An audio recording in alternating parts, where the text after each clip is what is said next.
Round number 3 of the MasterMac FAB-Racing British Minibike Championship continues here at Hooton Park. A slightly less warm Sunday morning as we kickstart what will be 21 races over this morning and this afternoon. It's myself, Zach Swinney, and Riley Davis to talk you through all of the racing action as we, await the start. And like I say, 21 races. An action-packed day, and off the back of yesterday, Riley, we're expecting fireworks, I think, across all of our categories. Yeah, everyone's learned from what they did yesterday, and people will come back stronger. Finley Styles comes to mind, and Zach, to be honest, if you could use one word to describe yesterday's action, it's dominance. There was always someone in every class who looked like they just had something else than the rest, and it was quite clear to see, especially in the AC40 Pro class, which is coming up. We've talked many times about how riders can regain confidence after this first race and try and take it to the top riders. Indeed. So at the moment on circuit, you'll be sort of seeing the lovely guys of the Moto Team paddock. These guys will be out for 2 races today, race 3 and 4 of their weekend, off the back of races 1 and 2 yesterday. For everyone else, it's race 2 and 3 of their respective weekend as we tick our way closer and closer to the halfway point of the season.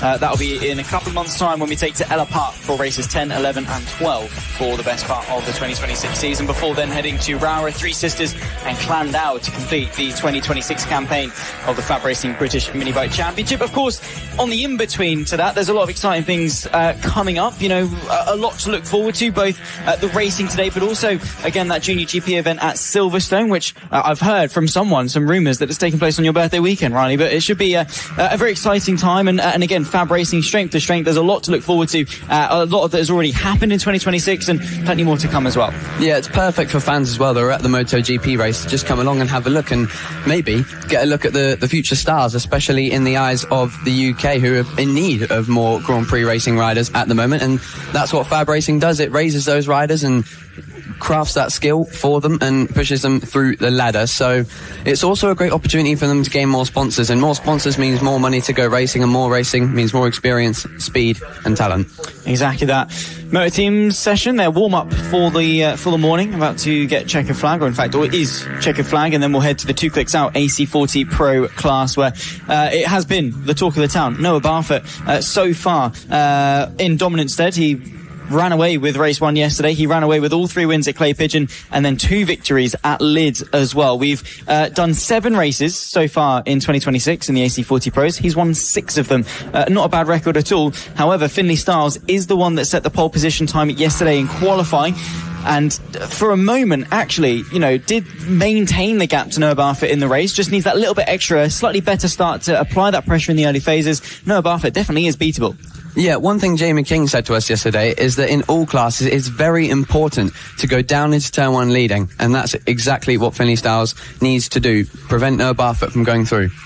Exactly that. There he is. You can see waddling back to the paddock, Jamie King, who's going to be feeling a little bit defeated off the back of his devastating loss to Chris Wells in the pit bikes yesterday. There you can see some nice handshakes going on down in the dummy grid, and always nice to see the riders being friendly with each other. The 69 there on the right hand side, that of course is Randy Carter, who is fighting away with James Dermott for 3rd place in the championship, and basically for the entire season thus far have been battling for who finishes on the podium versus who finishes 4th.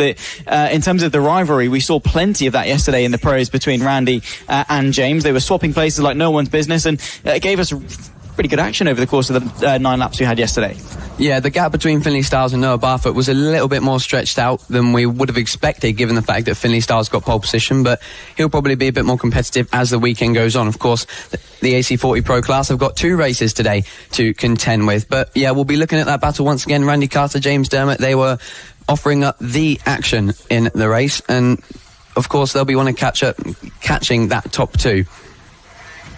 It's time then for the 2 clicks out AC40 Pro class. Race number 2 of round number 3 of the MasterMac FAB-Racing British Minibike Championship. Coming into this round, Noah Barfoot dominating the championship by some 38 points. 161 to 123 ahead of Finley Styles, who's on a bit of a run of form. He's finished 2nd over the course of the last 4 races as Finley Styles. 2nd to Noah Barfoot, who has just defined domination in this class. However, Finley Styles is the one that starts this race on pole position. He started yesterday's race on pole position, missed out slightly on the start, but as we were saying, once the race got settled, did manage to equalise that pace. They'll make their way out for their formation lap, and as I said, it'll be Finley Styles that starts on P1. Noah Barfoot alongside him on the front row of the grid from James Dermott and Randy Carter, who keep each other company on row 2 in that battle for the podium. Harrison Dale from Jude Good and Zach Athasich completing the 7-rider field that we've got for the pros. And Riley, when it comes to Finley Styles, when it comes to Noah Barfoot, Barfoot definitely cannot get complacent, because like we say, Finley Styles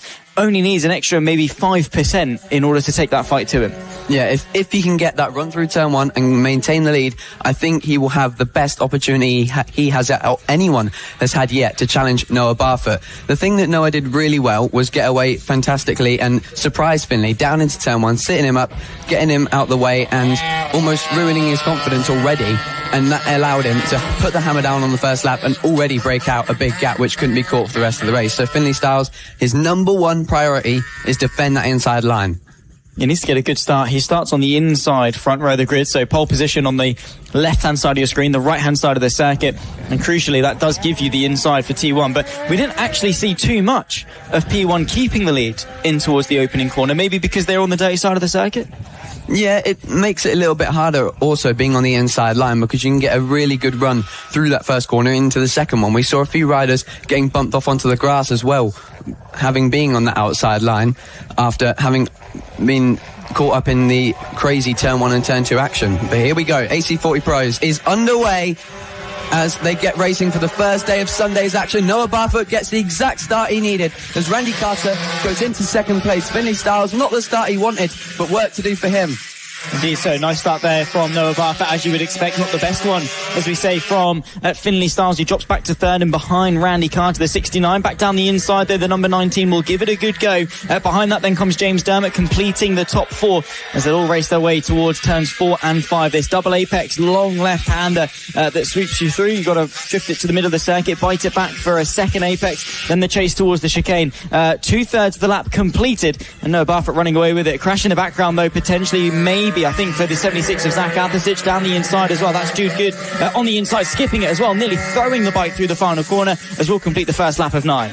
Yeah, you feel bad for Finley Styles really, because as we said, he needed to get that lead into turn 1, and you feel like that chance for win is already gone. He's got Randy Carter, his old rival from Lid, that they had an amazing battle to deal with, and that is going to take a while to do. Of course, this race only 9 laps from now, so Finley Styles, if he wants to win this one, he's got to really hope on a mistake from Noah Barfoot, but anything can happen, especially with these cooler temperatures are going to make a difference on the track. And it rained actually for quite a bit earlier. It might not make the biggest difference, but this track surface does make it a little bit difficult to ride around, and again, these temperatures might make a difference for these kids just because it's not what they've been used to all weekend. So anything can happen as we now come towards the second part of the race, not too far away now. Finley Styles again though has work to do.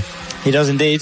There's a battle going on here. Jude Good on the rear end of James Dermott, or battling away with James Dermott. In fact, the pair of them looking very good. Sorry, no, actually it's Jude Good versus Harrison Dale. This is the battle for P5, so the 33 leading the 56 Good from Dale. So nice to see that these guys battling, even though, they are towards the back end of the pack. These young riders are learning with every single lap that they turn over, every single race, and at such a young age, the progress almost exponential. One rider, though, who has already made quite a lot of progress, Noah Barfoot, fastest lap of the race, a 45.535, 1.9 seconds clear of Randy Carter, who is still in front of Finley Styles. It wasn't just a good start. He's keeping that P2 at the moment on pure pace. In fact, let's see, there's a break the beam. He was actually faster than Finley Styles last time through. Randy Carter has found something over last night to really take the fight to both Finley Styles and to James Dermott. He's running away with it in second now. Probably not quick enough to chase after Noah Barfoot, but a huge step forward in the right direction for the 69. Yeah, 100%. And it shows that these kids, the way they ride, the consistency, proves that they are now at that stage where they're ready to step up to the bigger bikes next season. That, of course, is the way it goes in FAB-Racing. AC40 Pro is the top level for these kids on mini motos when they eventually step up to an Ovale or a Metra kit. So all these riders are going to be practicing on those bikes as well, so that might take away time from their riding on the mini motos, and that's why maybe we see someone like Finley Styles taking a little while to get into the race. I've been seeing a lot on Instagram. He's been riding his Ovale quite a lot, maybe even more than his mini moto, so we could just be seeing he's prioritising maybe next year already. Potentially so. We spoke yesterday about the recent trend of riders going through Minimoto fairly quickly and trying to basically just get onto the geared bikes as quickly as possible. Emilio Pereira, I think, he did his rookie season in 2024, and I think in 2025 immediately stepped up and was already testing on the 50. So, it's the case that riders want to maximize the amount of time that they spend on the geared bikes, because that's going to be what they spend the best part of their career on. But they still do need to invest the amount of time that they need to on these Minimotos, learning the basics of body dynamics, how to position your body, the braking dynamics, the weight transfer, and crucially as well, I think the racecraft. You don't want to be jumping onto a 50 too soon before having the fundamental knowledge of how to race it. Yeah, I think what's important on these Minimotos is that how easy it is to be overtaken. So teaching riders how to defend is very important when you have a kid on a Minimoto, mainly because they have to figure out every single opportunity that they can to defend a move from happening. Like we're seeing here, Randy Carter going through all angles of the track to prevent Finley Styles from getting past. He knows that the pace is stronger in Finley Styles, at least from what we saw yesterday. So he's got some work to do. Of course, you can see there Randy Carter with the aero helmet in second place, Finley Styles with the showy helmet in third. And with 4 laps to go, Noah Barfoot, you feel like gone. With Noah Barfoot, 3.8 seconds is the gap, and currently what he'll be on is 7 from the 8 races so far in 2026. If he's able to secure victory, it would have been 6 on the bounce. The only one that he lost was to Fea Veldhuizen back in Lid, and the young Dutch rider who joined us as a guest entry there really took the fight to him. It was fantastic to see, but Noah Barfoot still had the measure over the weekend and is commanding this championship towards the halfway point. Like I say, 7 rounds in 2026. We've ticked off Lid, we've ticked off Clay Pigeon, the southern part, if you like, of the season. And now we're sort of up north, Hooton Park, then we'll go back down sort of to East Anglia in Suffolk for Ella Park, then back up north to Rowrah, slightly less north in the former Three Sisters, then to Clandau to round off the season. So Noah Barfoot in the early sort of third of the season looking very, very strong indeed. 3 laps left to go, and the battle between Randy Carter and Finley Styles still very much on. Finley Styles not out of this in the slightest. Last time through, 2/10 the good relative to Randy Carter. Yeah, we're getting to that part of the season now where summer is coming along. Might not look it at the moment on Sunday, but boy, Zach, did we know it on Friday and Saturday. The heat was unbearable, and even for these riders as well. The kids will be able to deal with it a little bit better. The energy is endless. The want to ride their bikes is endless. When I was their age even, I didn't ride Minimotos, but nothing could stop me from wanting to ride my bike, and that's exactly what they'll be doing, is trying to get as much time as possible out on 2 wheels, and that's how you know they want to be a bike racer. Now, 2 laps to go. Randy Carter, it looks like now he's in trouble. Finley Styles has been playing the waiting game. How many times have we been saying that? Hooton Park, it's all about waiting for the right moment, because the best way to go through is down here at the hairpin. Not quite close enough on that occasion. It's an early apex hairpin as well, is turn number 3. So you really have to get the bike in early and use the power, use the circuit on the exit. It really widens up so you can get on the power early. What that means is, though, is because you're not taking a later turning approach, because you're not aiming for a late apex, the inside is very hard to send a move from far back on. So that does sort of reduce the overtaking sort of viability, if you like. Nonetheless, onto the final lap of the race, Noah Barfoot has had to do absolutely 0 overtaking, got the launch off the line on the front row of the grid, and has since not looked back. It's interesting, actually, as to how good of a job he's done in all of the races thus far. Didn't get the lap together in qualifying, but well, I guess he doesn't need to. Yeah, the expectation from himself now is just to win everything. He is aiming to replicate Nicolo Buliga in the World Superbike Championship and just win every single race of the season, bar that unfortunate one, which he still finished second after remounting, I believe, at Lid. And here we go then, as he comes to the final few corners. The domination will continue as long as he gets around this last corner perfectly, but of course he will. He's done everything perfectly in this AC40 Pro class by 2 clicks out. But Noah Barfoot once again takes victory and kicks off Sunday's action with another word to describe this weekend: dominance. What a ride there from Noah Barfoot. 5.1 seconds clear of the rest of the field. Randy Carter hanging on there to tip off Finley Styles to second position, taking what is yet another podium for the 69. The 19 brings it home, like I say, in P3. James Dermott from Harrisondale, the top 5, Jude Good and Zach Athasic completing the 7 rider field in the 2 clicks out AC40 Pro class. And by most metrics, probably, you know, not the most exciting race in the world in terms of on-circuit action, but what we did see was Noah Barfoot once again rising above, setting the standard as Zach Atasic has suffered a bit of drama on the final lap. He gets himself back going to take the checkered flag. But also what we did see was Randy Carter really taking a huge step up, finding that improvement, and as well, Finley Stars finishing within only 2/10 of it. Yeah, something I said yesterday is that Randy Carter and Finley Stars were battling so hard at Lid that Randy Carter would probably be quite disappointed with how far back he was on Finley Stars at Clay Pigeon and in the first race here, and he's really worked hard to find something, and it's proven to work. It certainly wasn't just the fact that he got a better start than Finley Stars that got in that second place. He was able to hold him off right out in race pace, because Finley Stars, he couldn't even get close to find a move. Exactly that. Really good stuff there from Randy Carter. And like we say, even better stuff from Noah Barfoot. These guys will be back out, of course, for race 3 a bit later on. Just a quick update in terms of how the championship is standing up. 47 points clear at the top is Noah Barfoot, off the back of what is now his 6th consecutive victory. 7 in total in the AC40 Pro class by 2 clicks out. Finley Stars, Randy Carter, the top 3 in the championship. They're only separated by 15 points between the pair of them. That's going to wrap it up for the pros in terms of their morning's action, and they'll be back out for race 3 later on today. And now we look to the AC40 rookies by Grassroots to Grand Prix. The largest AC40 grid, and certainly the most dramatic. We've seen big crashes, amazing overtakes, and domination throughout the season so far. Names come to mind: Harry Burridge, Albie Stone, who is now in the AC40 Interclass, and these kids looking to replicate that.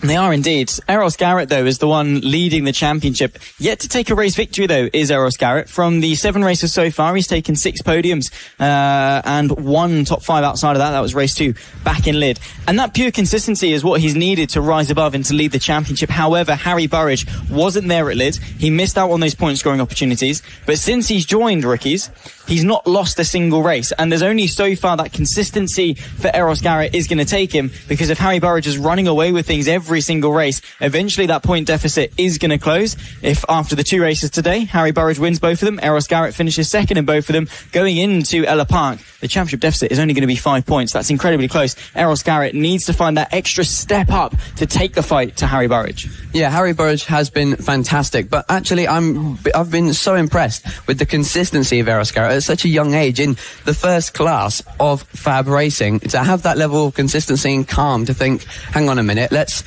just take this one on the chin, because that gap is too big to close in this short race, and overall I'll be in the championship fight. I'd rather win a championship than a race, and that's exactly what we're seeing here. Consistency wins championships. Joanne Mir comes to mind in 2020 in MotoGP, and some of these kids might not even been born then, which is insane. But here we go then. AC40 rookies by Grassroots to Grand Prix, bringing them from the grassroots of FAB-Racing to the top of FAB-Racing, and then even further along to professional motorcycle racers. And they all fight for that dream, fight for that career, alongside all their buddies in the paddock. It's a very family-themed paddock here in FAB-Racing. Everyone knows each other. Everyone enjoys being together, and enjoy being together with your mates at the the British Grand Prix of MotoGP. You'll likely step across the Kart Silverstone circuit, where you'll find FAB-Racing at the Junior British Grand Prix, a site that promises to be the greatest event in British minibike history. It is going to be a show. Many amazing riders in motorcycle racing Hall of Fames that will be watching along as well. And of course, thank you to everyone joining us from across the world, USA, everywhere, all the fans joining us for Sunday's action of FAB-Racing. And AC40 rookies never fails to disappoint. Even if there is dominance at the front like we've seen, a podium battle is always on. Exactly that. And, well, off the back of race number 1, Harry Burridge, like I say, was the one to take victory. Eros Garrett bringing it home in P2. Bobby Baker came home for what was his 2nd podium of the season as well. A couple of riders to look out for. Tyler J. Windard, who comes into this one P3 in the championship, only finished P6 yesterday in what is a huge rookie field. You alluded to it being the largest grid of, I think, any category that we've got here in the FAB-Racing paddock, and, well, it's probably one of the biggest range of ability as well. You know, at the front end of the field, you've got riders who have done a few racing rounds, have got a bit of experience under their belt. For those towards the sort of the further back of the grid, they've probably only done 1 or 2 race meets maximum, and as such are still learning through every corner, every lap that they turn over is something to learn. With that, of course, you have those at the front probably lapping them by the time they get back round again. And that lapped traffic was actually something that almost did decide a couple of positions in the race yesterday. So for the rookies, they've got quite a big headache. They've got to learn how to ride the machines. They've got so many lessons that they need to adopt, that they need to sort of build that confidence and that bravery. But then also as well, the extra headache that a lot of the junior riders don't have, which is they have to negotiate lap traffic as well. A huge test of their ability. Lee Klaus making some final confirmations at the back end of the pack, make sure everyone is there that should be. And of course at the sharp end of the field, Eros Garrett sharing the front row with Harry Burridge will look to get this race underway for the Grassroots to Grand Prix AC40 Rookies Cup in FAB-Racing. Round number 3, race 2 at Hooton Park. Eyes to the lights. And we go racing. Good start from the front row as they all kick their way down towards turn 1. Couple of slow starts in the back, but for the most part, all good. Harry Burridge will lead them as Eros Garrett is under a bit of pressure from Bobby Baker, who darts to the inside of turn number 1. Through to turn number 2, Harry Burridge already a few bike lengths clear. He's going to be under no pressure by the time they reach turn number 3. Side by side in the fight for second, though, as Eros Garrett will try and find the space to the inside. He's dropped it. Harry Burridge has gone down. He's slipped down into turn number 3, low side, and he's able to get back up. He's all okay, but that could bring an end to the win streak. I was just about ready to say these kids need to watch out for these differing conditions, the colder conditions, and especially how slippy the track must be going into that hairpin due to the rain we had earlier. And right there, Harry Burridge made sure that I didn't have to remind him, and unfortunately his chance of continuing that domination goes out the window. But now, Zach, we've got a battle on our hands. Eros Garrett, Bobby Baker, and maybe Freddie Fletcher joining the party as well. But Eros Garrett now currently leading a race which he has been looking for all season long. Such heartbreaking to say the least, you have to say, for Harry Burridge. But again, maybe a slight bit of overconfidence, unfamiliarity with the conditions. You can be as quick as you like in ideal conditions, but as soon as things change, that's then when the lessons are learned. Harry Burridge still has the best part of this race to make up for it, and you can probably bet your bottom dollar that he'll be carving his way back through the field. What this is, though, is a golden opportunity for Eros Garrett. And earlier we were saying that maybe his consistency wasn't enough. It's situations like this where that exact consistency can allow you to make the difference. When other people make those mistakes, Eros Garrett will be the one to step up and showcase what he can do as a rider. He's only finished off the podium one time this season, and right now is the favourite contender to go and win. However, he has got Bobby Baker close behind him as they cross the line, only 0.6 between the top two. It is pivotal to his championship, Eros Garrett, that he finishes this race on the podium. He can score some huge points to his championship lead and gain a huge gap going into the next race, and of course Ella Park in a few weeks' time. Harry Burridge, you really do feel bad for him, but I definitely think now he's got used to those conditions, he'll charge back through the grid, learn some more feel on the track if he's been able to get back out there, and in the next race as well, possibly join this little battle here, because Bobby Baker looks like he's found a bit of resurgence, now looks to challenge Eros Garrett. It's going to be a good battle for the lead. They've got to be careful. They don't want to be ending it in tears. Look to the inside there from the 64. Bobby Baker getting really aggressive, and who can blame him? He can see his first victory in FAB-Racing directly in front of him. Same too for Eros Garrett, though. They'll draw side by side on the start-finish straight. As Jamie King dubs it, an extremely long start-finish straight, using the pit lane exit to open up turn number 1 as much as possible. Very Redgate-esque at Donington Park. Straight into turn number 2, where the exit is all important on this long backstretch towards turn number 3. Garrett from Baker. Then comes Alfie Spedding in P number 3. Alfie Spedding, best finish of the season so far, P4. He's searching for his best podium. So for a lot of these young riders, they're looking for their best result of the season, all by virtue of Harry Burridge, that one catalyst there, slipping down at turn number 3. Yeah, and I think he was the perfect example to the other riders, to be honest, because he'd already got such an incredible start. He was that far ahead that he was unfortunately the test mule for those conditions in this AC40 Rookies class. And they're going to be closer to the outside line because they're on these slightly slower bikes than the AC40 Inters and AC40 Pros. So they're going to go for the wider lines, and that's why we see such fantastic overtakes like this one.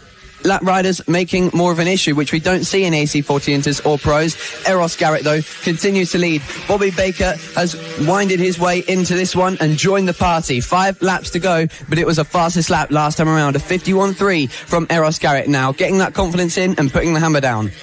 I just want to give a shout out, by the way, to Harry Burridge, who, despite dropping down and losing upwards probably of about 15 or 20 seconds from the initial get-go, already back into the points-paying positions by quite some margin. In fact, already back into the top 10 is Harry Burridge. Points all the way down to P15. And a lap ago, he was in 15th. And in about 40 seconds, he's climbed up another 5 positions. Nicely done there.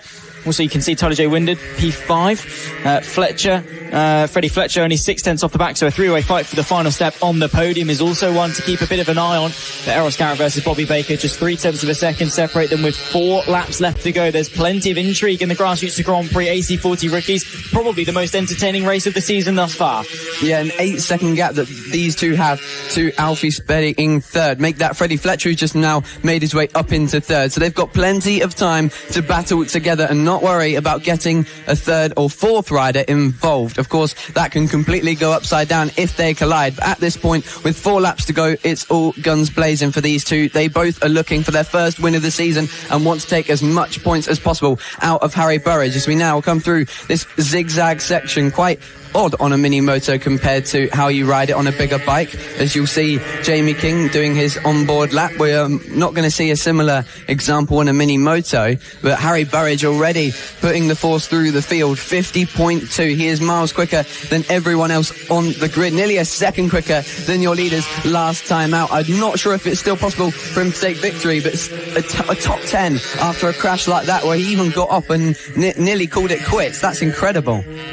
Exactly that, and it just shows that determination so important. You are going to have those falls, you are going to have those tumbles, you're going to make those mistakes, but underneath those mistakes are the lessons that are crucial at this level. And the whole point of the Rookies Cup, it's that freedom to fail, freedom to make those mistakes, because you don't want to, cruise through rookies, dominate it, fill your head with this idea that you're the messiah of Grand Prix racing. Get onto those GP bikes and then start making those mistakes. Make them now, learn those lessons, and then come back through swinging. And that's exactly, I think, what we're going to see from Harry Burridge. Eros Garrett, though, you have to say, his consistency remarkably impressive as he's dealing with the pressure of his first victory, dealing with potentially the pressure. Maybe he's not overly fussed about the championship. Maybe, his parents haven't even given him the thought of the championship standings in his head. He's just out there to ride as quickly as possible. But nonetheless, he's still riding. He still knows he's in the race lead. He still knows that Bobby Baker is just over his shoulder. And that I like to say, that composure, so impressive from both of these young riders at this stage. Yeah, and what you might see sometimes in the AC40 rookies class is when a rider is so dominant as Harry Burridge was, that they just start enjoying it a little bit more. They start, getting this big head on them that they can always be the best, and they know they're the best at all times, and they keep going faster and faster and faster and looking for more fastest laps to prove how much better they are than everyone else. Because as a kid, there's nothing you want more than to show that you are way better. And unfortunately, sometimes that confidence can go straight to your head, and it's a quick lesson as to why you need to be careful in these situations. But speaking of careful situations, these two at the front have a lot of lap traffic to deal with on the last lap. They do indeed. Around the outside, though, from Bobby Baker, he's going to try and split his way through, loses some of that momentum as turn 2 tightens up on the apex. This is going to be quite difficult to pick apart. Lap riders everywhere. Meanwhile, our leaders also trying to jostle through the traffic with half a lap left to go. Look for the 64, look for the 84. Eros Garrett is the one leading the way on the 84, the 64 as well, just trying to make the most of the traffic, see if there's an opportunity with just half a lap left to go. They've got about 4 riders left to clear. There could be an opportunity yet still for Bobby Baker. Both of them battling away for their first victory of 2026. Eros Garrett with the championship on his shoulders, but I think just getting caught up there is the 64. The opportunity might fall through out of the final corner. For the first time this season, the championship leader will see the checkered flag first, and Eros Garrett will take victory in the grassroots to Grand Prix AC40 Rookies Cup. Bobby Baker brings it home for P2, and Tyler J. Winded, somehow through all of that, a spectacular battle between himself, Freddie Fletcher, and Alfie Spedding, will complete the podium for what will be his 4th of the season so far. Harry Burridge came back through, by the way, to finish P7 in that race. And again, he made the mistake. He more than made up for it in the race. Yeah, it was a great ride to come back to regain the composure and put those lap times in. It certainly will raise his confidence and understanding of his own ability going into race 3, especially with the conditions improving as the day goes on, as long as we don't run into any rain. As we now get the results coming through, Eros Garrett takes victory. You feel bad for Bobby Baker because maybe you were robbed of a bit of a last lap battle due to that last lap traffic, but that's just something they got to learn. Tyler J. Winder did a great job to get back into the podium positions after a fast round at Clare for him as well. Freddie Fletcher took home 4th place ahead of Alfie Spedding. Grayson Mills, Harry Burridge returned to 7th with the fastest lap of the race. Jack Irwin in 8th, Savannah Polden 9th, and Louis Elimelech in 10th. So the top 10 all a bit tighter together actually than they usually are in the rookies. So clearly these conditions making for tighter races in AC40 rookies. Yeah, exactly that. It was really interesting to see actually. And again, all of these riders taking lessons every single race. And that's the whole point of the Rookies Cup. We'll echo that through the whole season. But, sometimes, they're the youngest riders and yet they still give us the best action. I think of that titanic duel in 2024 between Emilio Pereira and Nelly Nuth, and the battle that they shared through the season was amazing to see, to say the least. And I think that's something that we are going to see through the rest of the season in the Rookies Cup. Harry Burridge maybe had the initial head start in terms of pace, but obviously the deficit after not attending Lid, he has to make that back up through the rest of the season. And Eros Garrett still there with sheer consistency. He's taken a win, he's taken multiple podiums, and has only finished outside of the podium once, and that was a top 5. So fantastic job there from Eros Garrett, who seals the deal to extend the gap at the front with his first victory of the season. AC40 Rookies will be back out for race 3 later on today. And now we come to the final AC40 class for the first races of Sunday. Of course, they'll be back, AC40 Rookies and AC40 Pro, after the lunch break. We have AC40 Inter on track by LS2 helmets. Of course, thanks to all the sponsors for your support in FAB-Racing, helping these kids get their careers to the top of the industry. MasterMac Surfacing, of course, FAB-Racing's title sponsor.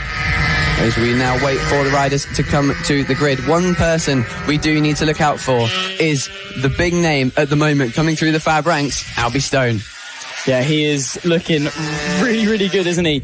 In the Rookies Cup at Lids, that was his debut round at Fab Racing. He did the sweep in the Rookies Cup with 3 straight victories, and took his first victory in the Inters yesterday as well, did Albie Stone. He had a learning curve, I think, at Clay Pigeon, just to, see the difference in level between the Rookies and the Inters. And very quickly he learned, he adapted, and he overcame the challenge. And yesterday looked so strong indeed. P2 in that race was Austin Baton from Logan Paisley in P3 as well, with Daisy Grayson and Oakley Hipwell completing the top 5. Still very, very close, and anyone's game really in the field this time.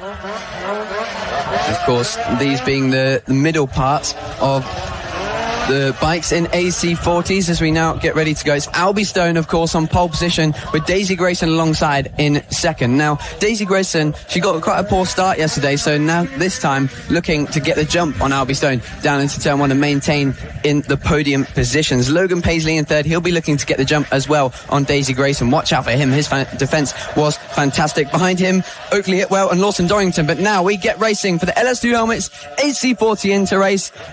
Here on Sunday morning, we get ready to go.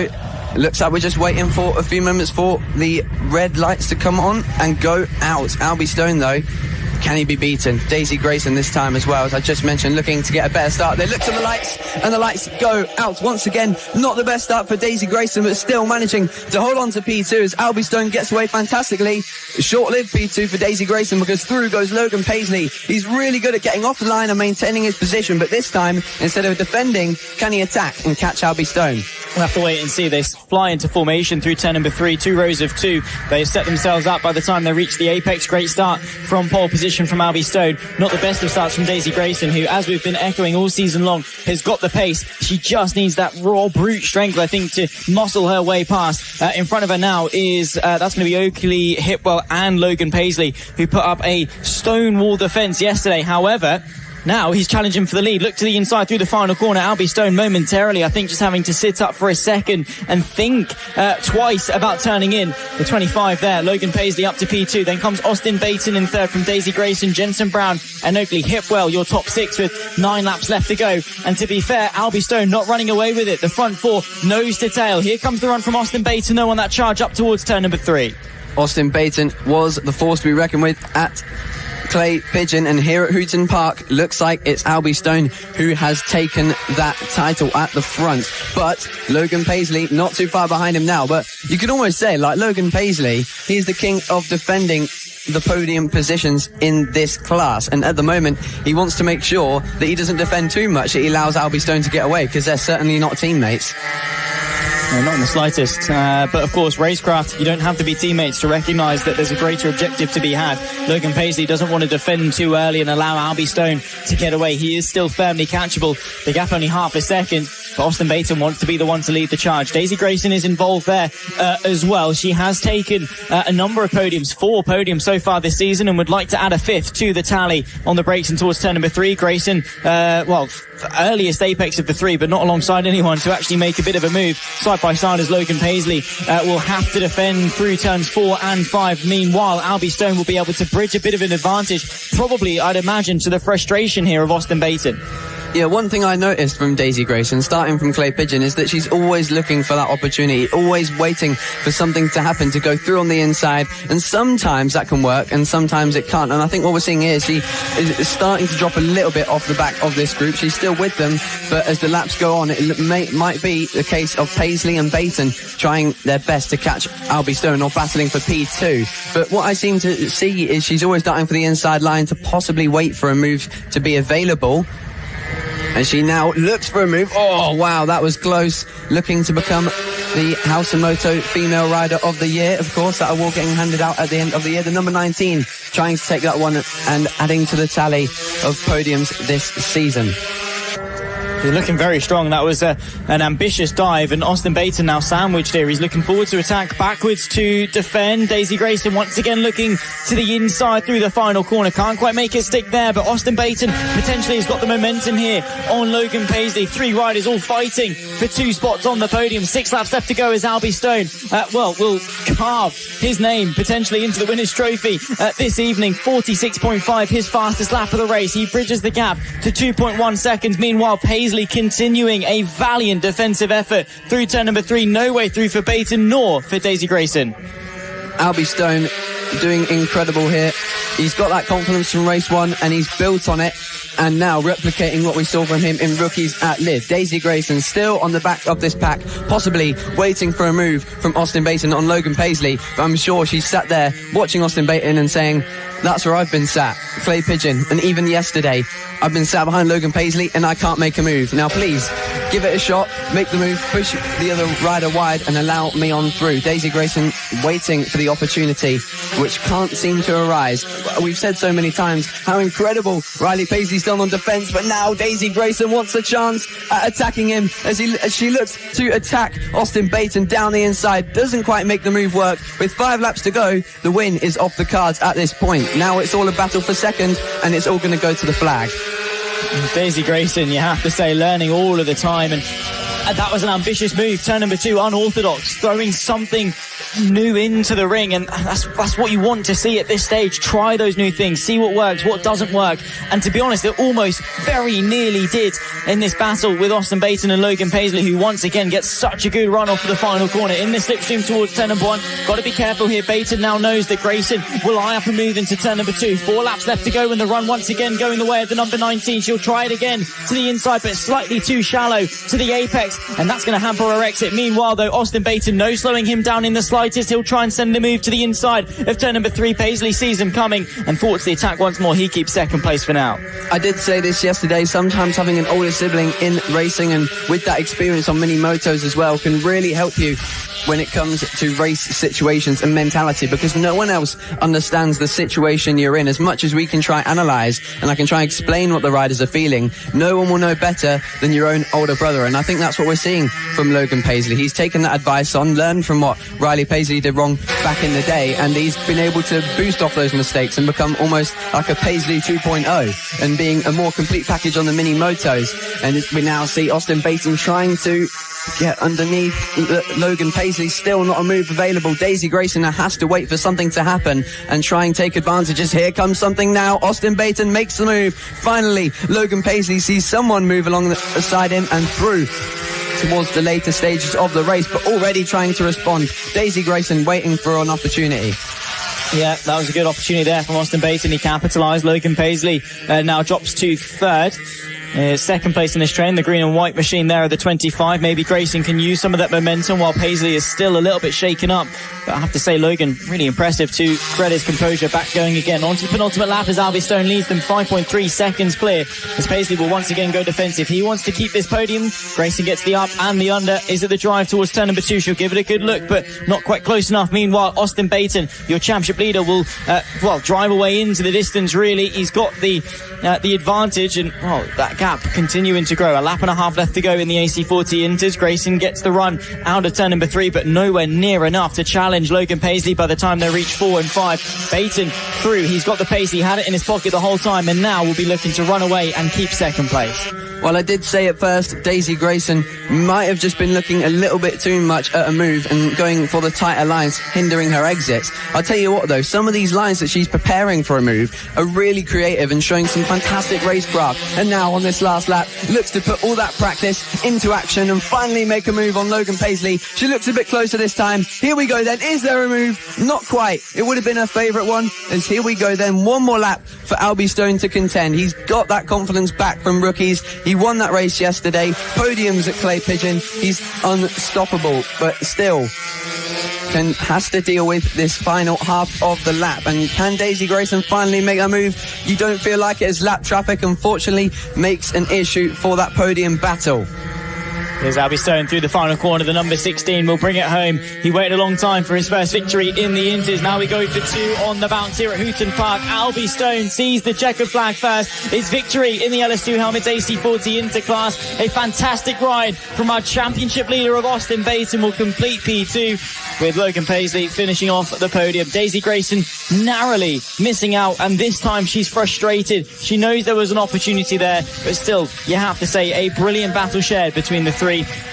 Between Logan Paisley, Austin Baton and Daisy Grayson. Of course, the 100 of Austin Baton bringing it home a very respectable P2, and you have to say Paisley's defence almost bulletproof. Yeah, Austin Baton, the championship leader, managed to carve his way through on that occasion. But Daisy Grayson, she'll be devastated with that one, but got closer than she's ever been to getting on that podium. Has got one more chance to do it later on. Logan Paisley, though, third place is good, and it keeps him in the championship fight. But it's Albie Stone who takes his second win of the weekend and second win in the AC40 Interclass by LS2 Helmets, followed by Austin Baton in second. Logan Paisley taking the final podium place. Once again, Daisy Grayson in fourth, looking to improve that next time out later on. Jensen Brown coming home fifth ahead of Oakley Hitwell, Lawson Dorrington, Casey Reeson, Keely Bailey and Chase Carter running out the 10 riders we have in this AC40 Interclass. Well, some pretty good action there in the podium battles as we now finish the AC40 Inter Racing for now, before the lunch break, where they'll come back and give it another go. And I'll tell you who'll give it another go. Daisy Grayson. She'll be desperate to get on the podium. She will be indeed. In terms of the championship outlook at the moment, Austin Baton leads Logan Paisley by just 15 points. Daisy Grayson 29, and their sheer consistency through the season have kept those gaps nice and close. Jensen Brown P4 in the championship, with Albie Stone now making some headway. Still 62 points to close, but plenty of the season left to go. For the AC40 Interclass, brought to you by LS2 Helmets, they'll be back out for race 3 later on. Coming your way now is the Mini GP50R class as the Ovales and Metrokits make their way on the circuit. And Emilio Pereira, I actually found out this morning that in qualifying had a huge high side in this class, and that really affected his confidence, but still managed a podium in this class and a win in Mini GP50s, of course the Metrokit only class. So a really great job from him to regain the confidence and continue on his amazing form this season, as unfortunately someone there has stopped on the out lap. That is a real shame for him, but hopefully they can get the bike restarted. Better for it to happen now than in the race, as they do their absolute best to get it started. A little bit harder to get going again than the mini motors we just saw gone by. Yeah, exactly that. That's the 75 there. That will be... not actually too sure. I mean, we'll confirm, of course, when we can, but... maybe a delayed start slightly to this race. We'll run you through the full grids. It's Reed Saxby, by the way, the 75, just in on the grid sheet. Jensen Ansell, nonetheless, will be the one to start this race from pole position, looking mighty strong indeed, alongside Mason Fedrick on the front row of the grid. Emilio Pereira alongside Tommy Williams on row 2, with Bo Morris and Josh Perkins sharing row number 3. Freddie Taylor from Joey Athasich on row 4, with Reed Saxby, who of course there I think might fail to start this race, should have started from 9th alongside Jensen Cedras. Robinson from Carter Spinks on row 6, with Nuth, Jasper and Neil White from Oliver Wilson, Emerson Oakley and Claudia Dudman in P17. 12 laps of racing for the Mini GP 50R class, and well, you have to say, Jensen Ansell coming into this one absolutely swinging. Took his first victory of the season, his 4th consecutive podium yesterday as well. But he's got a mighty adversary in the form of Mason Fedrick, who dominated so clearly back at, of course, Clay Pigeon. However, not present on the grid at the moment. No, he is there. There you can see the black and red Mason Fedrick just maybe tucked behind a little bit of some of the other riders. Tommy Williams as well, very aggressively poised in that all-blue 51 machine. Jensen Ansell, Mason Fedrick, your front row. Ansell on the left, Fedrick on the right of your screen. Look out for Emilio Pereira in the 31 to dart his way through the middle. Lee Clowes gives them the signal. It's eyes to the lights for race number 2 of round 3 of the Mini GP 50R category. The lights come on.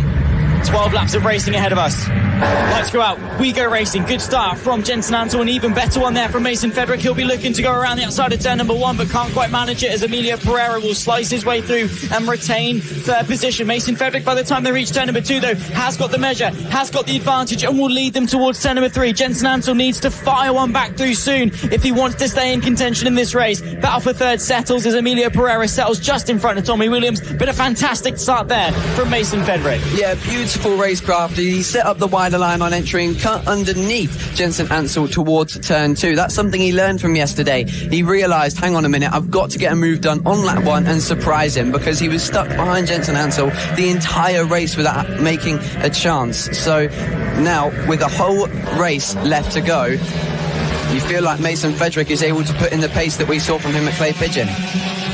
Essentially so. Mason Fedrick, yeah, like you say, just got stalled a little bit behind Jensen Ansell yesterday, but now he's made that difference. He's, got the punch off the line, and I think it might be defining. Three-way fight for 3rd position, though. Emilio Pereira having to look over his shoulder. He's got Tommy Williams, the 51, the all-blue machine. Then comes the 57, white and red of Bo Morris, who also was looking quite strong yesterday, narrowly missing out on the podium, did Bo. It was a P4 for him. He'll be looking not to repeat that today and maybe go 1 or 2 better. Emilio Pereira leading that three-way fight for what is 3rd position. 10 laps left to go as they tick over the timing, being fastest lap of the race for Mason Fedrick as the gap at the front ticks over 1 second. Track position we know is important here at Hooton Park. I think Mason Fedrick might have made that difference very early on. The hammer is down and we look to see a similar performance at Clay Pigeon. I said, here comes Tommy Williams though, trying to challenge Emilio Pereira for the podium.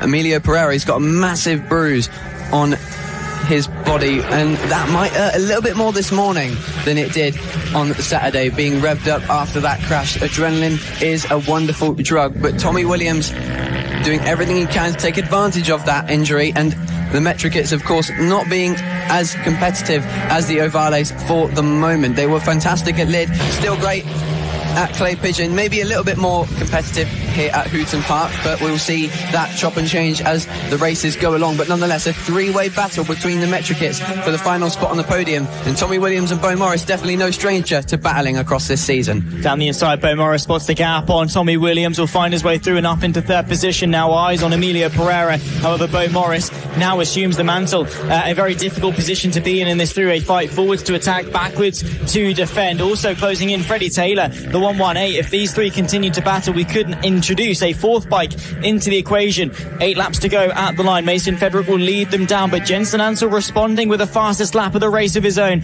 to keep that gap around the 1 second mark and maybe to start chipping away at it. Pereira not really had to do too much in this race so far. Keep it on the tarmac, keep it consistent, and like we say, build up that confidence off the back of the crash in qualifying yesterday. He's more than made up for that, but Bo Morris charging through and might be eyeing up 2nd in the near future. He's dispatched of Tommy Williams and now has eyes on El Toro.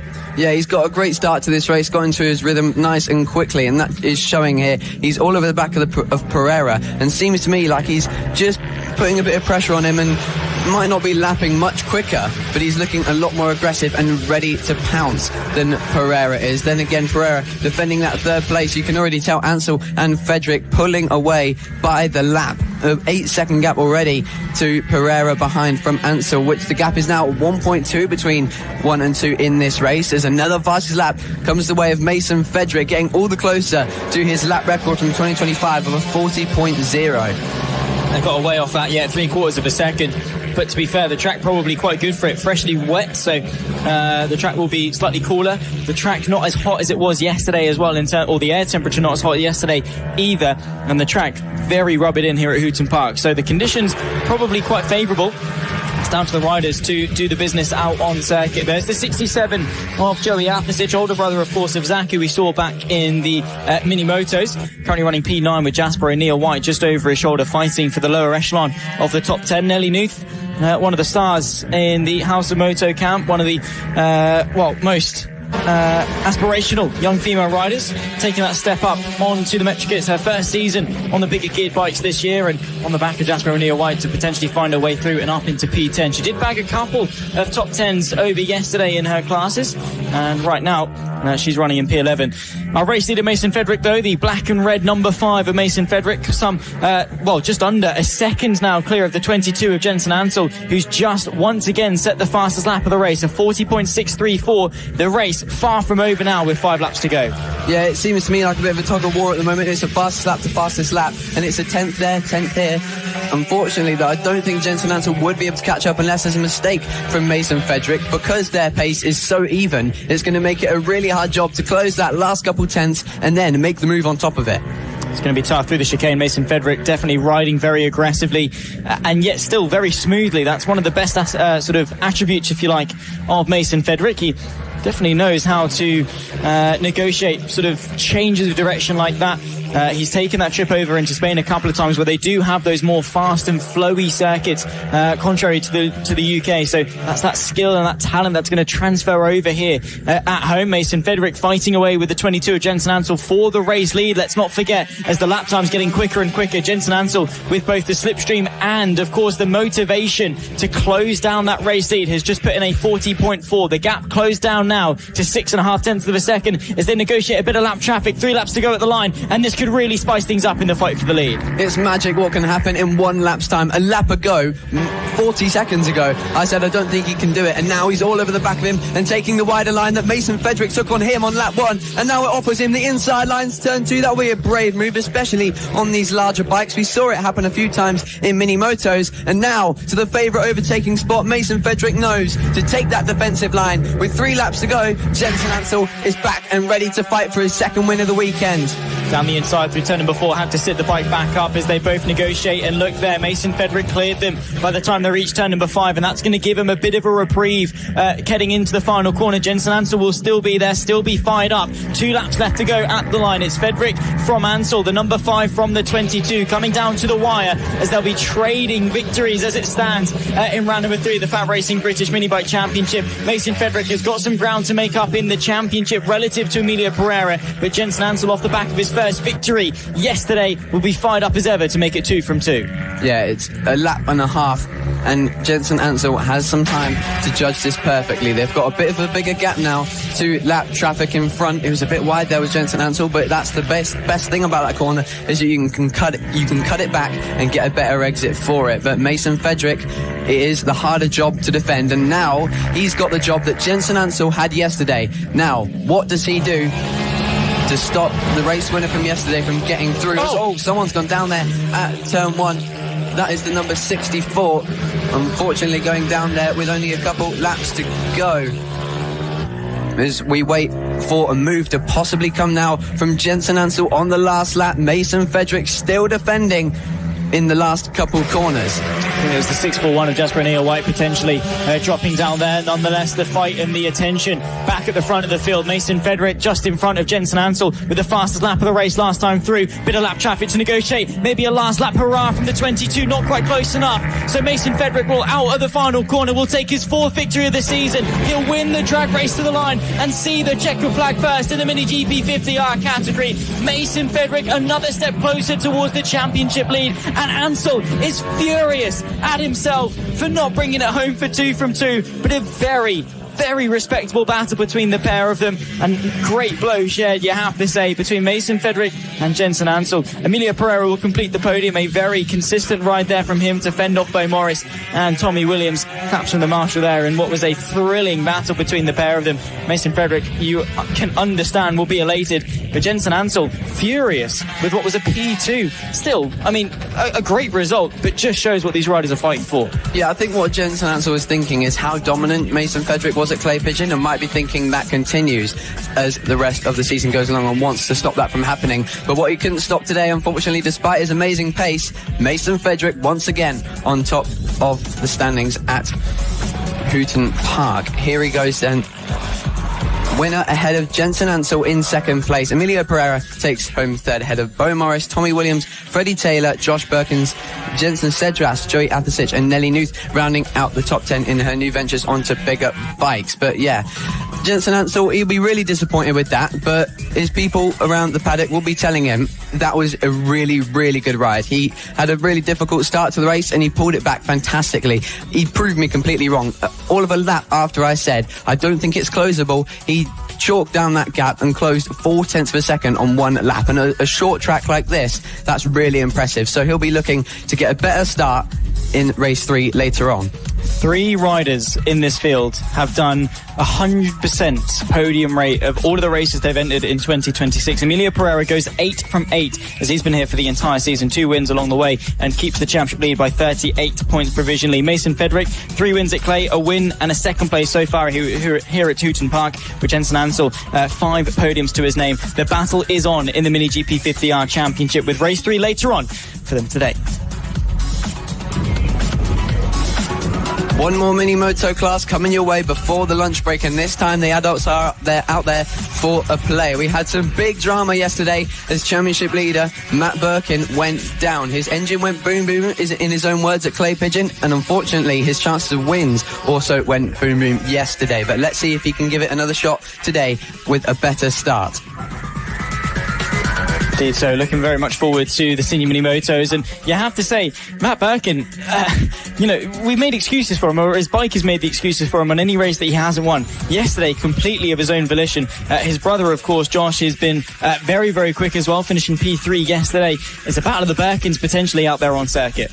Yeah, and I'll tell you what though, Harvey Jeremy on pole position is the one to be reckoned with. He is charging in the championship after an amazing round at Clay and an amazing start to this weekend. But behind him on the grid is Josh Birkin, Matt Birkin in third, Tom Burt in fourth, Andy Whedon, Nick Bennett, Chris Yeomans, Gary Eldridge, Nicky Lewis and Kieran Roberts rounding out the 10 riders we have in this senior mini moto class. A short grid, but nonetheless it's always drama and fantastic racing in this class. Are we going to see Matt Birkin go down again, or this time we'll be able to add to that domination that he has? Every race he's finished, I believe, is in that top 2, so you can't really stop him unless he crashes. Yeah, or his bike lets him down. He lost the championship lead yesterday. He's taken 4 wins so far this season, more than anyone. For those he hasn't won, he's been off of the podium. 3 points between himself and Tom Burt. Senior mini motos, though, will be looking eyes to the lights. The 45 of Harvey Jeremy on pole position alongside Josh Birkin. Lights go on, lights go out, and we go racing. Good start there from pole position. Josh Birkin will look to contest, but he's dropped all the way through the field. Great start there from Matt Birkin, who looks to fire one back and retake the championship lead. Through turn number 1, he's up to third. Harvey Jeremy will lead them through turn 2. I'll tell you what, I don't even think Matt Birkin is on the grid, you know. It was a bit of a late charge. I actually can't see him out there. That's Andy Whedon in third, with a similar suit, but you can tell the difference with the black and white Arai helmet, whereas Matt Birkin has a black LS2 helmet, like Tom Burt out there at the moment as he sends one up the inside. Wow, a brilliant move from him as he goes underneath Harvey Jeremy and won his first race. Oh, that was an amazing move from Harvey Jeremy as he jumps over the curb, and oh wow, an even better one around the outside from Tom Burt as he retakes the lead of this race, looking for his second win of the season. He's up for this one. Yeah, apologies to Andy Whedon there. Great start from him, let's say, as he tips over Josh Birkin. Potentially some issues then from Matt Birkin as he's going to drop further and further back into the championship, and Tom Burt knows this is a golden opportunity for him to claw back some points between himself and Harvey Jeremy. This is also a straight shot in the championship. The top 4 in this series separated by just 17 points, and in FAB-Racing virtually nothing, but one of them's dropped it. Oh my goodness me, drama in the senior mini motos. That is heartbreaking potentially. I think that was Harvey Jeremy that's dropped it. Tom Burt could well run away with a very easy race victory. This is the perfect opportunity for Tom Burt now to get a massive lead in the championship standings. Josh Birkin would have seen that, and now he sees Tom Burt pulling away with the lead, and now he's probably thinking, or Matt Birkin watching this at home perhaps, if he's gone home, is thinking, Josh, please take some points out of Tom Burt, because while Matt Birkin has been dominant, his bike has been his ultimate nemesis and losing him many points in the championship. Tom Burt would most likely come out of this leading if it stays like this, depending on this battle behind him, which now looks to change as Josh Birkin goes up the inside of Andy Whedon and puts him back down to third. Behind them is Nick Bennett trying to get involved, but Andy Whedon looks quick to respond but shakes their head, realises it's not time for that move. It's too early at the moment with 8 laps to go. Yeah, no way through there. Don't want to go for a desperate lunge. Nick Bennett on the 711 chasing down after Andy Whedon, who, like I say, came into this round P4 in the championship. 3 podiums amongst 4 fourth places. So remarkably consistent is Andrew Whedon. And I think today maybe a breath of fresh air because he's looking remarkably quick. He looked at a very, very good start from what was, P5 for me. He had clear row in front of him with Matt Birkin's absence. So got the launch that he needed. Now is fighting away for what will be his 4th podium of the season. If you're looking at this and you wanted to have a bit of a go, the senior mini moto class, definitely inquire down on the FAB-Racing website. Get yourself the mini moto, get yourself some leathers and a helmet, and well, maybe we could see you on the grid for Ella Park. It's a fantastic field, and these guys, fair enough, maybe from an outside look they do look a bit silly, but the racing is absolutely fantastic, as today has proven. Tom Burt leads Josh Birkin by 1.9 seconds now with 7 laps left to go. Tom Burt with the fastest lap of the race as well, will be looking to take his 2nd win of the season, and with it extend the lead at the top of the championship. And now as we watch this little train on the podium battle, 6 laps to go, Harvey Jeremy has managed to remount and he's currently in 7th, and that's really good for his championship actually. Nonetheless, while being penultimate in this, the penultimate position in this race, he is still going to score some really important points towards catching Matt Birkin in the championship. Tom Burt is now leading this race and looking to take the 2nd win of the season. Won the first race of the season in his debut and hasn't won since then, but kept consistent in the championship. As many people faced chain issues, it was all quite common and allowed others to step up to the championship challenge. There's so many people involved in this one, and with more riders crashing out of leads, it's going to make even more riders in contention. 5 laps left to go, and yeah, you're right, Tom Burt, of all of the races that he's finished them on the podium. He DNF'd race number 1 at Clay Pigeon and has since been on a bit of a charge of form, making the most of Matt Birkin's misfortunes, who himself has taken 4 wins, and while that's it in terms of results to write home about. Yesterday dropped it all of his own volition, finished P5. He had the chain issues back at lid as well that demoted him down to P8, and the retirement by virtue of his engine going bang back at Clay as well. So Matt Birkin could be dropping off a fall from grace potentially for the champion, as we're following here Nick Bennett and Andrew Whedon in the fight for the podium. You've also got Chris Yeomans closing back in as well on the 85, incredibly close in a three-way fight for 3rd. There is our race leader though of Tom Burt, and our championship leader. Could he go straight in? I mean, he joined us at FAB back in Leeds. Could he go for a debut season championship? I'll tell you what, though, at this point in time, Matt Birkin is probably not too worried about the championship standings. If we've seen anything from MotoGP, I won't spoil the sprint race, but Marc Marquez has clawed a huge gap back already to Marco Bezzecchi, despite his abysmal start to the season. But already back on the charge, and that can easily happen for Matt Birkin. Tom Burt, though, just has a few more laps to contend with. Clearly, that duck on the back of the bike handing him some luck in this one. It's got to be worth like half a second a lap at least. Definitely not weight reduction, but I think psychological advantage potentially for Tom Burt. Josh Birkin in P2, some while off actually, you can see in the red and yellow leathers. He's in 2nd from Nick Bennett in P3, who's dropped a little bit of a gap to Andrew Whedon, who's 3/10 back. Then comes Chris Yeomans, Harvey Jeremy making some moves and back into P6 ahead of Gary Eldridge and Nicky Lewis, who completes the 8-rider field that we've got. 2.5 laps left to go, and there's not really much more that can happen now for Josh Birkin. He's unable to catch Tom Burt. He's in a bit of a no man's land ahead of Nick Bennett. But Andrew Whedon and Chris Yeoman still have got an opportunity to get themselves back onto the podium. Andy Whedon just needs one more great result, possibly a win, a top two, a battle for the win, to give him that feeling and confidence to get involved in this championship battle. That's what's happened. Tom Burt got that win first time out and got that result to boost him and put him back into the championship fight with Matt Birkin, which before the season even started, everyone pretty much considered to be written off. But now it's blown wide open. Harvey Jeremy, that win at Clay Pigeon, knocked his confidence way up higher to allow him to enter the championship battle as well. So you feel Andy Whedon been relatively consistent, one crash at Lid fighting for the podium, now has got to take these strong points and try and get back in that championship fight. Yeah, lap and a half left to go in this race. And what do you think, I guess, in the senior mini motos makes the biggest difference? What does Matt Birkin now need to do between now and the rest of the season to claw back that deficit? Because Tom Burt doesn't look to be slowing down in the slightest. Take it seriously. That's what he needs to do. As much as he does do fantastically and takes it very seriously, Matt Birkin sometimes likes to have a bit of fun with it, as we saw him last time out at Clay Pigeon nearly hand a win away as he looked behind him going across the straight and let off the throttle to make a bit of an interesting finish for us. And while we appreciate that on our side, we want a series championship battle to go down, and this time it is going to happen because Matt Birkin has a job to do. But a job to do did Tom Burt have, and he has played it perfectly. He had to take as much points away from Matt Birkin as possible, and he's on course to take his second win of the season. As he rounds the final corner, Tom Burt, with that lucky duck on the back, puts in the performance to take victory in race 2 of senior mini motos here at Hooton Park. Joy for him as he sits up. It's probably quite difficult to stay tucked in, and I can imagine how these guys dealt with that in the heat yesterday, but a bit more of an easier time at least for Tom Burt. The same can't be said, unfortunately, for Harvey Jeremy or Matt Birkin.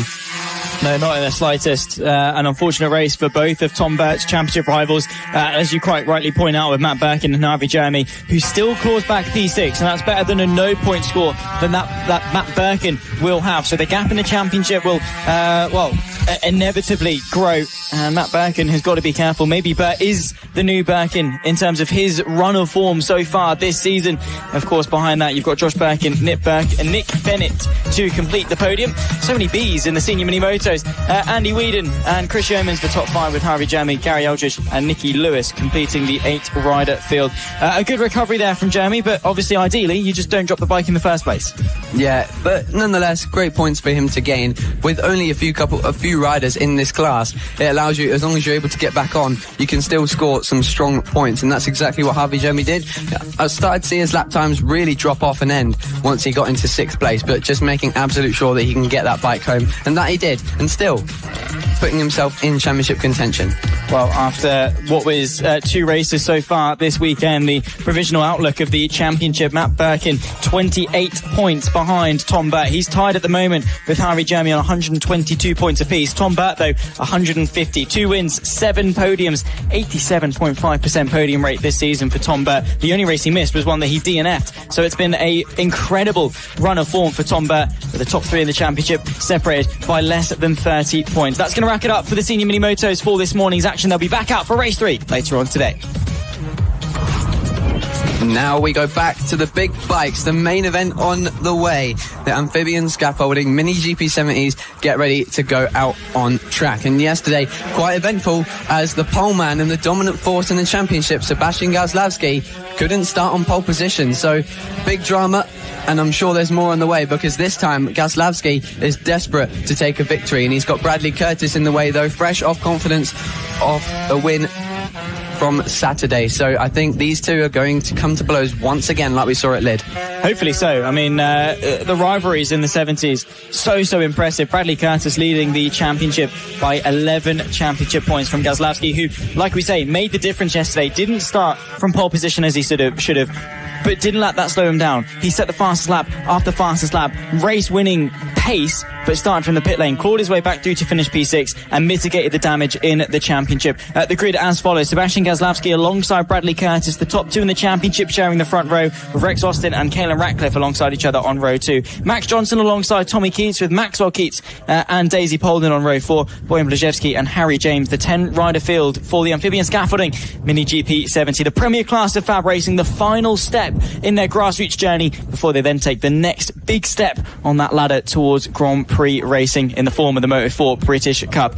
Sebastian Gazlowski on the left, Bradley Curtis on the right. 7 wins between the two of them, 13 podiums between the two of them, and I'm sure that is going to increase by the end of what will be 13 laps of racing. Nice to the lights, of course, for what will be the 5th time today. Gazlowski, finally from pole position, will be looking for a bit of redemption. Lee Clowes gives them the signal. Super Seb from Bradley Curtis. We go racing, wheelie in the background as he still can't quite get the front wheel down. Gazlowski will lead to the opening corner as Rex Austin will eye up a move for second. Curtis fends it off and keeps his way through, but a nice start there from Super Seb, who's looking for redemption from yesterday in the 70s and claw back some points in the championship. Through turn number 3 under zero pressure as Caelan Ratcliffe getting swamped there by the number 8 of Tommy Keats. The perfect start for the number 64. Couldn't have gone any better. Really got the jump on Bradley Curtis. So now the number 71, with the confidence of victory yesterday, has some work to do. Caelan Ratcliffe, unfortunately, got a bit of a poor start. And actually, a mention for Caelan Ratcliffe. We were talking about his confidence and how that raised from Lid to Clay Pigeon and to here. But actually, when he crashed on the warm-up lap in the GP70 race at Lid, it was tyre warmers that weren't on his bike, which is unreal. And of course he wouldn't have confidence. No one would have confidence to turn the bike in when there's cold tyres. So a real shame for him, and I'm surprised that it took this long for the information to get to us. But it's fine.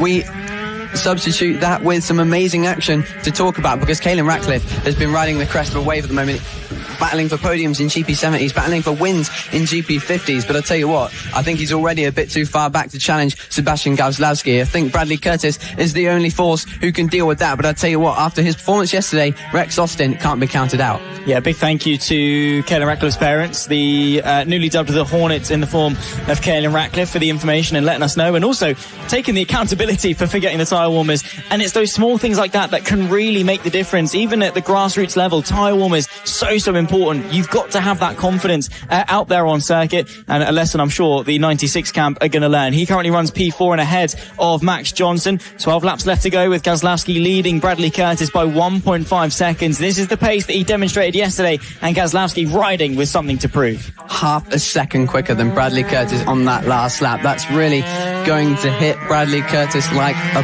bus, because he's just realised, hang on a minute, I don't think I'll be able to repeat what I did yesterday. And now he's already got Rex Austin on his hands. Rex Austin got a poor start in yesterday's race. Unfortunately, some contact with another rider at the start of the race, being pushed out on the grass, and a valiant job from him to reclaim a podium place in that battle with Max Johnson at the end of the race. But Sebastian Gazlowski looks like he's away, and it's a battle for second to focus on now. And we're speaking about Caelan Ratcliffe not being able to challenge for victory, but a podium definitely on the cards if these two start dive bombing each other. Absolutely. Rex Austin, I'm super impressed with him this weekend, I have to say.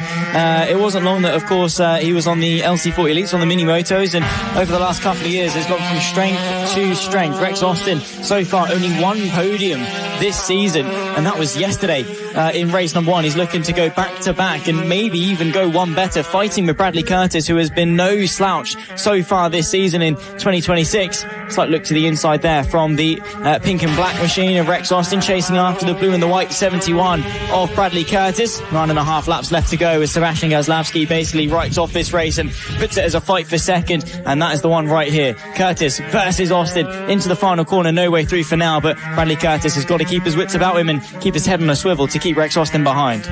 Yeah, these guys fighting for victories and podiums, of course, in the very class that is equivalent to the Red Bull Rookies class, and what it is to Moto3, but what this is to the Moto4 British Cup heroes of the Moto4 British Cup, like Harrison Day doing a great job in his rookie season, of course, coming straight from the Mini GP70 and Extreme 200 class, winning both those titles. They see that. They see that Bradley Curtis sees his older sister Lucy in Moto4 British Cup and knows that they can be there as early as next year. It is a passionate fight for who gets the early jump up the ladder in their career, and that's why they battle so hard. The lap times are incredible because they push to the absolute limit, and Sebastian Gazlowski doesn't look like that limit is going to end at anytime soon. Not in the slightest. It's looking so strong in the 70s, have had some fierce rivalries in the past. You think of Harrison Day last year, Wilson Dilks fighting away with Archie O'Brien back in 2024, and legends who have carved their way through the FAB-Racing paddock and, have etched their name into the Hall of Fame.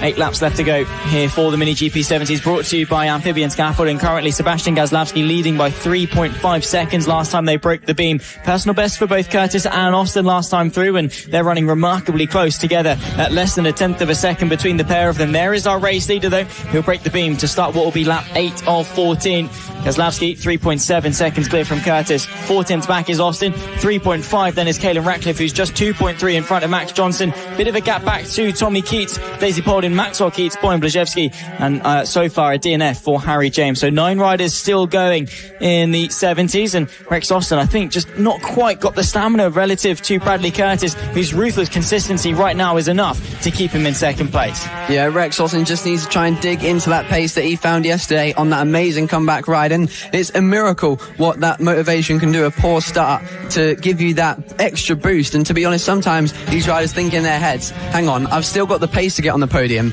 How cool would it be if I had such an incredibly difficult start to a race and came back to third place? Now he just needs to get back in that mindset of going for it if he really wants this podium position. Speaking of going for it, Sebastian Gazlowski entering the 38 lap times and beating the lap record set by Harrison Day, jumping for the first time into the 38s with a 38.964. Fantastic from Super Seb, a super lap time, beating the lap record of 39.0.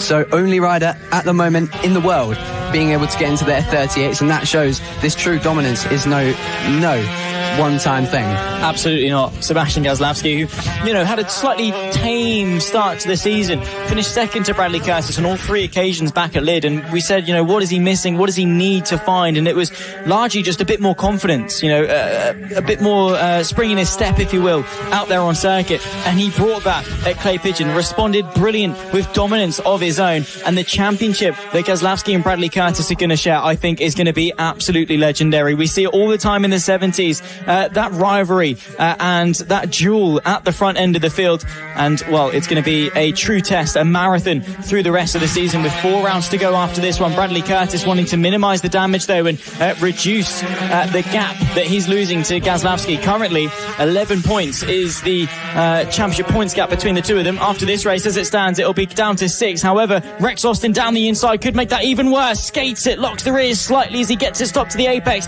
but Bradley Curtis giving a bike length and no more by the time they reach turn number 3. Well, that might have been a failed opportunity for Rex Austin. It's definitely going to panic Bradley Curtis a little bit, because he knows now he would have seen just a bright flash of pink on his side, on the inside.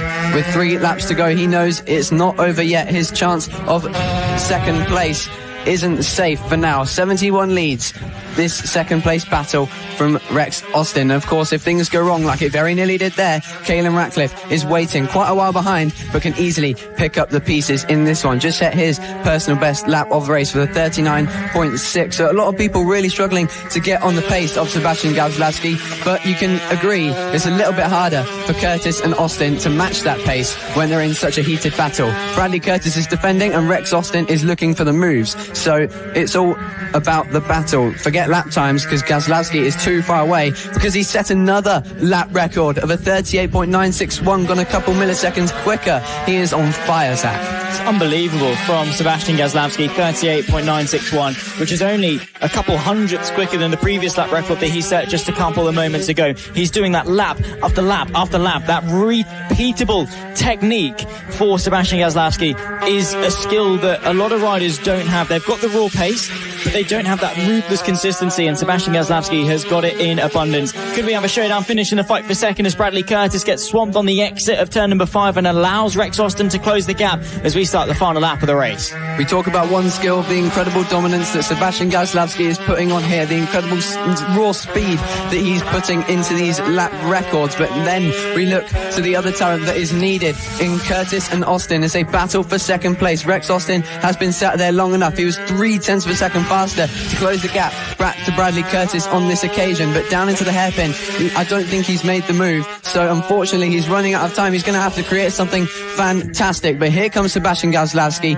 the number 64, coming around the final corner with lap traffic in front of him. We say it makes a difference, but not for Gazlowski because he's too far ahead. The only man in the 38s in the whole paddock. He's on fire. Sebastian Gazlowski takes victory after a difficult one yesterday in the GP70s, proving that it was not his issue.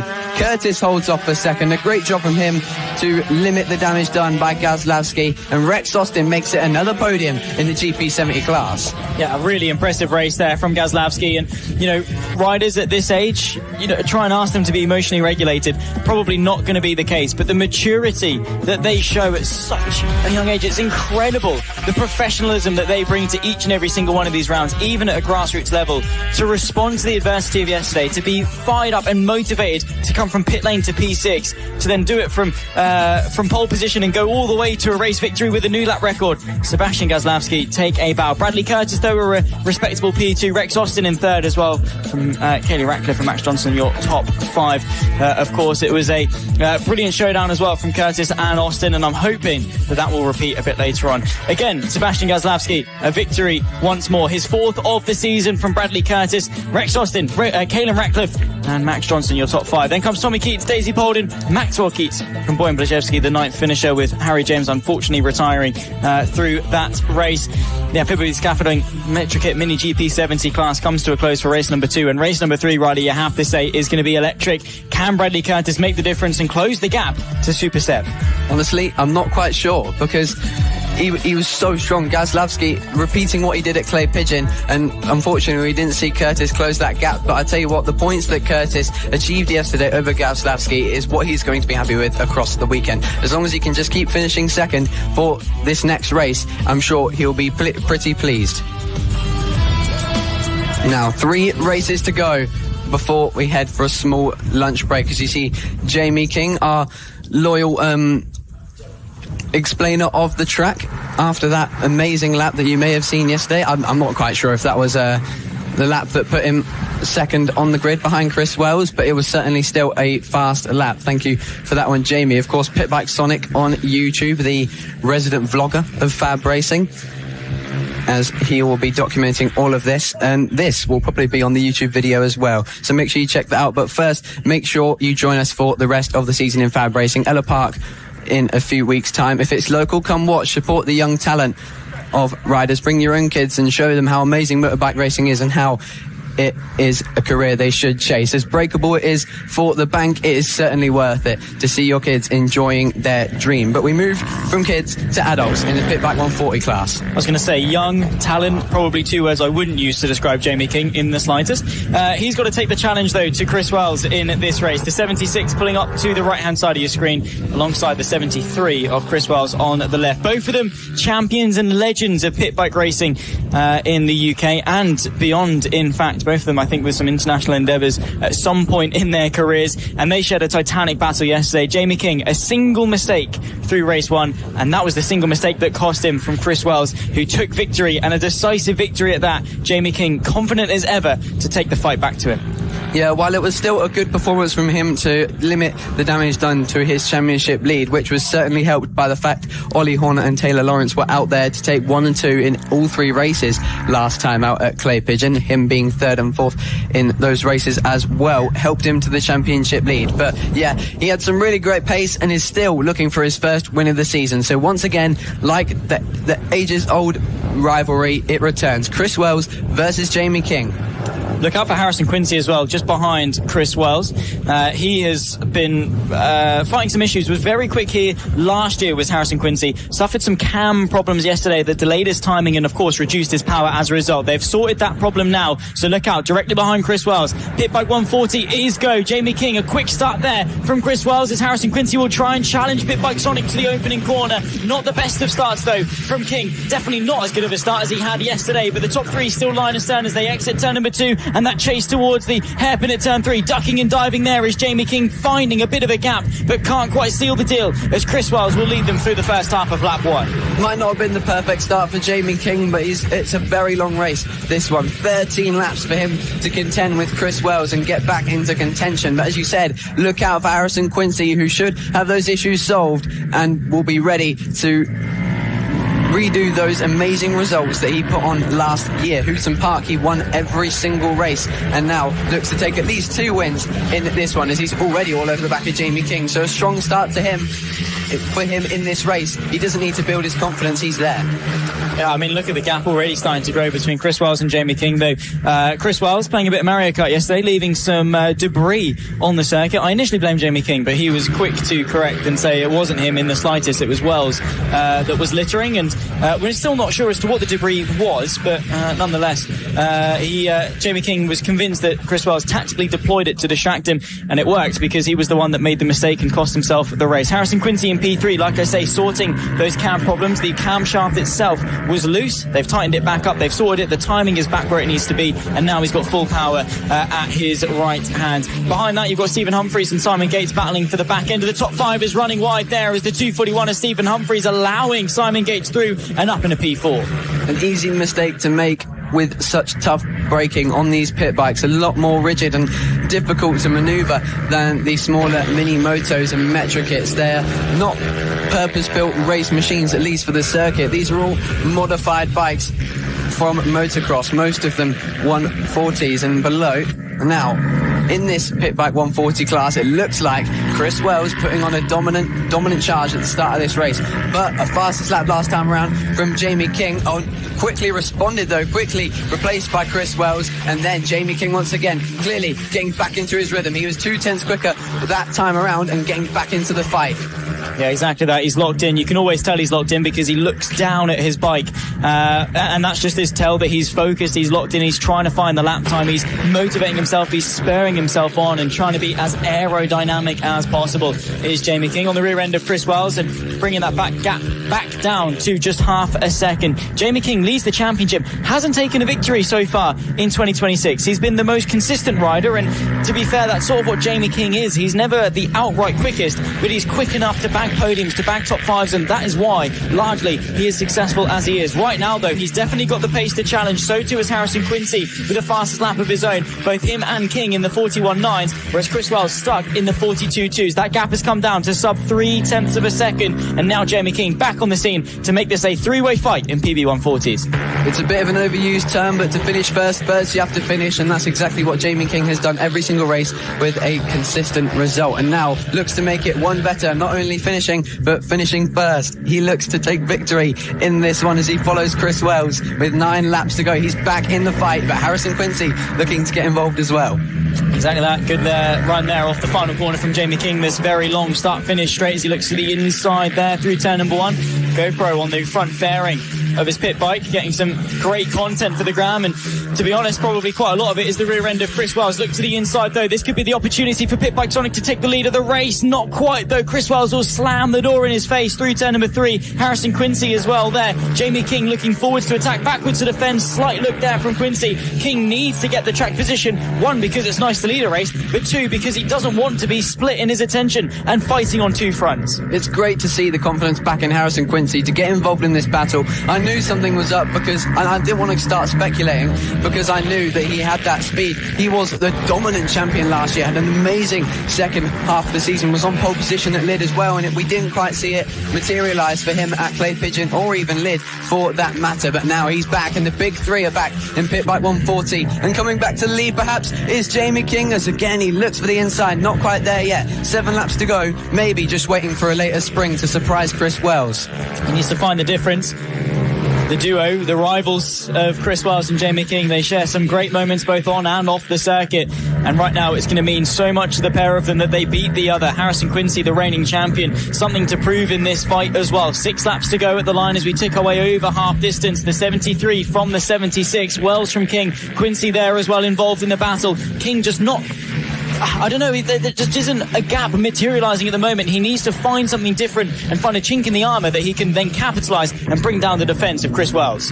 Yeah, Jamie King did tell us he's selling his big bike, the Ninja 300. He's been racing at Bemsey to focus more on his racing here at FAB. Been riding the LRA Moto 190 and Extreme 200s, but he's prioritising 140 all the time. It's the class he's quickest in, and nearly went for a move there on Chris Wells. 6 laps to go, and now it looks like he's getting restless because he knows Harrison Quincy behind is not done yet, and a move will be made if he realises that Jamie King is starting to drop off.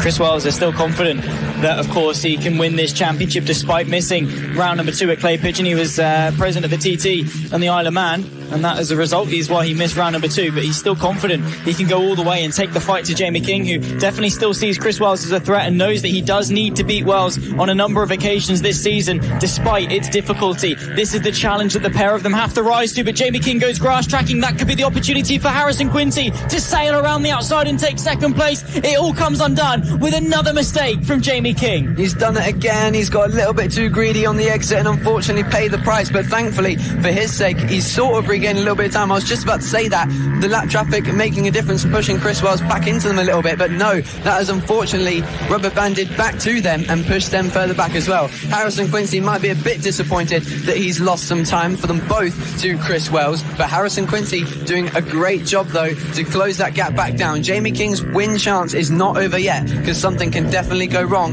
when Harrison Quincy tries to find a way through. Michael Med there in 4th, setting the fastest lap of the race with a 41.5, lapping quicker than these guys out front. He's got a sizable gap to close, but if they keep making mistakes like that, then it can definitely happen. A move is on the cards. Harrison Quincy, he has won here before. He knows how to do it, and he is lacking a win so far this season, as is Jamie King. So more motivated than ever to beat Chris Wells on this occasion. Michael Med, that is a remarkable lap time. And, you know, our focus here at the top 3, Michael Med, no slouch in the slightest. He's fought his way up and into 4th place from what was quite far down on the field, actually, in all fairness, to Michael Med.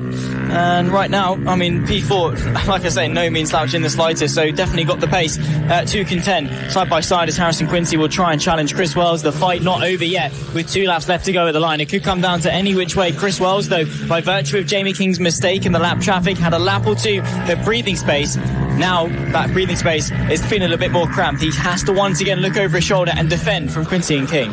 Now, I don't mean to be rude to Chris Wells and Jamie King, but Harrison Quincy really strong through that long double apex corner, which is a double apex in terms of these bigger bikes. Plainly just because I believe Harrison Quincy a lot lighter than these two, being a lot younger and fitter, so he's able to carry so much more corner speed, and I think that's why he was able to move so elegantly around the outside of Jamie King after that mistake. And look, he's looking for a move every time there on Chris Wells. Unfortunately, lap traffic plays another part in pit bike 140s. Thankfully, everyone is able to get through safely. Again, all of them running off the track that time, copying the Jamie King method we've seen so far this weekend. And now going on to the last lap, it's Harrison Quincy's move that he has to make. Just 900 metres left to go here at Hooton Park. Chris Wells wants to go 2 from 2. My goodness me, as he had to fight for it. It has not been easy in the slightest. Harrison Quincy fighting back from challenges yesterday with the cab. Can he take the fight to Chris Wells? Out of turn number 2. With just half a lap left to go, slightly defensive, parking it in the middle of the road. There is Chris Wells, late on the brakes is Harrison Quincy. He'll go up and try and get underneath Chris Wells. We know how strong he is through this long double apex left-hander. Look to the inside through turn number 4, but no way through. Jamie King as well, sat idle, sat powerless in this battle, and at the mercy of the top 2 coming together. Bit of a mistake there from Harrison Quincy, running wide through turn number 5. Now through the chicane for the final time. Chris Wells, once again, will rise up to the challenge, out of the final corner for the 2nd time this weekend, for the 5th time this season, will take victory here in the Pit Bike 140s, and race 2 of Hooton Park goes the way of Chris Wells from Quincy, and Jamie King fighting for the win once again comes up a little bit short and finishes 3rd. A week away at the TT and missed a round, but nonetheless Chris Wells, his confidence doesn't get knocked. He proves his calibre incredibly well. A 41.7 on that last lap, a really good lap from him to end that race, defending from Quincy and Jamie King. He judged that perfectly, as you can see there. Unfortunately, Jamie King not too happy with that one, but another opportunity for the number 76 Pit Bike Sonic to get out there in race 3 and challenge. But nonetheless, finishing on the podium is really helping his championship challenge. Those two, Chris Wells and Harrison Quincy, quite a ways back in championship standings due to that round at Clay Pigeon being missed by Chris Wells, and Harrison Quincy not being able to get on the podium alongside Jamie King, with Taylor Orris and Ollie Horner there. Chris Wells takes victory, 0.2 of a second, and his 4th of the season, clawing back those lost points in the championship ahead of Harrison Quincy, who closes the gap to Jamie King. The top 3 in the championship separated now by less than 20 points at the top of the standings. Michael Med brings it home in P4, just behind Jamie King, with Simon Gates rounding out the top 5. Then comes Stephen Humphreys, who made a mistake earlier on in the race, finishes 6th, from Ben Simpson, Callum Maxwell, Harry Thompson and Daniel Cliff, your top 10. And like I say, Jamie King leads 135 points. Chris Wells just 15 behind on 120. Harrison Quincy 116. We've got 3 champions inside the top 3 in Pit Bike 140s. This could be a modern classic and a historical season in 2026. Yeah, once again, the big 3 getting involved in that championship fight. But we now move.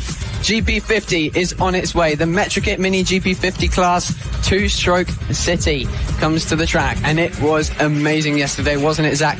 Dive bombs like we predicted. Caelan Ratcliffe versus Emilio Pereira, ending in El Toro taking victory despite his massive high side in qualifying. Many crashes in qualifying, which we saw captured in photography by Dale Baldwin, the resident FAB-Racing photographer. Someone has stopped there. That's unfortunate for them. And once again, it's Reed Saxelby, who had issues in the GP50R race before the start of the race. So that's a real shame. He's having some difficulties mechanically this weekend. But we go back. Oh, right. And we've still got that battle to come, though.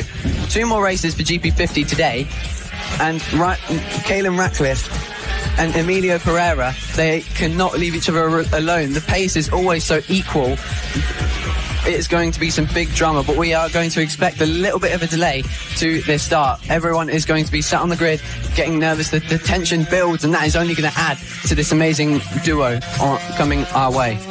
There you can see Reed Saxby's father, Ryan, quick to the scene to try and help him. Big thank you, by the way, to the marshals and the roaming marshals of the FAB-Racing parents for their help and their assistance over the course of the weekend, to all of the medical crew, to the FAB-Racing team as well, for making sure that the racing can get done as effectively and as efficiently as possible. Big thank you as well to Nova Racing for sponsoring the Mini GP50 class and their support of these young riders' future and their ambitions as they climb through the endless ranks of GP racing. Emilio Pereira, El Toro, alongside the 96 of Caelan Ratcliffe, the Hornet alongside on the front row. I mean, what a star-studded lineup that is. Bo Morris, Tommy Williams, the front 2 rows, with Josh Perkins set to start alongside Reed Saxby, who I don't think is going to make it all the way back to start, and that is abysmal here on Sunday. Nelly Nuth from Jensen Cedras on row 4, then comes Oscar Rowland, Adele Everett and William Skingle, the 11th rider to take to the start of this one. But El Toro versus the Hornet, 31 versus 96, that race towards turn number 1.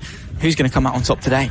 Well, I'll tell you what, you can never leave that Hornet name alone. Of course, Zach Sweeney being the very man who crafted that Hornet nickname for Caelan Ratcliffe, the number 96, the name given by Zach due to his bright yellow and black, Metrokit Mini GP50. These 2 strokes about to go screaming into life as they set into turn 1, with Tommy Williams looking aggressive off the start once again. He's revved up to get a podium.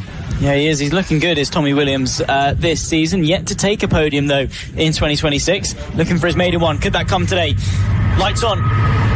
Lights off. We go racing in Mini GP50. Equal start between the top 2 championship rivals, but Emilio Pereira will lead them through the opening corner. Bo Morris looking punchy as he has done all weekend long. Pereira, though, under pressure as Ratcliffe will chuck one to the inside of turn number 2, and Emilio Pereira drops to 3rd, maybe drops to 4th by the time they reach turn number 3. He's hampered here on the exit as Caelan Ratcliffe will seal the deal and take the lead of the race down through turn number 2. A Hail Mary send into turn 2. We were not expecting that. We were saying earlier how only at turn 2 moves could be done by mini motos, and Caelan Ratcliffe, the Hornet, pushed his way through, moved him out the way and commanded that he moved and took the lead of this race very dominantly. That was incredible from Caelan Ratcliffe. We said about confidence yesterday, it is clearly there as Bo Morris now is in 2nd. Emilio Pereira, who was originally in 4th, has already made his way back through and is revved up to get back in the fight for the win.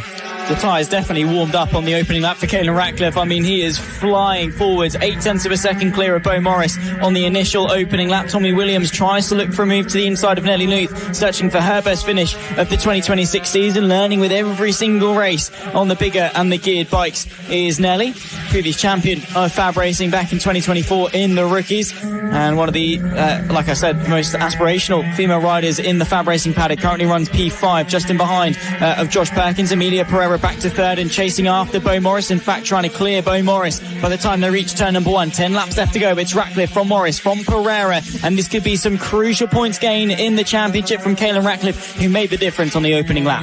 Yeah, I've been really impressed with how Nelly Luth has progressed on these bikes as Emilio Pereira makes an inside move. That was so close. In fact, yesterday when we were watching them in practice, we knew that Emilio Pereira was going for some interesting sends there in practice, and there's another one again. Wow, I thought he was going to go for that one. That would have been an incredibly brave move from Emilio Pereira, the number 31, doing everything he can to get back into the fight with Caelan Ratcliffe. He's just done the fastest lap of a 41.4, but that's quickly dethroned by a 41.1 by Caelan Ratcliffe, who's putting the hammer down and looking to take victory after missing out in race 1.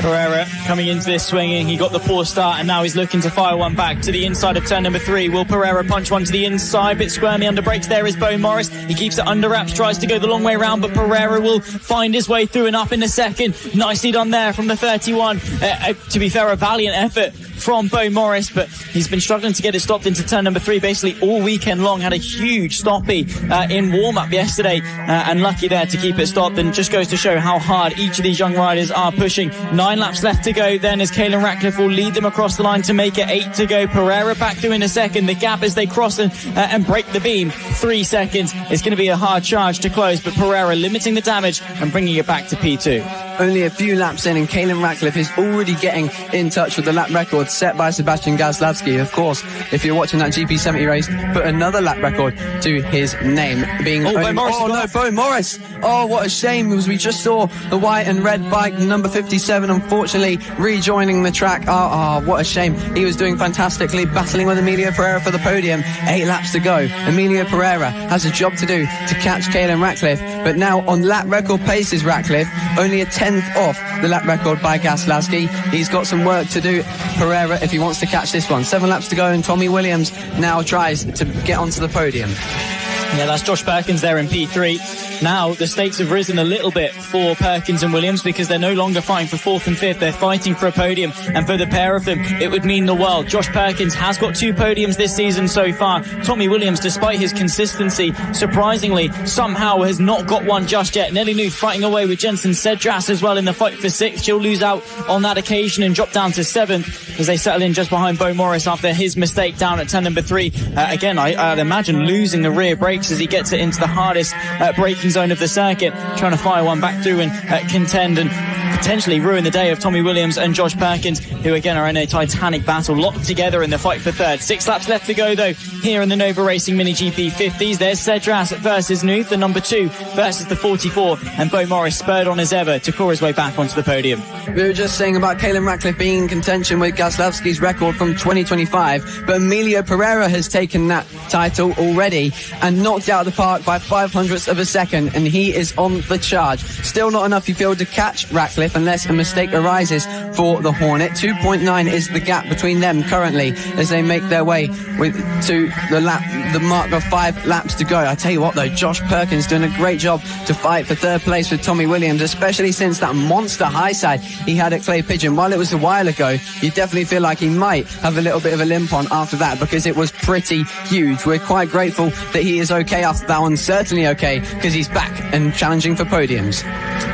Defensive to the inside there, Josh Perkins trying to keep Tommy Williams at bay. Bit of lap traffic to negotiate as they'll split their way through. Tommy Williams draws momentarily alongside the number 30, but no way through and to no avail on that occasion for him. Tommy Williams still motivated, and you can see his maiden podium directly in front of him. You can bet that he will be pushing for it. Emilio Pereira and Caelan Ratcliffe, new fastest lap of the race, going the way of the 96, a 40.771. They are locked together in terms of pace. They were virtually matching each other for the last 5 laps. However, Emilio Pereira, I think, caught up on that previous one on lap number 8 and dropped back a little bit. The gap between them now just shy of 4 seconds. So Ratcliffe just has to keep it clean and will be looking to take his 3rd win of the season and close down the points in the championship. Perkins versus Williams, though, still nothing really happening. Perkins just doing exactly what he needs to. Quick into the corners, quick out of the corners. Not really much that Williams can do more than that. I think after that move at turn 2 on that one from Caelan Ratcliffe, I think we can definitely confirm that there were tyre warmers on his bike, and he might have even gone a bit further and used his own pace to warm up the tyres, if not, because that was truly an amazing move. And now knocking on the door of beating the lap record, original lap record, by an even larger amount now, with another lap coming in from Ratcliffe of a 40.732, over a tenth of a second quicker than the original lap record set by Sebastian Gazlowski, who's been so impressive in the GP70 class. Now 3 laps to go. What can Tommy Williams do? And I'll tell you what, Bo Morris with a very quick remount, getting back to 5th place. If something goes wrong between Williams and Perkins, he can definitely collect that final spot on the podium. And a brief mention there for Reid Saxelby. It's nice to see that he was able to get back on the grid and back ready to race on the number 75 machine there in 8th behind Nelly Nuth. 2 laps left to go. Just about 1.8 kilometres of racing here at Hooton Park. Caelan Ratcliffe coming into this race 26 points adrift from Emilio Pereira, and as it stands he'll leave it just 21 behind, with still 14 races left to go in 2026 in FAB-Racing, the Nova Racing Mini GP50s. Fight here between Perkins and Tommy Williams. The all-blue 51 on the back end of the blue and yellow number 30 of Josh Perkins, who's looking for his 3rd podium of the season through the chicane, and to start the final lap of the race between the pair of them. A showdown here that could well mean the maiden podium for Tommy Williams, but he's not quite got enough just yet. Caelan Ratcliffe, though, oh my goodness me, he has been striking in this race, and through turn number 3 for the final time, just has to keep it nice and tidy to take what will be his most dominant victory of the season yet. Yeah, I've just noticed some spectators on the outside of the track coming along on their enduro bikes, and they've come just in time to witness this incredible performance from Caelan Ratcliffe. Make sure you're here for Ella Park next time out, because we're going to have some more action. But the action on the headline at the moment is Caelan Ratcliffe, the Hornet, comes to the line to take back victory from Emilio Pereira after losing out in race 1 with an incredible manoeuvre on lap 1. He never looked back. A new lap record and a new challenge in the title as he continued to take Pereira straight to the final round. But here we go then. Perkins takes home 3rd after a valiant battle with Tommy Williams. He'll be very happy with that, and a great job from Josh to come back after, of course, that brutal crash that he had at Clave Pigeon. A great job from him to fend off Tommy Williams. But again, GP50, the drama, maybe not the battle for the win we would have wanted, but you can't deny that that manoeuvre from Caelan Ratcliffe was nothing short of sensational. Yeah, that opening lap from Ratcliffe, I mean, he's going to be buzzing with that, isn't he? The Hornets, and, well, takes home his 3rd win of the season. Between Emilio Pereira and Caelan Ratcliffe, they have won between them all 8 races of 2026, and the gap in the championship comes down to 21 points. 9.2 seconds, though, was the winning margin for Caelan Ratcliffe, who brings it home in front of Emilio Pereira. Josh Perkins takes his 3rd podium of the season. The Tommy Williams, who will still have to wait to taste the top 3. Bo Morris, top 5 from Jensen Cedras, Nelly Nuth, Reid Saxelby from Adele Everett, and William Skingle, your top 10, and the final rider in the Nova Racing Metrokit Mini GP50s. They're 1-1 now. The Hornets versus El Toro, who's going to come out on top in race 3 later on today. Well, it all comes down to tomorrow. It is today even. Sorry, I think it's still Saturday. The heat getting to my head yesterday, and now a bit cooler temperatures maybe made the difference for Caelan Ratcliffe, because you felt like Emilio Pereira just had something a little bit more yesterday. But now Caelan Ratcliffe putting the hammer down and letting Emilio Pereira know that the gloves are off for race 3 later on. Don't miss it. We move along from Mini GP50 by Nova Racing to the LRA Moto Extreme 200, the ultimate class of absolutely everything. Nearly every bike, big bike that is, in the FAB-Racing classes out there. GP70s, Ovales, make it 160, 140. You can see Mason Fedrick out there on his 160. There's pit bikes out there as well in the form of the senior classes. Of course, Jamie King out there on the LRA Moto, the brand new 190 that he's been trying out recently. Very happy with that package at the moment and contending for victory in the senior class, unlike he was on his own bike. But yeah, fierce fights coming your way after an amazing round at Clay Pigeon. We saw Henry McCartney and Harrison Day inject themselves into the battle with some new machinery on their sides as well. A CRF 150 piloted by reigning Extreme 200 and GP70 champion Harrison Day and Henry McCartney on his SX85. And of course, another mention, like I did yesterday too, Henry McCartney, Moto4 British Cup rider, has unfortunately broken his wrist. So we hope he can get better soon and get back out on track and show us why FAB-Racing can bring riders to amazing feats like they are doing right now in the Moto4 British Cup. Running through the grid for the Extreme 200, Sebastian Gazlowski, championship leader in Finley Polhill's absence, and a victory yesterday for Super Seb, taking 3 of the last 4 victories. Starts alongside Bradley Curtis on row 1, and hopefully, like we saw in the 70s, going to share a similar battle. Tommy Keats, Rex Austin, row number 2 from Max Johnson and Mason Federick on row 3. Then comes Thomas Med, Jensen Ansell, Maxwell Keats and Daisy Polden, your top 10. Scott Dermott from Harry James, Jamie King, Chris Wells alongside each other on row 7, with Boyan Plazewski and Sam Wiseman, the 16th and final rider to take to the start of the LRA Moto Extreme 200s. Revs rise, the lights go on. And for Extreme 200s, Sebastian Gazlowski versus Bradley Curtis. Lee Klaus gets the lights on finally. And for the LRA Motos Extreme 200s, we go racing. Equal start between the top 2, slightly better for Bradley Curtis, but the second phase favouring Gazlowski down the inside. Rex Austin will fire one through in his second place. Once again, a super start from Super Seb. Oh, a short wait on the lights there. That would have played on the riders' minds. They got jumped into turn 1. Fantastic from Gazlowski to have cat-like reactions and respond fantastically to that. He leads this race now from Bradley Curtis, or maybe not. Rex Austin with a fantastic move into turn 4. Truly heroic, because that one has been really hard to make all weekend long for anyone in any class, and clearly showing that he has what it takes to make that work. Lap 1, taking advantage of the craziness with the very short wait we had on the lights, and he's now trailing Gazlowski and trying to put that pace that we saw yesterday into effect. 1.04 seconds is the margin at the moment at the front for Sebastian Gazlowski. Rex Austin versus Bradley Curtis. The 71 looks to the inside. They have also got Tommy Keats, who's risen up slightly in the extremes and now able to take the challenge to the 2 in front. Duck to the inside there from Keats as Bradley Curtis thought twice about turning in through 4 and 5, but still able to retain what is third position. Now that difficulty arises. Bradley Curtis fighting on the 2 fronts, forwards to attack, backwards to defend, as has been sort of the tail of the tape for the best part of this weekend. So many riders have been locked in those types of battle, and now Bradley Curtis has got to manage fighting Rex Austin but also keeping Keats behind. A 2-stroke dominance at the moment here in Extreme 200 in the case of the Metrokit GP70s, and Tommy Keats trying to fly the flag for the 4 strokes on the Ovale and get it on the podium. He is in a complete sandwich at the moment with 3 GP70s in front of him, 1 behind in the case of Max Johnson, and then the next Ovale being Jensen Ansell in 6th, who's been doing a magnificent job in the GP50R class. I've just seen Mason Federick go up the inside of him. Those 2 battling for 6th place, but practicing maybe for the next race coming up, practicing their tactics and dives on each other, finding more places to make moves on their bikes, because that promises to be an amazing race, the 50R class, after what has been a waiting game for both Ansell and Federick. But enough about that, and back to the LRA Moto Extreme 200 class. Gazlowski doing exactly what we've seen in GP70s.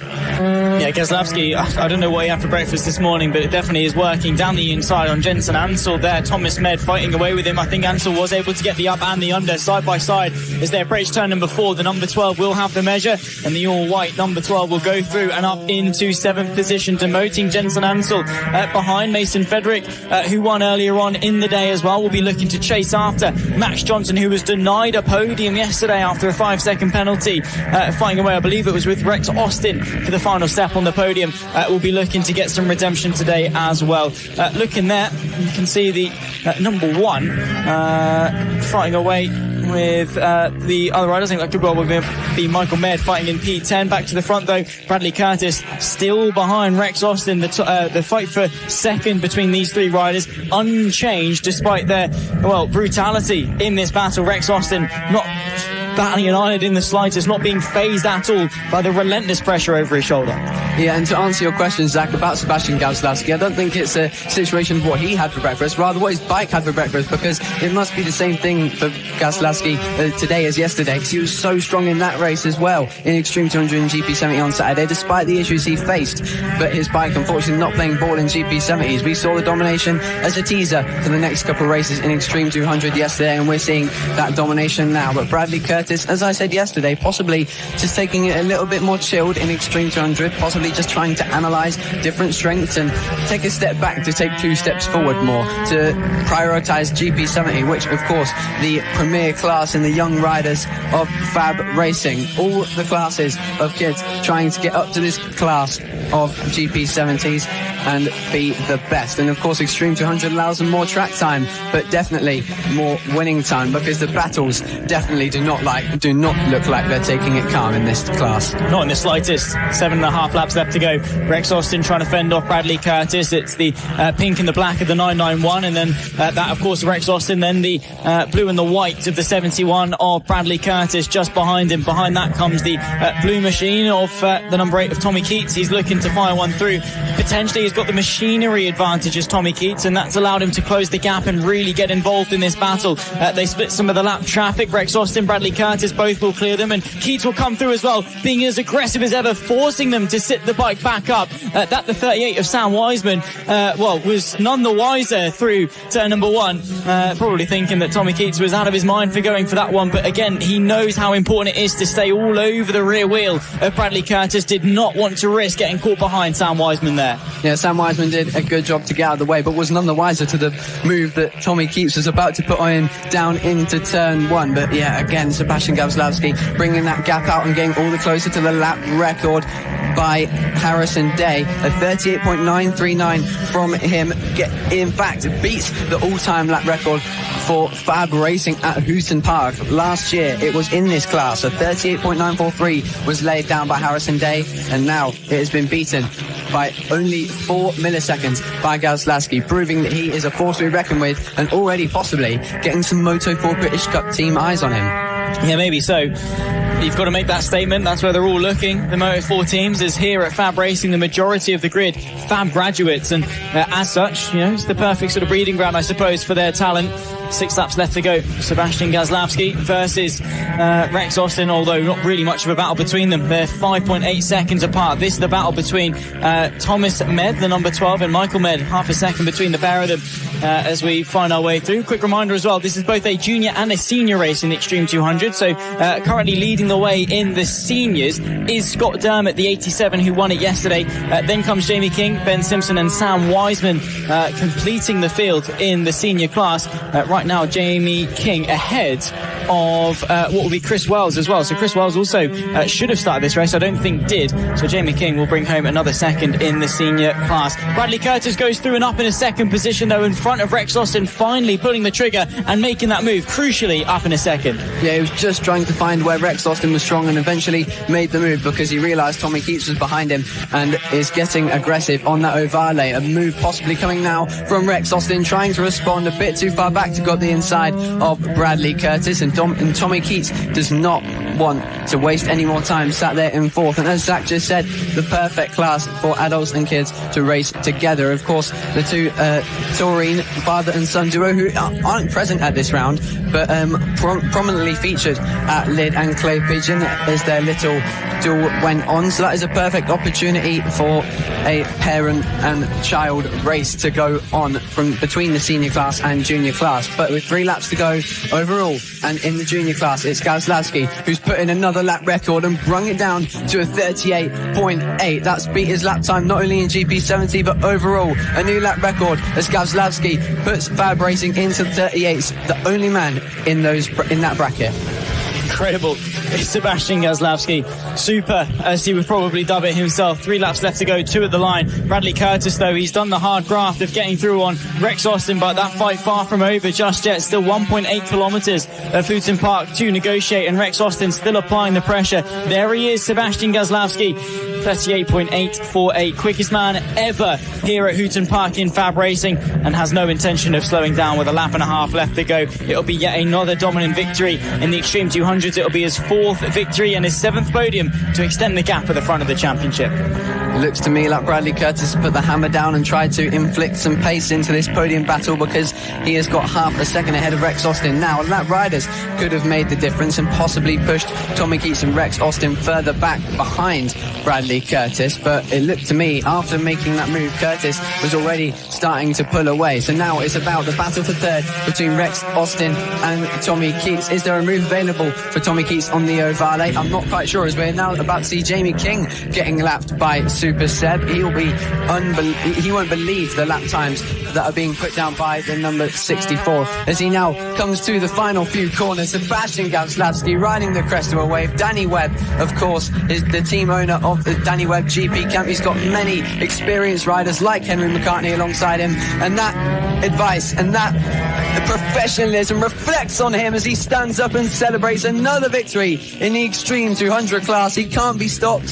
He is setting lap records for free as this battle for the second place raged on to the flag. Bradley Curtis took home second, and on the run to the line, the GP72 stroke overpowered the Ovale of Tommy Keats. Unfortunately, Tommy not being able to get the 4-stroke Ovale onto the podium, but more opportunities for them to come later on after lunch. Yeah, what a ride that was from Sebastian Gazlowski, and celebrating deservedly so. Like we say, we said he was missing something, just that little fragment, if you like, that final 5%. He had all of the right ingredients, all the right attributes, and he now, from Clay Pigeon to Hooton Park, has begun to put them together and to craft the makings of a champion. Sebastian Gazlowski, the future absolutely is bright. He extends the lead in the Extreme 200 Championship with his 4th victory of the season, some 7.5 seconds clear of Bradley Curtis. Inspirational rides from Sebastian Gabslavsky.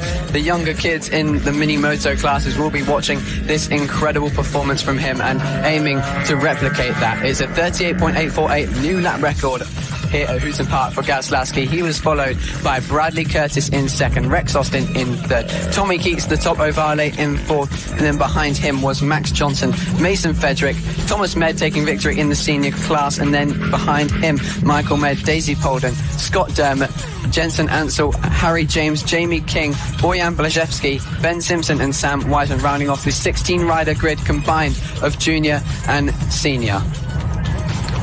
Well, with Extreme 200s completing their second race of the weekend, they'll be back out for race number 3 a bit later on. Big thank you to LRA Moto for their support of the championship and their support of motorbike racing as a whole. You join us, of course, if you're now just tuning in to FAB-Racing, either on the FAB-Racing YouTube channel or, of course, on Motorsport Radio. It's a pleasure to have your company on what is a very nice weekend in terms of the weather. Slightly cooler here on Sunday. Myself, Zach Sweeney, Riley Davis, to talk you through all of the racing action as we will continue our way through the racing action. Of course, an earlier start on Sunday. They brought it forward by half an hour so that, of course, we could get all of the racing done and dusted. Of course, we'll be powering through all the way to 1 p.m. before we stop for lunch. And what that means is we're now kickstarting the second half of the day. These races are flying by, Riley. Yeah, yesterday we saw complete dominance from many riders, and that's what I started off this program with, was saying that dominance was the ultimate key. But I think it's a bit of a different story this morning. We've seen some incredible battles. While Caelan Ratcliffe dominated that GP50 race, it wasn't dominance in the form that his pace was so much better than Pereira. He did it because their pace was the only one that stayed together yesterday. So it sort of flipped it on its head. But the move that Caelan Ratcliffe put on Emilio Pereira shuffled him back and delayed him in the race to catch back up to Caelan Ratcliffe. Now, if it was a maybe 5-lap longer race, we could have seen Emilio Pereira do that. Potentially so. Of course, like we say, domination defined across a lot of Fab Racing, and it's spectacular in its own right, isn't it? We have close racing, but we have a lot of riders that do make that difference. And while on paper, yeah, fair enough, they might take all 3 races of a weekend, doesn't necessarily tell the whole story. In Moto Team, definitely does not tell the whole story in the slightest with SFC Racing and Atmi Racing, those that share the front row. The 133 alongside the number 8, Sam Clowes, on board the 133 Team SFC, have taken both victories in Moto Team. But like I say, that doesn't quite tell the whole story.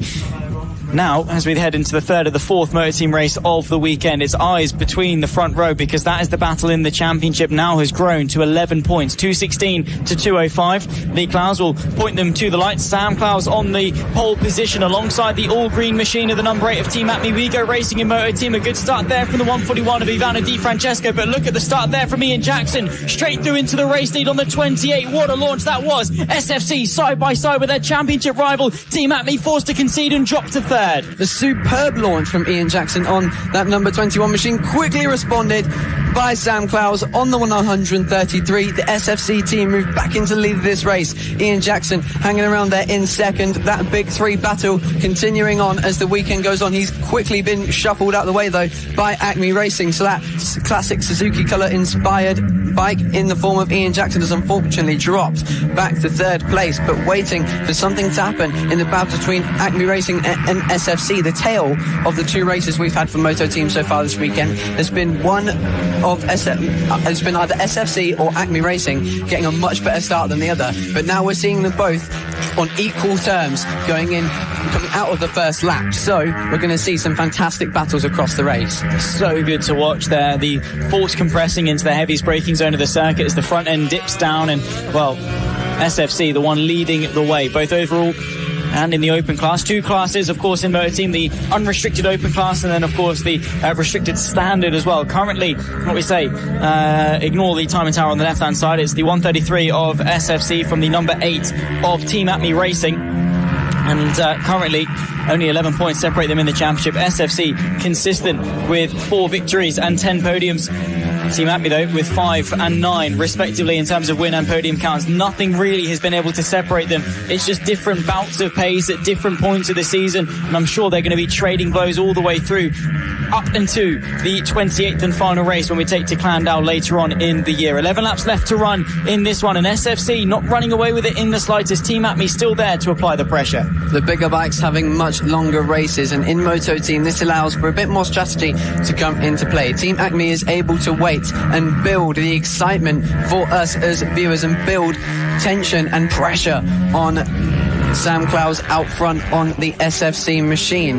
Now 11 laps to go. Acme Racing just waiting for a moment to get by. Absolutely.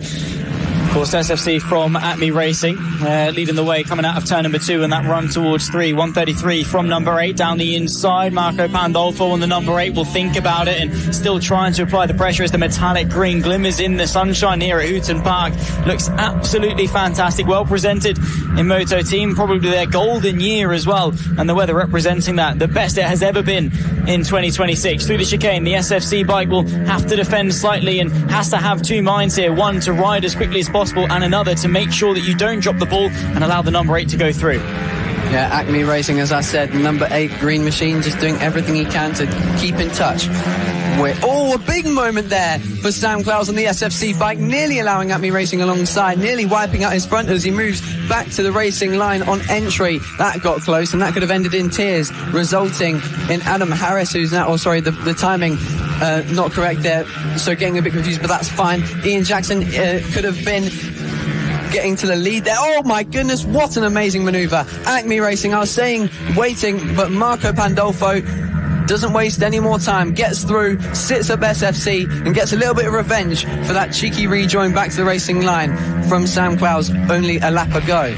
Well, to be fair, I don't think there was any malice in it in the slightest. There was still a bike's width on the outside, and Acme Racing just tried to thread the needle, and ultimately you're not really ever going to go around the outside of a 90-degree right-hander in the form of turn number 2. Nonetheless, Acme Racing making the difference, going for the send through the double left-hander at turns 4 and 5, and with 7.5 laps left to go, can they extend the margin? On pure pace, on pure race pace, I would probably actually say that Team Acme have got the measure over this weekend, but SFC, they've been a little bit fortunate, maybe some lap traffic bringing them back into the mix, and to be fair, with 8 laps left to go, these longer races, more endurance style, I guess you could say, in the form of Moto Team, still very much a sprint race, but the addition of lap traffic as an extra measure could still give SFC the advantage they need to crawl themselves back into this race. They look over the shoulder, they know they're home and clear of everyone else behind them, that being of course the 28 of Ian Jackson in front of the 27 of course I believe of Dean Quincy 20 just over his shoulder, and then the 29 of Matt Lindley, and then Ivano Di Francesco just over his shoulder on the 141. They are miles clear, so it's a straight 1v1 at the front. But look at this battle here as Ian Jackson desperately tries to keep behind Matt Lindley and Ivano Di Francesco.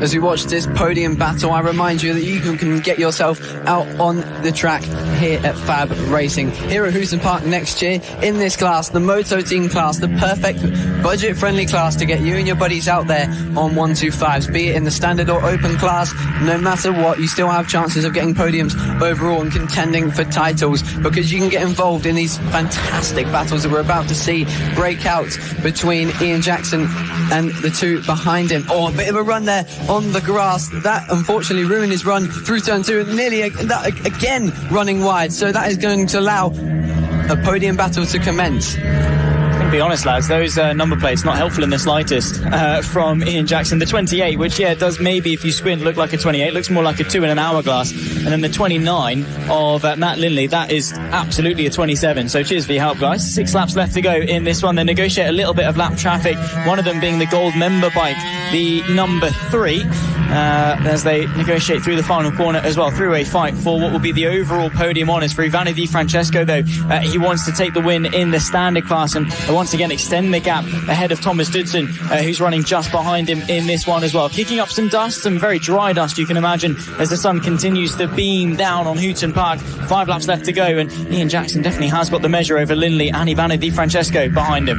Yeah, and a bit of a pointer if you will join this class is please make it a little bit easier for us to read your number plates and make sure we get the numbers right. I mean, nonetheless, though, you should still get out there now. Next race coming up in a few weeks' time, Ella Park, and we want to see you out there, whether that's with the gold member bike for one round or for the rest of the season.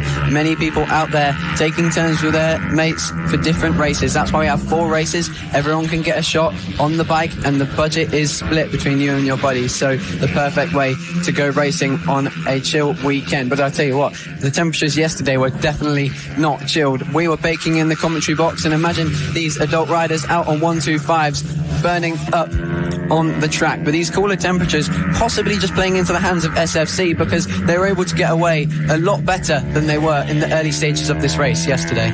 Yeah, exactly that. SFC out of the gates very, very strong, but Team Atmi still the one with the advantage. 42.471 for them. And Team Atmi Racing running away with it slightly, 3 seconds now clear of SFC. Currently showing Atmi Racing and SFC in 6th and 7th, despite them being in the overall race lead. Of course, Mario Gelli shown as the race leader. That, unfortunately, not the case, as much as I'm sure he would like it to be. Team Atmi Racing and Team SFC have run away with it from the get-go, unless there's any penalties that we're unaware of. Even then, I think, even with a 5-second penalty, they would be dominating this one. So Atmi and Team SFC, despite what the timing tower says, dominating in P1 and P2. New fastest lap of the race, in fact, last time through for Team Atmi, 42.471. Matt Lindley struggling to find a way through on Ian Jackson at the moment. I must say, actually, there's a transformation from lid to here. How good does that bike look? The Suzuki Classic Team inspired colours look absolutely brilliant, and I must say, probably one of my favourite bikes in terms of design for FAB-Racing. But it's all good having a nice paint job. It's about how fast you can go. Let's put that to the test. Can Ian Jackson hold off Matt Lindley and keep this 3rd place on the podium? There's a lap rider there moving out of the way to just let them through. Nice and courteous from him. So doing all the right things to make sure that the battle for the podium continues on. But as you say, Zach Acme Racing on the charge. Another fastest lap for them with a 42.3, but it might be a little too late to challenge SFC, with especially lap traffic making a difference. Just a handful of laps left to go, a lap and a half in fact, as once again Ian Jackson will carve his way through some of the lap traffic. Matt Lindley fighting with him, so that'll be for podium in the open class. Final lap of the race now begun. So Team Atmi Racing, Team SFC, a country mile clear of these guys. They'll probably over half the way through the lap. They're coming now through into turns 4 and turns 5. That's just how far in front they are relative to everyone else. Team Atmi leading the way from SFC by some margin, you have to say. Fastest lap of the race went the way of Team Atmi Racing. They fire back here on Sunday. Despite the dominance of Saturday, Team Atmi Racing coming through will take the flag, will take victory in race number 3 of Moto Team. And what a response that is. They take what is their well, their 6th race win of the season. 6 from the 11 so far. Over 50% win rate for Team Acme Racing. Impressive as ever. SFC will bring it home, of course, in 2nd position. Ian Jackson as well to complete the open podium, as there's the small discussion at the end there. Interesting hand gestures coming in from Sam Clowes, to say the least. I'm sure he's going to be looking to respond a bit later on for Motor Team's final race of the weekend, and well, to at the very least return the favour and go for his 3rd victory of the weekend. Yeah, somewhere there in the later stages, Acme Racing, Marco Pandolfo on that bike, the number 8 machine, clearly managed to get through on SFC. Usually the tail being lap traffic, we weren't really aware of that. The timings, as you may have seen, were a bit upside down, but nonetheless, I bet that it was an amazing move if it was a battle between the two, and Acme Racing was able to close the gap. But here we go, and here is your results for Moto Team, the first of today. Still another one to come for Moto Team at the end of proceedings for FAB Racing. And Moto Team, as you said yesterday, Zach, is doing absolutely incredible. The class is so much more competitive than it was last year, being dominated by Acme Racing, but now we're seeing a rivalry brew between SFC with Sam Clowes on board and Marco Pandolfo and the Acme bike. Yeah, exactly that. Acme Racing, with their 6th race win of the season, will close the gap to SFC to just 5 points in the championship, with still so many races to go, with Moto Team taking the change in 2026 to encourage more entrants, to encourage more bike sharing, the increase to 4 races a weekend, and also as well the fact that instead of all other classes, their qualifying dictating the starting position for all of their races, Moto Team do it slightly differently, in that race 1 is decided by qualifying, but race 2 is decided by the race result of race 1, and subsequently from then on in the weekend. And what that does mean, Riley, is that Team Acme, for the first time this weekend for race number 4, will start from pole. And now we move back to the Mini Motos, AC40 Pro by 2 clicks out. This one was a bit of an interesting race to analyse rather than watch battles, as we saw Finley Styles, who was really good at sticking with Noah Barfoot in the first race on Saturday, struggled more than we thought in this one. Had a really poor start, unfortunately, for him, as you can just see him there, standing there waiting with Lucy Curtis and the rest of the field. The Bradley Smith replica showy, a brilliant helmet design, and a lot of these kids choosing some very good design choices, possibly at the local JNS, and that is what we're seeing here, is the passion to ride, the passion to compete. As it looks like someone has a problem there, trying to figure out who that is, but they're trying to get the bike restarted. A little bit easy to restart these bikes, as in fact we saw Matt Birkin in the senior mini moto at Clay Pigeon was able to restart the bike rather quickly, but the previous races saw Noah Barfoot once again proving he is the dominant force, and one that can't be taken down anytime soon by the looks of it. Not in the slightest. He is on a win streak of 6 races, starting from race number 3 here at Lid. It's time for the 2 clicks out AC40 Pro class here for round number 3 of the MasterMac FAB-Racing British Minibike Championship. The sun's still shining here at Hooton Park, and it's Finley Styles that takes the pole position for the 3rd and final race of the Pro weekend. Noah Barfoot alongside him on the front row, with James Dermott and Randy Carter sharing row number 2. Harrison Dale and Jude Good on row 3, with Zach Athasich in P7 and last. Like we say, Noah Barfoot coming into this, he has taken 6 consecutive victories, 7 in total across the 8 races thus far this season, and seems seemingly unstoppable at the front of this championship. I'll tell you one person to look out for, those Randy Carter down at turn 1. That confidence that the 2nd place he got in the previous race earlier on today will give him the perfect boost needed to possibly challenge Noah Barfoot on the earlier laps, and that's exactly what they need to do. It's the strategy that we hear when there is such dominance in the form of Noah Barfoot. You look at Nicola Bulaga dominating the World Superbike Championship. I've made this comparison a few times, but the best way that Ika Lecuona could stop him is by interrupting his rhythm early on in the race, and that's what the objective is here for Finley Styles and Randy Carter. Yeah, absolutely.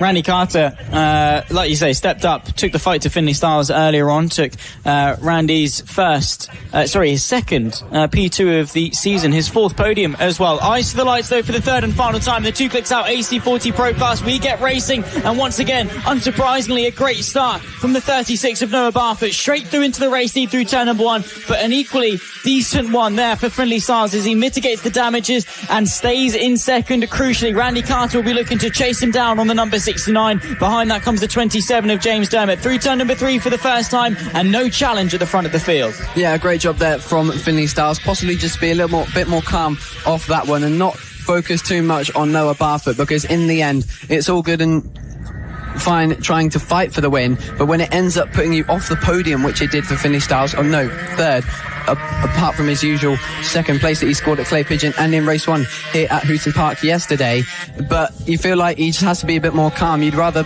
take second place and not challenge him than push too hard to try and challenge him and finish third. But Randy Carter definitely looking to reclaim that second spot that he fought for so valiantly in the race earlier on. The rivalry between the two looks like it's coming back to a form after a bit of a breakaway at Clay Pigeon. Hopefully so. I mean, we've seen some great racing in the pros, not for the leads by any means. Noah Barfoot has made sure of that one. He has won all but one race so far in 2026. Incredibly consistent, incredibly fast, crucially, and well, he's not really learned anything in terms of racing, in terms of overtaking people, but that, of course, those lessons will come. Right now he's learning that consistency, building that confidence, and those lessons are valuable as they make their way through the ranks. 33 of Jude Good fighting away there with the 56 of Harrison Dale for 5th and 6th position in this race. 8 laps left to go as they cross the line. Nicely defended there from Harrison Dale, as Jude Good will still try to find a way through, dropping off the back slightly, and currently our closest battle on circuit. As well as that, we've got Finley Styles and Randy Carter separated by just 3/4 of a second, 7/10 between the two of them, with Finley Styles slightly quicker in race number 3. They're once again trading as to who's going to be fighting for second place honours in the pro class. Styles versus Carter could be one, though, to keep an eye on through the rest of the race. Yeah, definitely so. Randy Carter, we did see in the previous race, did get stronger as the times went on and the times improved as well. Finley Styles was able to catch back up to him. We see a brilliant move there from Jude Good underneath Harrison Dale in the last corner. Very brave manoeuvre from him, but already looking to be responded from by Harrison Dale, going for the wider line to try and cut underneath him into turn 2, replicating that move possibly. But we saw from Caelan Ratcliffe on the opening lap of the GP50 race that this 2Clicks AC40 Pro race is, as always, being dominated by Noah Barfoot. Finley Styles doesn't look like he can hang around with him. His best lap at the moment of 45.1 coming on that last lap, and Noah Barfoot on the crest of a wave of a 44.6. Yeah, incredible stuff. Noah Barfoot, it just raises the question, when is the challenge going to come? He's learned at such a remarkable pace, quicker than anyone else. He's built the confidence, he's got the machinery underneath him. And you have to say, what does the future hold for a rider like this? The pro class has been the fighting ground of battles such as the one back in 2024 between Mason Federick, Rex Austin and Caelan Ratcliffe, and they shared a tyrannical tussle, you have to say, back in 2024, fighting for the podium three-way all the way through the season. They were nose to tail. Not the case in 2026 in the AC40 Pro class. Noah Barfoot defining domination at the sharp end of the field.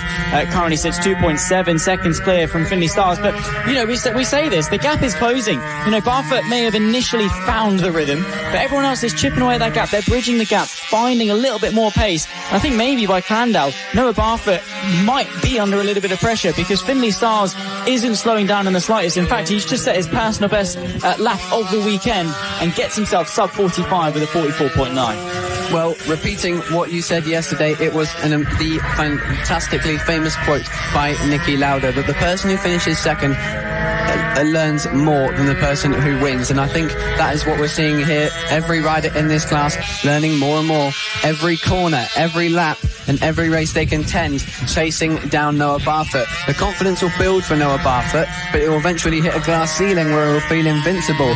That was stopped at Lyd when he crashed out of the lead in the wet weather conditions. Now it's rebuilding again, and it is eventually going to break once he finds Finley Styles a bit closer than he has been all season. Exactly that. 4 laps left to go. You can see there the 69 of Randy Carter, who's actually dropped off the rear end of Finley Styles. That burst of pace we saw in race 2 earlier on this morning has dropped off slightly, and he's falling back into the clutches of James Dermott. So they resume their rivalry,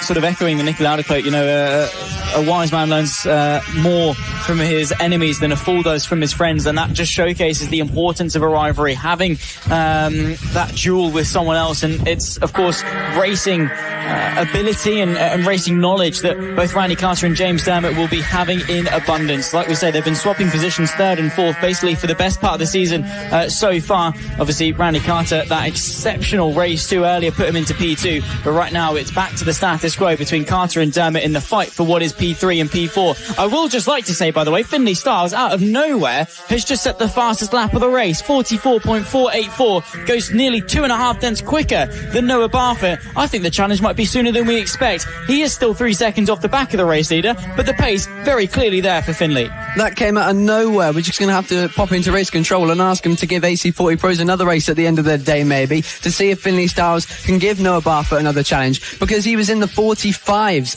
as his best lap across the weekend, and he's dug deep and jumped all the way into the 44s, nearly a whole second quicker than his personal best lap. So where on earth did that come from? Fantastic boost of confidence from the number 18, who's now on the charge, not quite able to catch Noah Barfoot, perhaps only closed about 2 tenths last time round, but definitely something that can really boost his confidence going to Ella Park in a few weeks' time. We could see that challenge as early as a few weeks.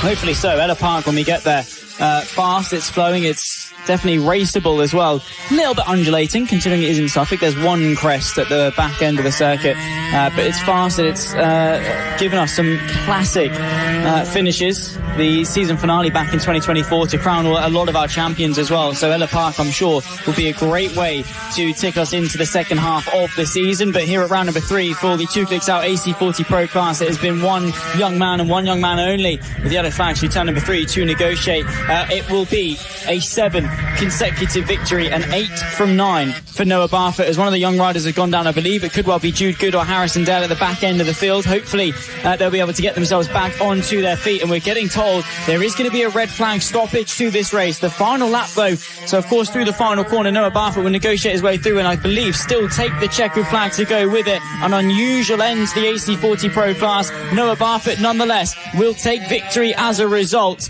but a stoppage and bringing an end to a race that, well, was already going to end. We're just getting told that we'll let you know the condition of the rider, but we are getting told that, yeah, indeed, he is up and okay. That is Jude Good, we believe. So nice to see the rider back onto the bike, sat up and comfortable. Could have been a big incident, but thankfully the roaming marshals and the marshals here at Hooton Park, they're on the scene and ready to attend. Not the way you want to end the race in the slightest, but nice to see the young rider all okay. Yeah, we've seen a couple crashes this year from Jude Good, but I'll tell you what's impressed me is how big these crashes have been, and he's able to get straight back up. I think he's hurt his hand there, and clearly in a bit of pain, and I know what that one's like. It's a really bad feeling. You do not want to take off that glove just for your own eyesight, because that could really hurt. And yeah, oh dearie me, as the adrenaline goes away, he clearly is in a lot of pain, but again getting straight back up after only a few seconds on the floor, and that raises true champions who never give up. As we wait for the provisional standings to come along after that red flag end to the AC40 Pro class by 2 clicks out. It was Noah Barfoot victory over Finley Styles with a 44.5 on that last lap. A really good lap time from him. Not quite in touch with the fastest lap set by Finley Styles with a 44.4. We'll see how that confidence builds for him across the season. But Randy Carter took home another podium in 3rd place, closely followed by James Dermott in 4th, Harrison Dale in 5th, and then Jude Good unfortunately not able to finish that race in 6th. Great battle in AC40 Pros between Randy Carter and James Dermott. Finley Styles showing glimmers of pace as well and taking the battle. In fact, fastest lap of the race even by the end of it. Noah Barfoot set a personal best on the final lap as well, a 44.519 on his route to victory. Nice to see Jude Good, of course, is all okay. That's going to rack up round number 3 of the MasterMac FAB-Racing British Minibike Championship in the 2 Clicks Out AC40 Pro class. Next time we'll see these guys is when we take to Ella Park in a couple of months' time. In between that, though, of course, the Junior GP event at Silverstone. Can Noah Barfoot extend what is a 7-win streak at the front of the field? Stage 1 of FAB-Racing, the first step in the long ladder to success as a motorcycle racer. The AC40 rookies Championship by Grassroots to Grand Prix is about to get underway for their final race of the day here at Hooton Park. A very, very large grid, as you may have seen. We had some big drama in the race earlier today. This class has had a new dominator every single round in the form of Harry Burridge taking his dominance from Clay Pigeon back to here at Hooton Park, which unfortunately went down the drain in race 2. Yeah, it did. He slipped it all by himself on the opening lap, but still, despite that, dropped down. He dropped to the back of what is, I think, a 26-rider field. Came through to finish P7. And, we talk of champions and things like that, and fair enough, he's got the pace and he can dominate. But it's rides like that, and fair enough, he made the mistake, and that's something he's going to have to learn from. But he didn't let it demotivate himself. In fact, he used it as fuel for the fire to come back through and to still take P7. He climbs his way up into P7 in the P3 in the championship, with Eros Garrett leading the way, taking his maiden victory of the season, and with it his 7th podium. Ruthlessly consistent has been Eros Garrett, and now he's got that sort of chip on the shoulder. He's done the first victory. Can he now take that fight to Harry Burridge, who on pure pace is looking mighty indeed? Bobby Baker, P2 in the championship off the back of P2 earlier on today, sits 30 points off the rear end of Eros Garrett, with Harry Burridge 31 points off the championship lead. They'll roll their way out onto the grid for the Grassroots to Grand Prix AC40 Rookies class. And, well, Eros Garrett, now he's got that first win. He knows what he knows what it takes. He knows what he needs to do. And with it, now, potentially, could have the pace or maybe the confidence to go and challenge Harry Burridge. Yeah, Harry Burridge, unfortunately just a little mistake there, and something you might actually hear us say a lot in this weekend is how much easier it is to chase a rider in front of you than to defend. And when you have that character chase, there's not a better motivator in the world to make a rider push to their absolute limit and go for it. And while it wasn't a rider being the carrot for Harry Burridge to chase, it's the story of the comeback and desperation to make a recovery and still show how good you are despite the issue you faced. And speaking of issues, unfortunately, someone having an issue before the start of the race. That is the number 12 as they all come to the grid now. It's about the 72, that's Charlie Stingle, who so far this weekend has taken an 18th position, not yet to score a point, but I think able to get back going and will join the rear end of the grid. Currently sat P26 in the championship, tied with the likes of Harrison Dale and Ronnie Green. Yet to, like I say, put a point on the board, but still opportunity and still learning again in the AC40 Rookies Cup. Like I say, it's that freedom to fail, it's that lessons that you can learn, and that first step up through the long and grueling ladder to Grand Prix racing. At the front of the field, though, it's going to be Harry Burridge and Eros Garrett that share the front row. Harry Burridge on the left, Eros Garrett on the right. Can he get another good start and potentially challenge for his second race win of the weekend? For Harry Burridge, though, he's going to be looking to not repeat the same mistakes as earlier on today and, well, get himself back to dominant form. Yeah, and, well, Harry Burridge was our main talking point there. But Eros Garrett, that incredible consistency, finally taking that win here earlier on today, now puts him in great stead to lead the rest of the championship. He's got a pretty hefty points gap at this point in time, and if you've just tuned in, it's not long now until the lunch break. We've got a few more races to come after that to end proceedings here at Hooton Park. But ending the proceedings of AC40 Rookies is the third and final race of the Grassroots to Grand Prix AC40 Rookies class. A massive grid and a massive load of action coming your way as they get underway. Harry Burridge, the dominant force, looks to recover after a poor mistake in the previous race and has already got off to a great start. But Eros Garrett, with the confidence of a win earlier on today, is now ready to respond to that dominance and fight him on track. Yeah, pace-wise, Eros Garrett taking some huge steps forward, but Harry Burridge is going to be a mighty adversary. They're matched towards turn number 3. Eros Garrett would like to keep him in his sights as best as possible. They'll break the beam, and of course now it'll be Bobby Baker, Grayson Mills and Alfie Spedding that will be chasing after him. I think a couple of problems at the back end of the field, but for the most part, no casualties in the AC40 Rookies Cup. Interesting to see as to how close Eros Garrett can stay to the rear end of Harry Burridge on the opening lap. Through the chicane, and while he's all over his rear wheel, Eros Garrett, a new rider now, off the back of his first victory in race 2. Yeah, and it might just be Harry Burridge being a little bit nervous as well, as the temperature has climbed up across the day. I think that the track has dried up a little bit. This AC40 Rookies class was one of the first to go out after the small spit of rain that we had, which has greatly affected the track's surface. Clearly some big differences based on how riders attempt this track. We've seen different moves all over the place compared to Saturday, and we may see another one here down into the hairpin. This is what we saw was the main favourite on Saturday, but I'll tell you what, Zach, actually we haven't seen a whole lot of moves there. I mean, the big moves that I've been thinking of is the moves that we saw at the start of Senior Mini Moto at the end of the track, and the one from Caelan Ratcliffe at turn 2. We haven't actually seen that many into the hairpin, which may change as, again, the temperature increases. Yeah, potentially so.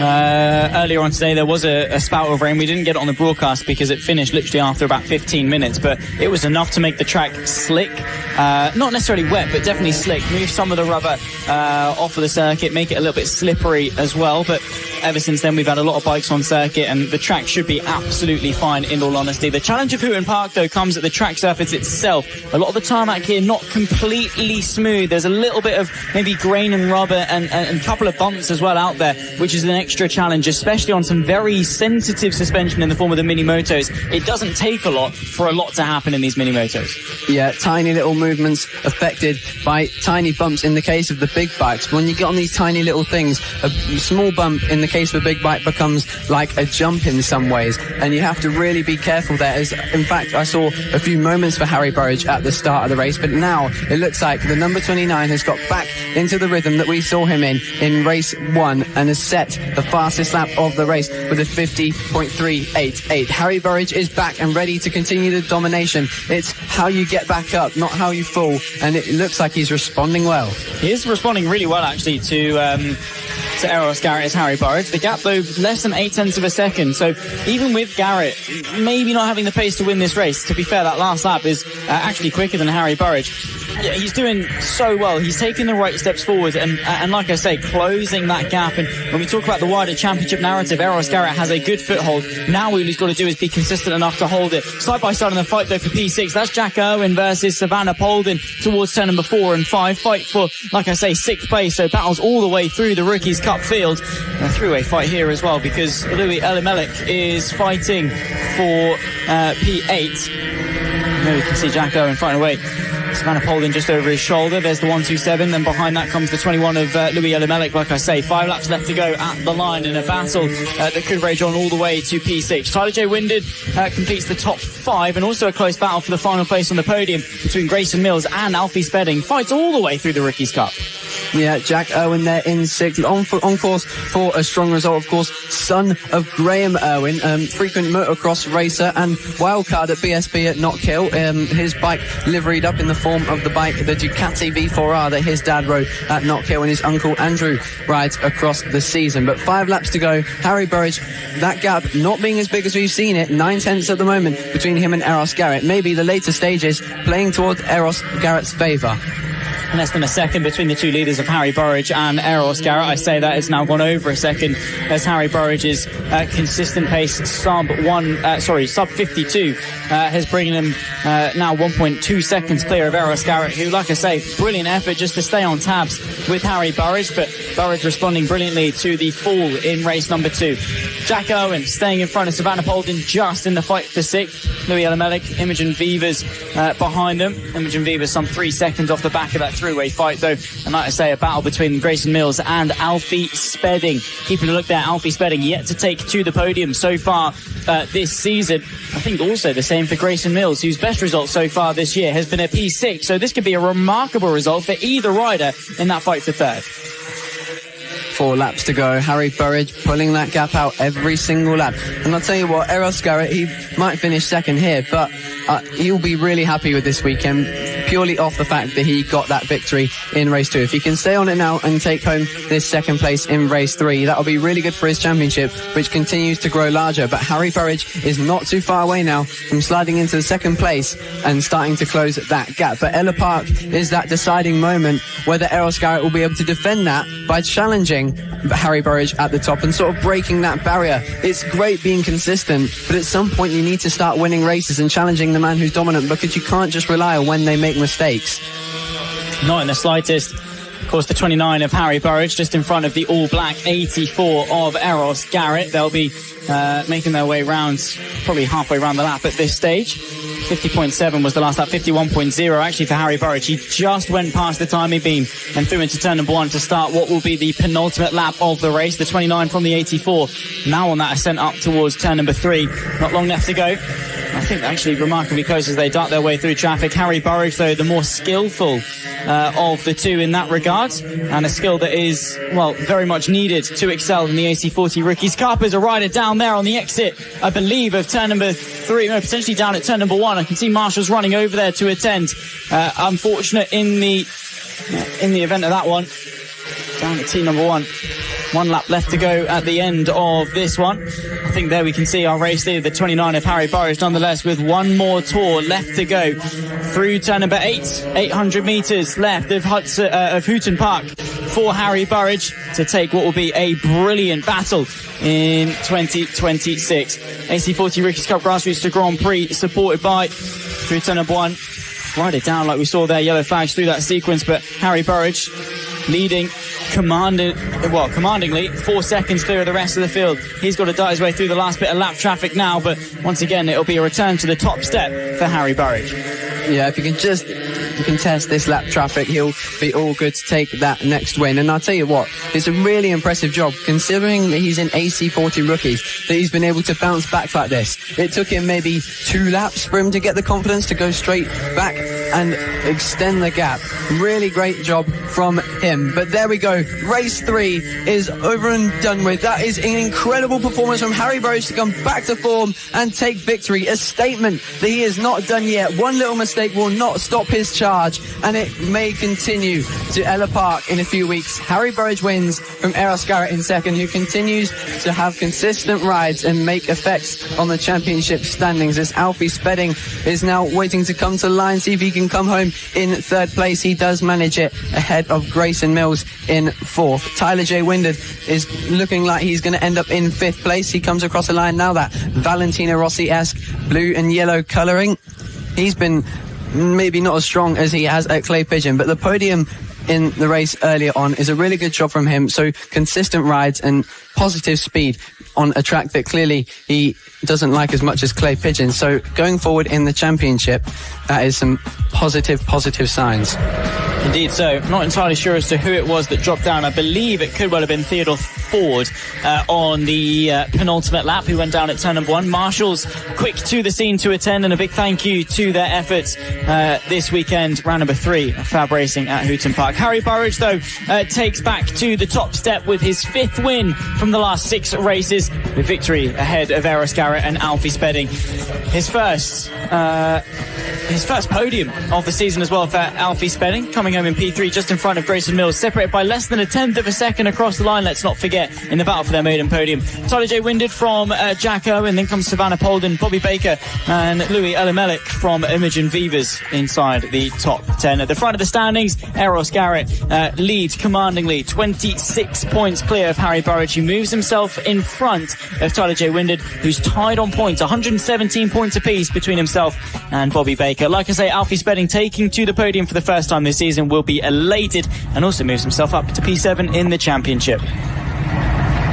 Dominance is the way in AC40 rookies, and that just shows the talent that is coming through the ladder. It's always about the different tracks, because they haven't got that much experience in racing like other classes. So AC40 rookies, always a good show, because it's always someone at home and enjoying their favourite track. We now move on, though, to AC40 Inters, the LS2 helmets, AC40 Inter class, their final race of the day. And someone to keep an eye out, the bright pink and yellow machine of Daisy Grayson. She needs a podium before the end of this round, because she's sick of sitting behind Logan Paisley.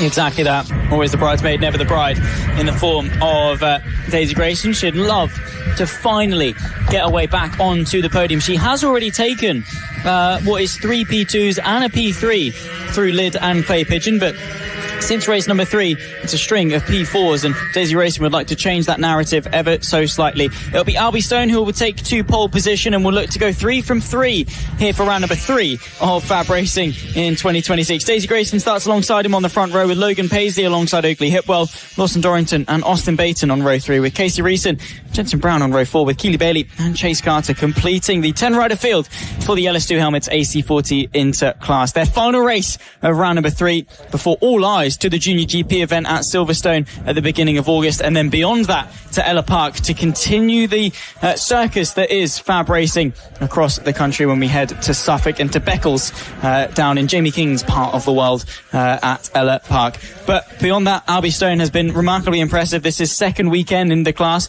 Used Clay Pigeon as a bit of a learning curve, and Hooton Park, he has been absolutely smashing it.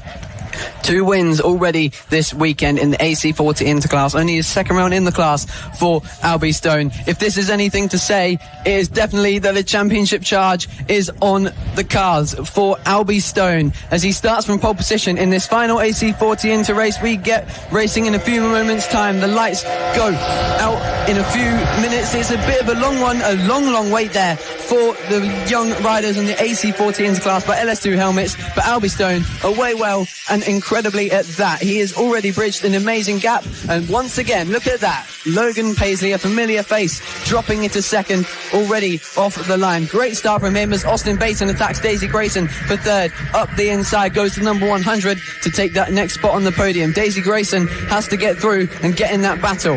The defence cracked in race 2 for Logan Paisley as Austin Baton found a way through, but now we're back to it. It's deja vu in the fight for second, but Albie Stone was catchable. Their biggest demise for the 3 riders behind him with the fact that they started battling. If they work together, they still have an opportunity to win this race. Logan Paisley needs to use the momentum that he gets off the start to challenge Albie Stone in the early doors. Austin Baton maybe just needs to accept that he'll be fighting in third for a moment, but here we go, the defence starts, and I think this is going to allow Albie Stone the advantage that he needs. Logan Paisley drops the anchors, but here comes Austin Baton down the inside of turn number 2. Down the inside also goes Daisy Grayson. She gets alongside Logan Paisley, whose defence so far this weekend has been bulletproof, but the defence shows cracks. He will hold on to third by the time they reach turn number 3. Austin Baton with a decisive move early doors still has eyes on Albie Stone.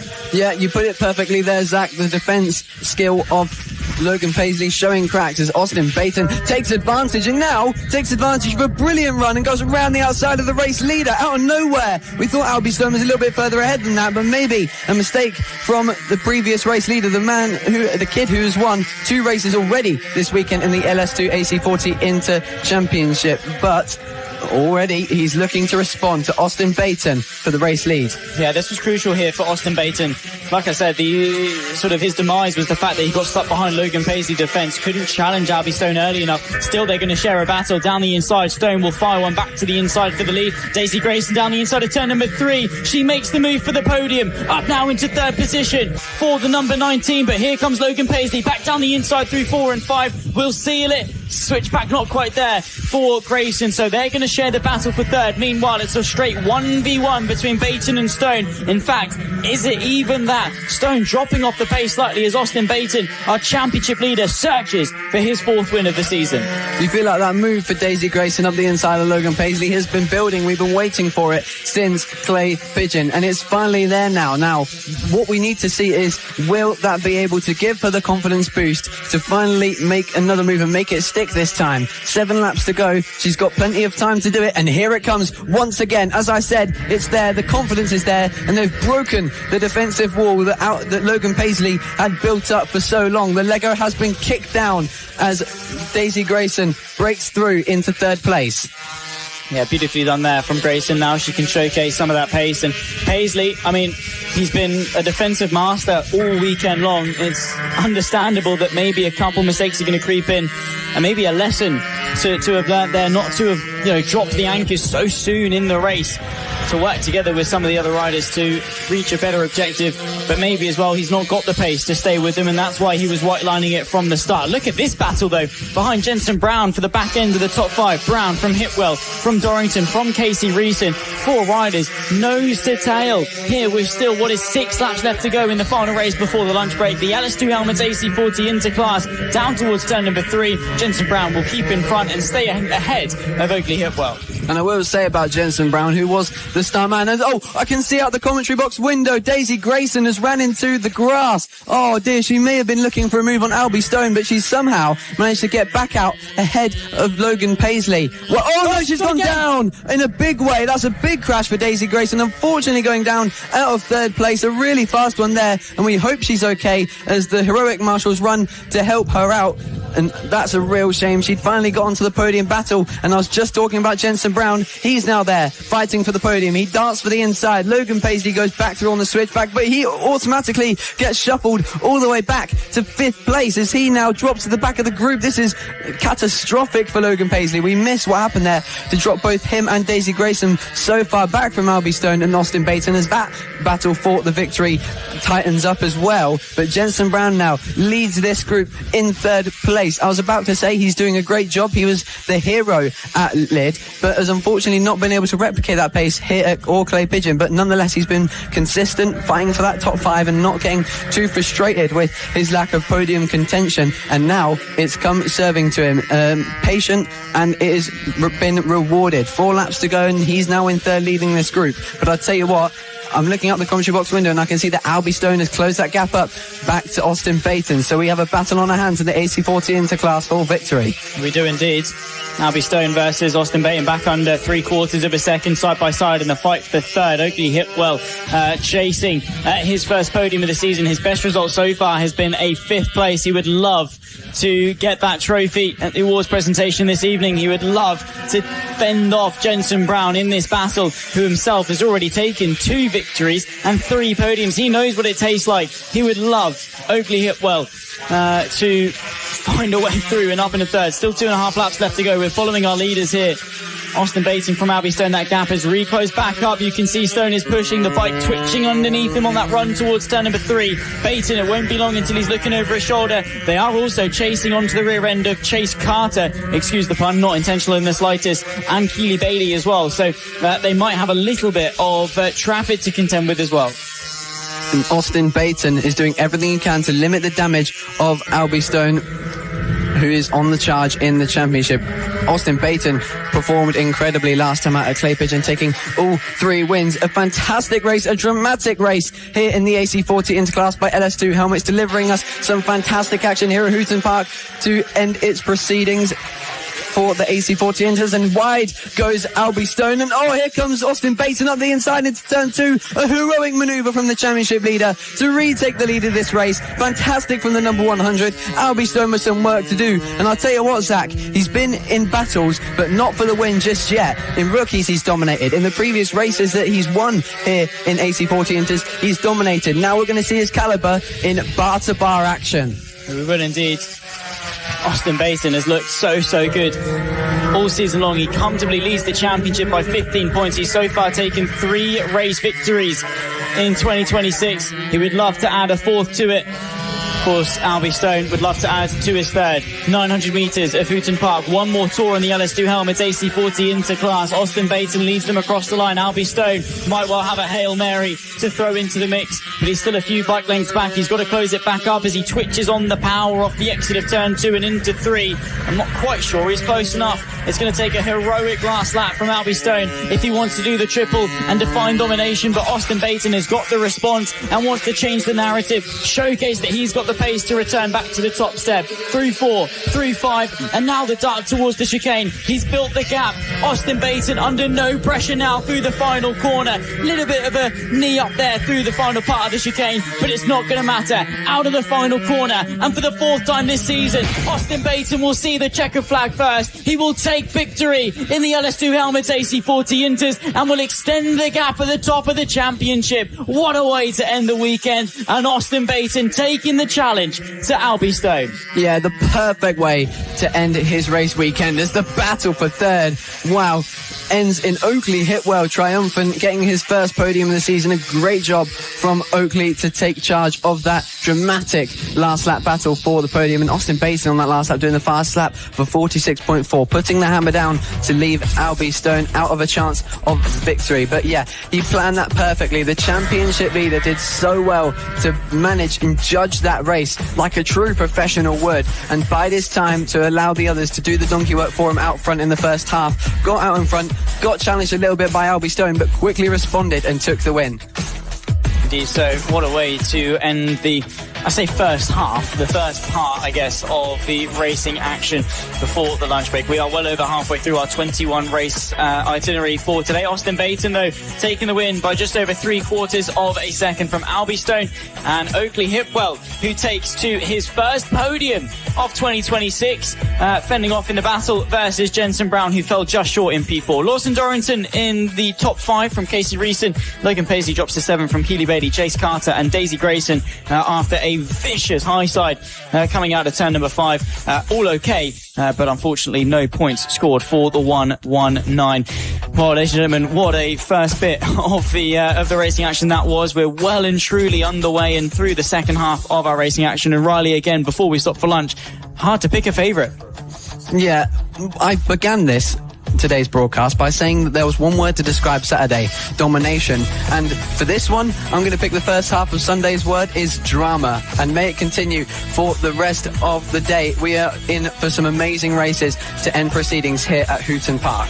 Yeah, I have to say, looking forward to what we've got left. That, by the way, when we get back going again at 1:30 in the UK. Translate that's wherever you're watching around the world. And, well, if you have been joining us since the start of the day, thank you for your company. It's amazing to have as many eyes on these young stars as possible. That journey from grassroots all the way to Grand Prix. Of course, when we return from lunch, it'll be the MetroKit Mini GP 50R category. We're going to step aside for just a moment, but we'll leave you in the amazing racing that we had yesterday, some of the fantastic spectacles that we had on Saturday. We'll step aside from lunch and we'll be back in half an hour's time. 17th and final rider to take to the start of this one. There's our Flag Marshal Lee Clowes, a loyal member of the FAB-Racing paddock, getting themselves lined up out on the grid. We've got Scott Dermott on the start lights to get this race underway. There you can see them on the gantry. Scott Dermott eagerly awaiting. He's got a bit of power under his fingers. He gets to get the first race of the weekend underway here at Hooton Park, with SFC and Team Acme Racing sharing the front row. Like I say, crucial championship implications between the two of them. Final checks and preparations, I suppose, down on the grid, awaiting the start of this race. And again, for Moto Team, I cannot emphasize enough that we have got SFC and Acme, the front row. It's eyes to the lights, and we go racing for the first time today. An equal start between the top two as SFC will be alongside Team Acme. That green bike, though, will soar around the outside of turn number 1. We know how important that race to turn number 1 is going to be. And Team Acme, who've struck first blood, they will lead as they ascend up towards turn number 3. The golden overtaking opportunity. Acme, front row in qualifying, take the lead on the opening lap. Number 1 rule, especially on these big bikes, is get into the lead at turn 1, and that's exactly what Acme Racing did. A fantastic job from him to get into the lead. Now, what can Team SFC do to respond to Team Acme? Sam Claus back on that bike after a brief time off at Clay Pigeon. He was there at Lid and he did an incredible job there. So Team Acme Racing might have a bit more of a rival in this one, as they're now also being trailed by a few more bikes behind them that can really make an effect on this battle. But SFC and Acme Racing have definitely been the top two to look at, and now you're seeing them pull away from the rest of the field. We've seen SFC at Lid and Clay Pigeon, even the two different riders, being stronger towards the end of the race and coming along in a battle or in terms of raw pace, as we unfortunately had a rider down, the number 23, that is Lucas, and unfortunate for their race to end so early. But already, as I was saying, Team SFC hanging on incredibly well to Team Acme and possibly waiting for a chance toward the end of the race to spring an attack. Indeed, so the gap growing though as we tick our way on to what will be the third lap of racing, 2 completed, and a new fastest lap of the race for Team Acme Racing, a 43.559 compared to the 43.876 of Team SFC. So the battle in the Open Championship now has grown to over a second. Not really much that SFC have got in the tank in order to go and chase them. We saw there a brief battle. That was the 27 of Daniel Baker versus Klaus on the gold member bike, the number 3, and a ride and ride format for this year. And that's the beauty of Moto Team, is that it's not the rider that scores points. Well, they're the one that obviously finishes the race, but it's the bike that actually has the championship tally against them. So you can swap out riders as you like. And of course, the gold member bike, I think, booked now for here at Hooton and at Three Sisters also through the rest of the season. Check some availability, see if you can get yourself on the grid here at FAB-Racing. There is the 27 being chased after by the, well, what should be the number 3, half a second between them as they cross the line. Also very close between the 888 of Madison Martelou and the 287 of Dean Quincy. The gap at the front, though, interestingly, back under a second. SFC have been able to stabilise the pace and stay on tabs with Team Acme. Yeah, it's the perfect class as Moto Team for racing with your buddies and just having a good laugh out there. And it's a great budget-friendly class as well. But I'll tell you who aren't buddies at the moment: Team Acme Racing and SFC, who are now going head-to-head for the title continuously. After Acme Racing, a dominant round at Lid, I will remind, a few issues for them at Lid, which hindered the points scored. But nonetheless, they know how strong SFC can be in the latter stages of the race. So I think, as you just said, a bit stabilising the pace a bit more, and we're going to see that build and possibly a close finish between them once again. 9 laps left to go here for the first race of 11 and the first of 4 for Moto Team this weekend. Look over the shoulder and what was a very intense battle. Riding there with the 27. Registered as Daniel Baker on the timing screen. 100% convinced that that's Daniel Baker that we're following there. Potentially Mario Gelli. Like they're only separated by a quarter of a second. Out of the front, there's a stretch once again. Team Acme respond with a 43.0. So they've gone quicker than SFC's whole time. There's the 27 there. You can see Grass tracking off the final corner, running wide and gets overtaken as they cross the start-finish line. I think that is Ian Jackson versus Matt Lindley, potentially running wide at turn number 1 as well. An absolutely outrageous previous couple of corners there. They've been able to get themselves back going again. Potentially an issue as they look over their shoulder on the back straight, but not at all what you want as with still such a long time left to go in this race. Yeah, he just got a little bit carried away, went on the grass, tried to maybe earn a little bit back of what he lost into turn 1, got a bit greedy on the brakes and probably didn't consider the fact that their tyres may have been dirty down into turn 1 and unfortunately went into the grass. But still plenty more time left in this race. 7 laps to go and there's still a chance for them to get back in the fight. But Ivano Di Francesco here hanging around in good pace as well, trying to keep the lead of that standard class championship. At the moment, Ian Jackson on our timing screens up into 3rd, so a good return from them after not being present at Clay Pigeon. SFC have got the pace, just not quite got the consistency to take the challenge to Team Acme Racing.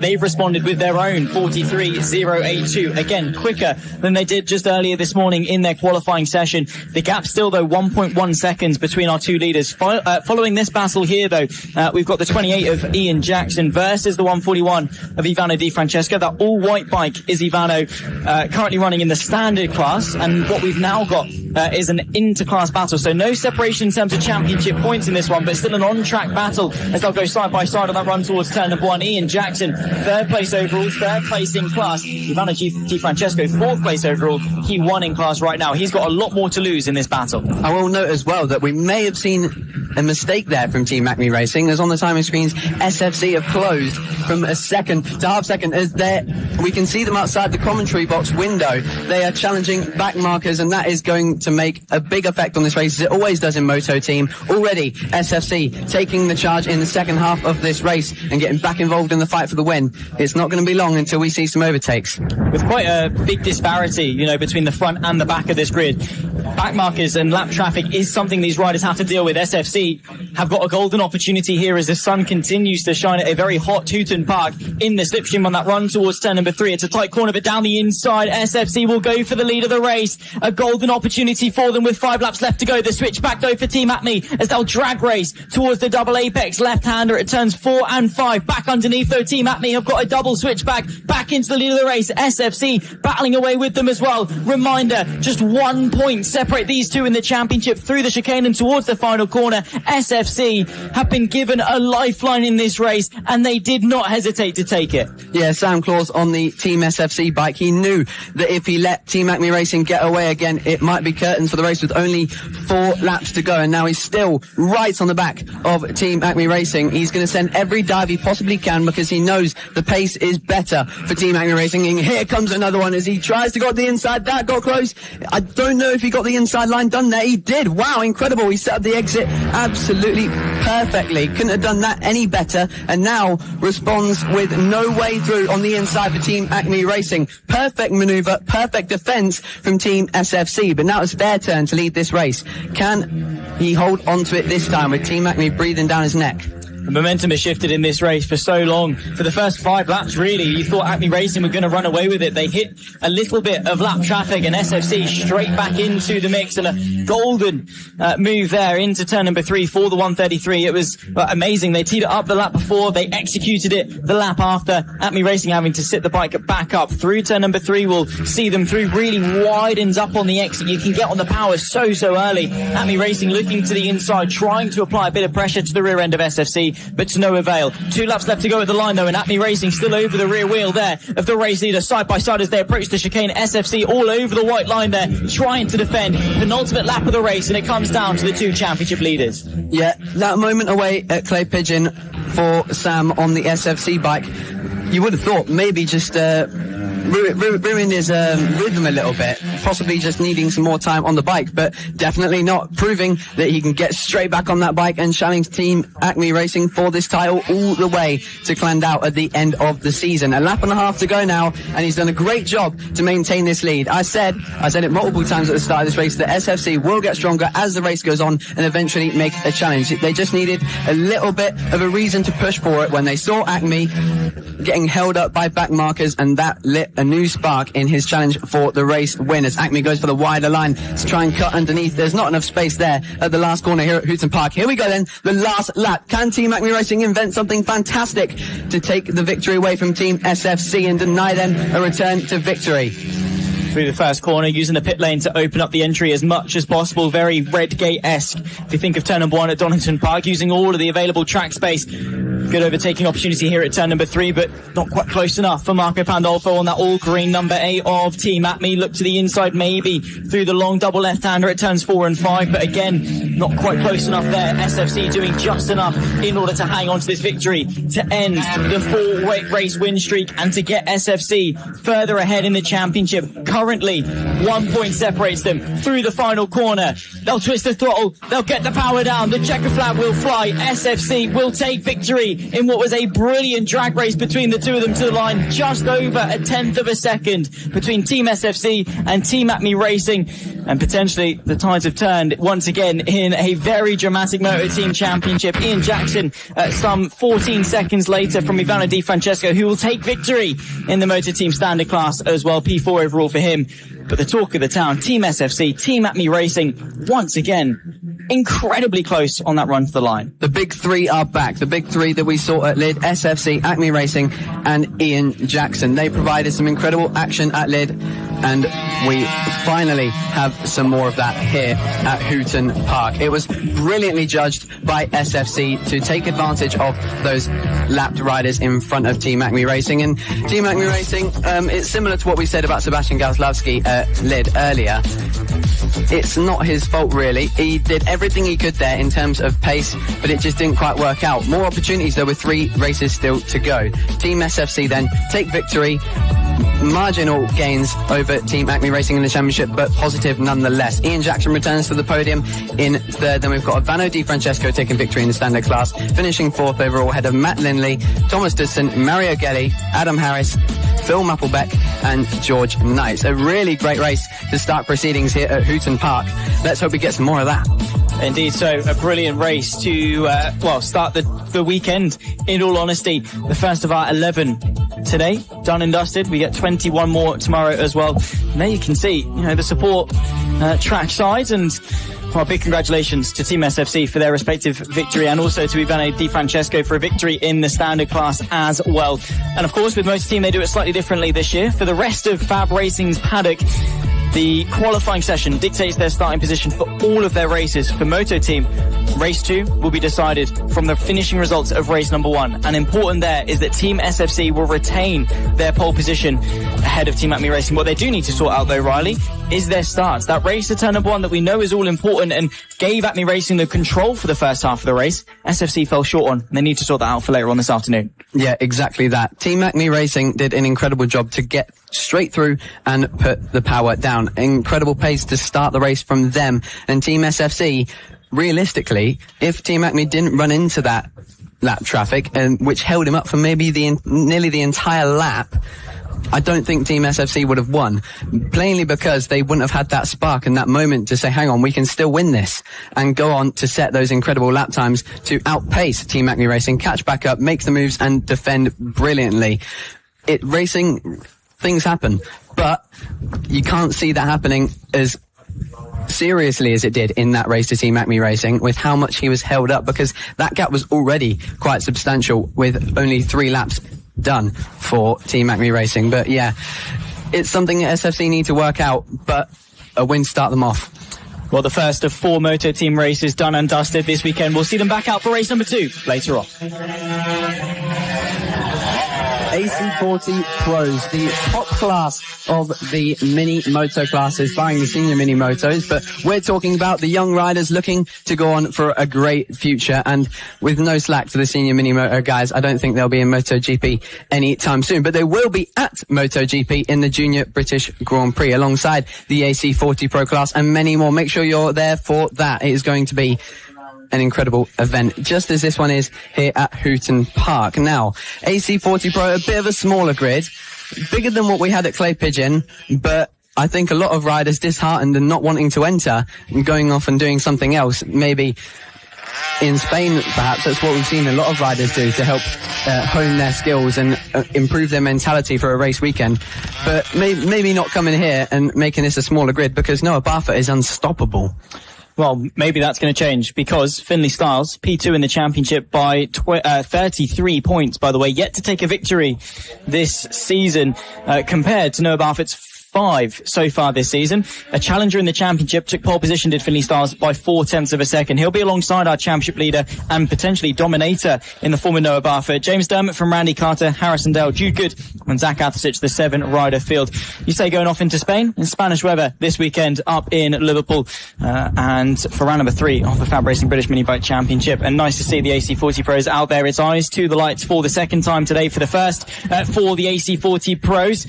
Finley Styles, can he get the launch that he needs alongside a worthy adversary? Lights out, we go racing. A good launch from the inside second row of the grid there. Not the best of starts, though, for the number 19 of Finley Styles. Noah Barfoot will lead them through the opening corner as Zach Athasich trails them at the back of the pack. A golden start, though, for our championship leader. There you're seeing that amazing confidence that Noah Barfoot has shown all the way through this season, crashing in only 1 race at Lid in a wet race where he was still pushing in the lead, gapping everyone and saying fastest laps. That incredible confidence in himself in this class allows him to get straight out there and put the time down. Fast lap times straight from the off is what win you races. But just like we saw in Moto Team, things can change. People can get in your way. That might not happen in this smaller grid AC40 Pro class, but things can definitely happen like this heat affecting you as the race goes on. Now, these kids have endless energy. I doubt that will happen, but Finley Styles looks to be a bit more competitive and wanting to challenge Noah Barfoot this time.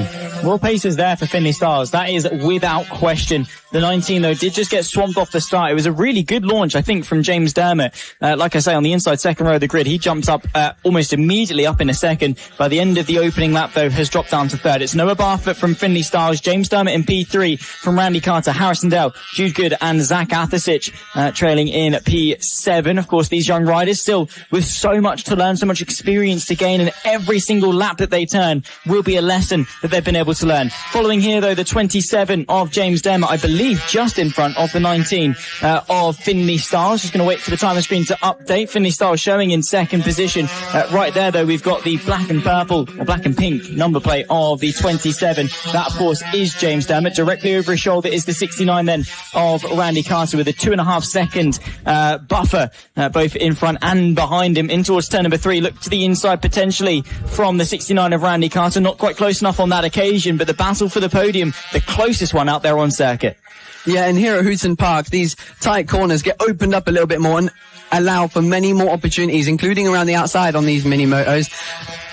Outside maneuvers are incredible to see on motorcycles, and they're a little bit easier to do on a mini moto because it's all about carrying that corner speed. Now, these being the fastest of the AC40 bikes with the 15mm restrictor plate instead of the smaller ones in the inter and rookies classes allows them to take a little bit tighter lines. So we're going to see dive bombs and harder exits. And a mention actually for Finley Styles. He's had a really consistent clay pigeon, 3 podiums in a row, second place, just staying there as Noah Barfoot continues to dominate. All it takes is one mistake from Noah Barfoot to crash out the lead and Finley Styles to hang in there in second and eventually take the win, which can eventually knock Noah Barfoot's confidence and put Finley Styles firmly into title challenge.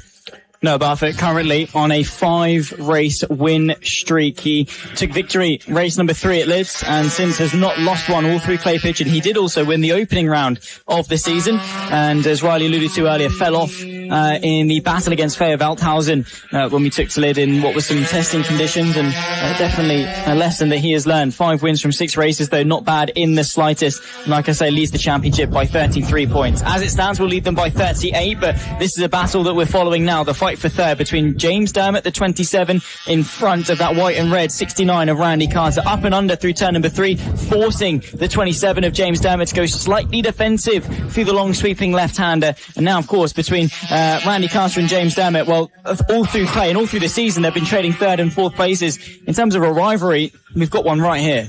Yeah, those two, 3rd and 4th in the championship, as you just mentioned, always trading for that final spot on the podium. And I'll tell you what, Randy Carter is going to be desperate to get on the podium here behind Finley Styles because we were bigging up their rivalry so much at Lid. They're having incredible battles for 4th and 5th, but Finley Styles turned a new page at clay pigeon and is showing that pace was not a one-time thing. It is continuing here, and Randy Carter with us saying how incredible and close their rivalry is realizing that rivalry starting to go the way of Finley Styles by a strong margin as well, with him now getting closer to Noah Barfoot than Randy Carter, who's now made his way through into 3rd. Now, the question is, after that amazing move, was James Dermott holding him up? And can he have the pace to catch Finley Styles or Noah Barfoot? I don't think so. We've only got 4 laps left after all, but mistakes can happen, pace can drop off. But Randy Carter's got some work to do. And step 1, defend 3rd place from James Dermott. Also in the fight for the lead, I say fight for the lead, battle to mitigate the damage, I guess, if you're Finley Styles. The gap has mellowed out. It's reached a bit of an equilibrium at the front. 1.7 seconds is sort of where the gap has balanced out to be. So Finley Styles very evidently has got the pace. I think it was the first 2 laps of the race, though, that Noah Barfoot was able to get in front and get comfortable, and right now not really feeling any pressure. You rightly said, a race can happen, you can fall off, you can make a mistake, but 1.7 seconds, as long as you keep your head in the game, as long as you keep it nice and tidy and do what you do best, especially in the form of Noah Barfoot with how good he's been so far this season, it's going to be a fairly simple one to keep.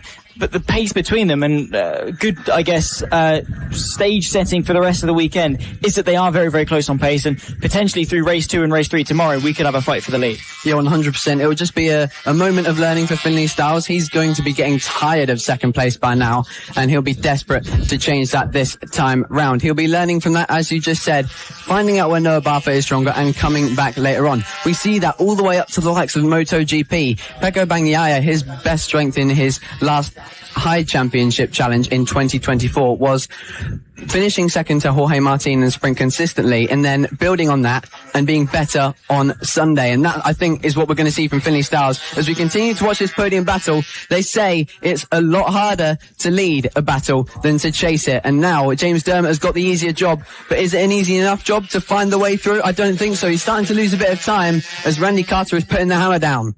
Yeah, the gap between them has grown to about 0.3 of a second.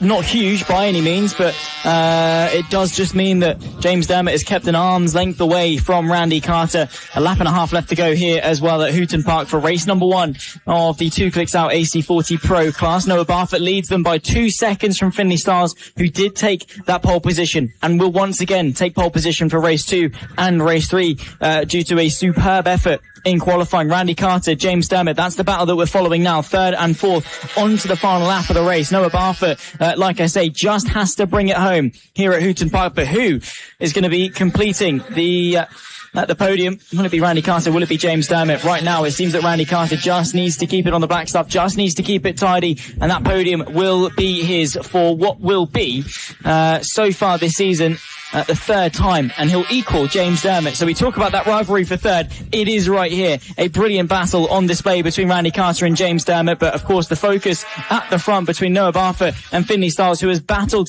to keep that gap around the 2-second margin.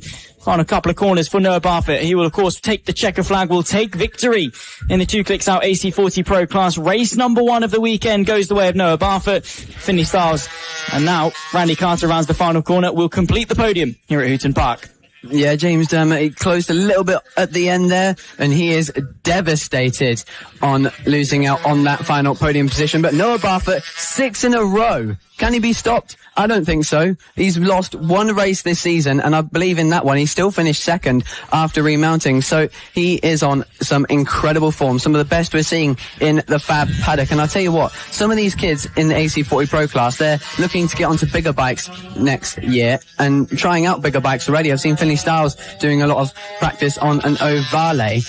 That is going to really put them in good stead going into next year. Things like this, these mental games for Finley Styles to try and find a way to close that gap as the weekend goes on. But you can definitely see that Noah Barfoot isn't as invincible as he was at Clay Pigeon. So maybe a chink in the armour that Finley Styles can find. 6 wins from 7 races in 2026 for Noah Barfoot. He once again takes victory in the 2 Clicks Out AC40 Pro class. Finley Styles completes the podium and mitigates the damage in the championship, but the lead for Noah Barfoot has grown to 38 points. Not unclosable, but definitely a nice margin to have, like I say, as we approach the halfway point of 2026. Randy Carter, James Dermott now equal in their podium amounts in 2026 as well. They've both taken to the podium on 3 occasions each, and the gap in the championship between them has extended. Randy Carter extending it by a couple of points from James Dermott, 3rd and 4th. Behind that, Harrison Dale, Jude Good and Zach Athersic learning, gaining experience and closing that gap to the front all the way through each of the weekends that they compete in. But you have to say that Noah Barfoot is on some very, very good form. He definitely has the right things for breakfast, let's put it that way. Yeah, exactly that. And those tighter lines, as I mentioned earlier, they teach you how to ride a big bike, and I think we're going to see that next year. Finley Styles, maybe Randy Carter as well, Noah Barfoot. I don't want to create speculation, a rider market rumour mill going around perhaps for next year, riders going on to bigger bikes, but that confidence and level of pointing at the apex and getting on the throttle is really going to help if Noah Barfoot gets onto the bigger bikes, especially the likes of the Ovales, which we see so dominant in the GP50R class. We'll have to wait and see what the future brings. There's been a bit of a trend, I suppose, in the form of riders rushing their way through the classes. Barfoot can definitely take his time. Nonetheless, though, that's the first race of 3 for round number 3 of the FAB-Racing British Minibike Championship for the 2 Clicks Out AC40 Pros. They'll be back out tomorrow for race 2 and 3. These kids go from grassroots to Grand Prix, straight from the lowest level of racing, straight to the top of MotoGP. This is the grassroots to Grand Prix AC40 rookies, and it is always a dramatic race. It's a huge grid for such tiny little bikes and kids who can be specialists on tracks that they're local to and have the experience on as well. Zach, this is going to be incredible. We've seen dominant performances in both rounds at Clay Pigeon and Lid in this class. Different riders every time as they progressed instantly in the form of Albie Stone and Harry Burridge, who was fantastic at Clay Pigeon as well. But with these kids, they haven't ridden all these tracks before, and the better you know a track, especially at that age, the much faster you're going to be. So we're definitely going to see some different names in there and lap riders making a difference in this one as well. You say different names. Harry Burridge is on pole position for this race. Eros Garrett, though, our championship leader, who has been remarkably consistent, taken 5 podiums across the 6 races, thirds and seconds, yet to take a victory. Maybe that could come today. He could well challenge Harry Burridge, who comes into this off the back of 3 race victories at Clay Pigeon on 75 points, 20 off the championship lead, and it all to gain. There you can see them, though, the army of rookies lined up on the grid. As we now get ready, these riders will be looking to replicate that of Albie Stone and go straight to Inters. It is going to be a great race. As we look at the rest of the grid, we've got Harvey Spiller in 19th, followed by Charlie Skingle, Izzy Cook, Arlo Simmons, Ellie Kellett, Theodore Ford, Jack Irwin, Vinnie Glossop. I'm reading the grid backwards. That is fantastic. But no, this is going to have our head on backwards, this race, because the lap riders have been an issue in the bigger bike races, and it's hard to pass. These kids aren't going to be as careful and aware. So I think that is going to make the ultimate difference on who wins and who doesn't, because these kids, they don't know when to stop or calm down, do they? They do not indeed. It can, well, take your life. It can throw it upside down. Riley Davis, as we get started for, well, the opening race of the AC40 rookies. Of course, on pole position, it's Harry Burridge, the challenger, alongside our championship leader, Eros Garrett. All right, then here we go then. The AC40 rookies by Grassroots to Grand Prix. Let's see who can get that run down to turn 1 first. We go racing. A brilliant start of Harry Burridge. Someone there on the red bike getting caught up, trying not to lock handlebars with Eros Garrett and a few other riders alongside him. But already, Harry Burridge looking to replicate that performance at Clay Pigeon. And someone down there at turn 1 and devastated, as you can tell. But more races for you to have a good result tomorrow on Sunday. Make sure you're watching that one live. Of course, we'll be back commentating on that one, but at the moment we have an AC40 rookies race to deal with. It is incredible, once again, from Harry Burridge to lead this race. Eros Garrett, though, close behind in second and hungry for a victory. Freddie Fletcher was the one that we saw down there, the number 66. But yeah, Harry Burridge and Eros Garrett. Burridge trying to close some gaps in the championship. Has only done 1 of the 2 rounds thus far. Coming into round number 3, would definitely be very eager to continue the domination that we saw back at Clay Pigeon. Break the beam for the opening lap of 9, and it's Harry Burridge from Eros Garrett. The gap between them 1.5 seconds. Then comes Bobby Baker, Alfie Spedding, and Tyler J. Windard, who again comes into this round P2 in the championship. Grayson Mills in P6 from Louis Elamelec from Theo Tyler, Savannah Polden, and Jack Irwin, your top 10 right now, though. Harry Burridge, unstoppable. Eros Garrett being a decent second place runner, having that consistency. But over the course of the rest of the season, Harry Burridge, if he continues this domination, will eventually claw back the points in the championship. Right now, the gap between them will go from 20 to 15. And by the end of the weekend, if they finish 1 and 2 all the way through, the gap between them just 5 points in the championship. Eros Garrett cannot afford to only finish second. He does need to find that difference, close the gap, and overtake Harry Burridge. It seems to be a repetitive thing in the AC40 classes. We were just talking about in AC40 Pro, Finley Styles trying to manage a win over the ever-dominant Noah Barfoot, and now we're seeing the likes of Eros Garrett and Harry Burridge go head-to-head for that same reason. And one thing I want to mention, Tyler J. Windard, for those who would have watched live at Clay Pigeon, you might be wondering why he's not as far up there as he was, and perhaps might just be a little bit losing confidence after what was a massive crash for him that left him quite dazed at the hairpin at Clay Pigeon. It's been a while since then, and unfortunately Harry Burridge is starting to pull away from Eros Garrett, but he is going to do everything he can to respond. He does respond. 50.0. Incredible lap from Eros Garrett. Let's see what he can do. 6 laps left to go. Harry Burridge from Eros Garrett, 2.6 seconds. The gap between the two of them, 5.3 back to Bobby Baker and P3, Alfie Spedding and Tyler J. Windard. Like you say, maybe knocked of confidence, but has taken 3 podiums so far this season. Only 2 riders have taken victories. It was the domination from both Albie Stone and Harry Burridge through Lid and Clay Pigeon, and maybe that is going to continue, of course, with Burridge. Battles all the way through the field. We followed there the 127 of Savannah Polden through turn number 1. She's battling away with Imogen Vivas just in front, and Hudson Vivas just over her right-hand shoulder as well. So throughway battles all the way through the rookies. And to be fair, you know, when it comes to the AC40 rookies, in years gone by, they are the youngest riders and they have got the most to learn, but sometimes they can give us some of the best racing.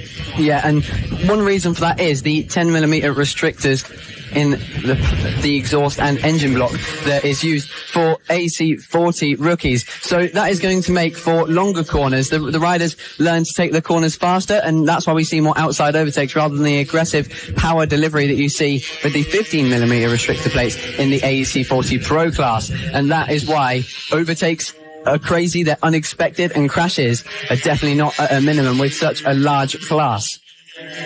Just to get word from race control, the 55 Grayson Mills has been given a penalty for a jump start. Easy to do, and we've seen it all the way through the season. And to be fair, credit to race control for catching it in a grid this large in the rookies. 5 laps left to go, though. We are just approaching half distance in this race. Grayson Mills, as a result, will drop down to P8 and some just 0.8 of a second off the back of Jack Owen in what is now a race against time between the two of them. Through turns 4 and 5, the double left-hander, double apex, Jamie King's favourite phrase off the back of his track guide. And there we can see one rider stationary off the exit of turn number 5, that run in towards the chicane. Not entirely sure as to who that is, but we have seen a couple of reliability problems and a couple of incidents as well over the course of the season. And that's just the name of the game when it comes to motor racing. Yeah, this is where the kids learn to deal with those issues and come back in the next one and do better.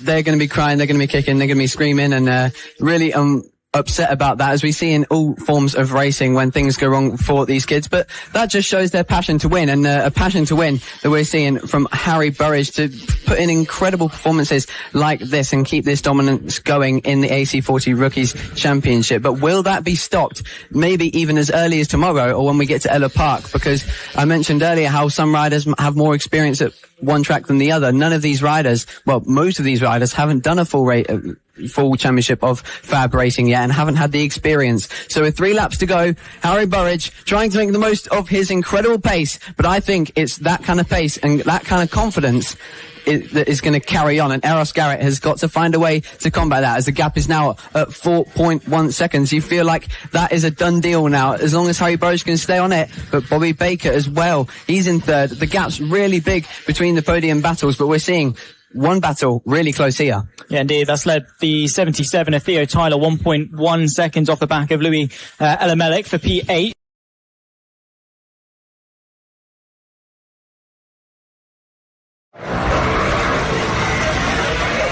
Welcome back after the lunch break for round number 3 of the MasterMac FAB-Racing British Minibike Championship. We're into the final stretch of the day here at Hooton Park. The sun is shining. It's myself, Zach Sweeney, and Riley Davis to talk you through the rest of the racing action here just outside of Liverpool. The first race after the lunch break is going to be the Metrokit Mini GP 50R category, and well, it's been Avali versus Metrokit all weekend long. It's been Jensen Ansel versus Mason Fedrick all weekend long as well. They're 1-1 in the race win category. Jensen Ansel winning yesterday, Mason Fedrick winning this morning. With 1 race left to go, who's going to come out on top?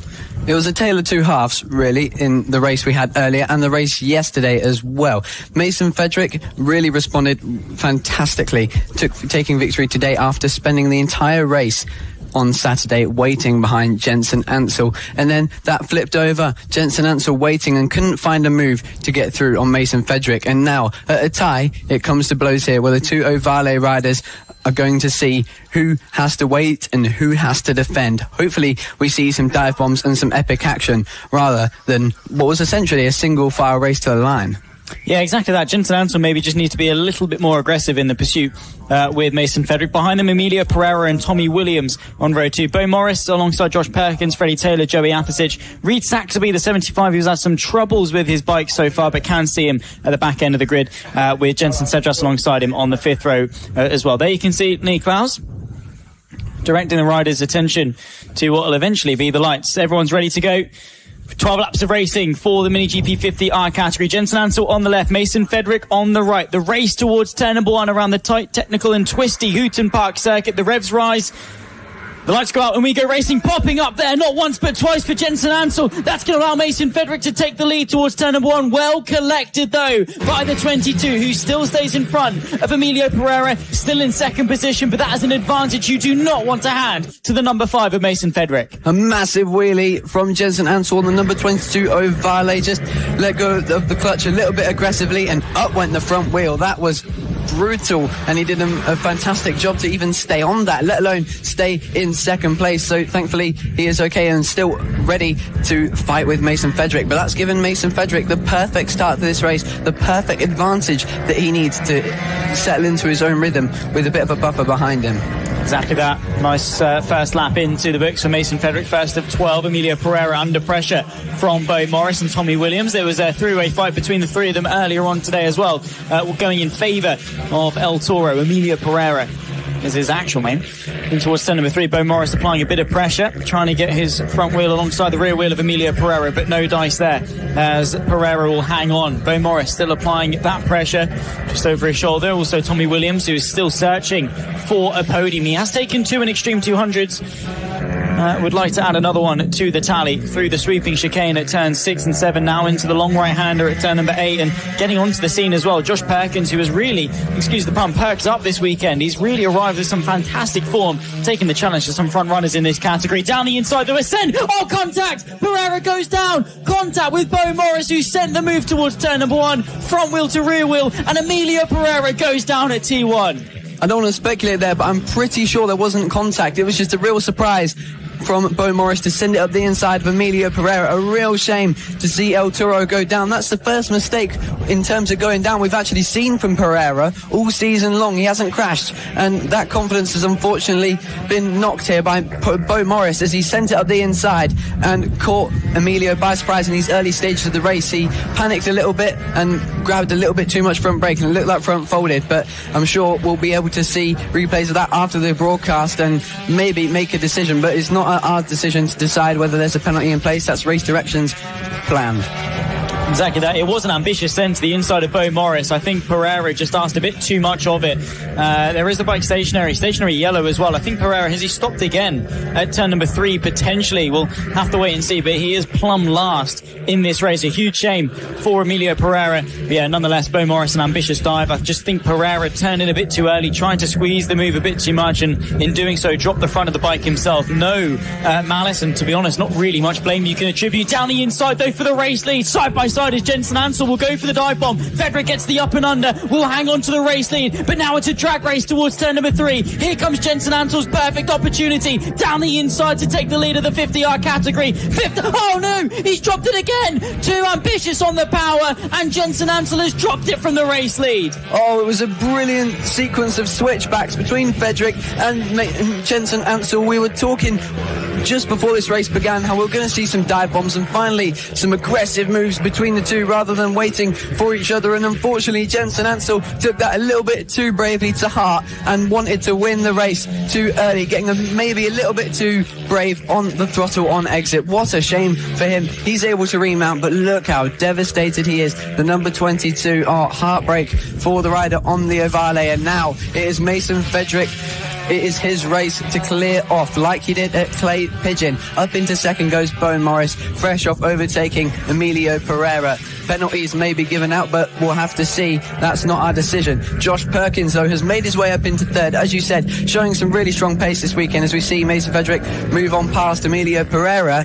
That battle for third hotting up now as it now stretches back to the more two-stroke route.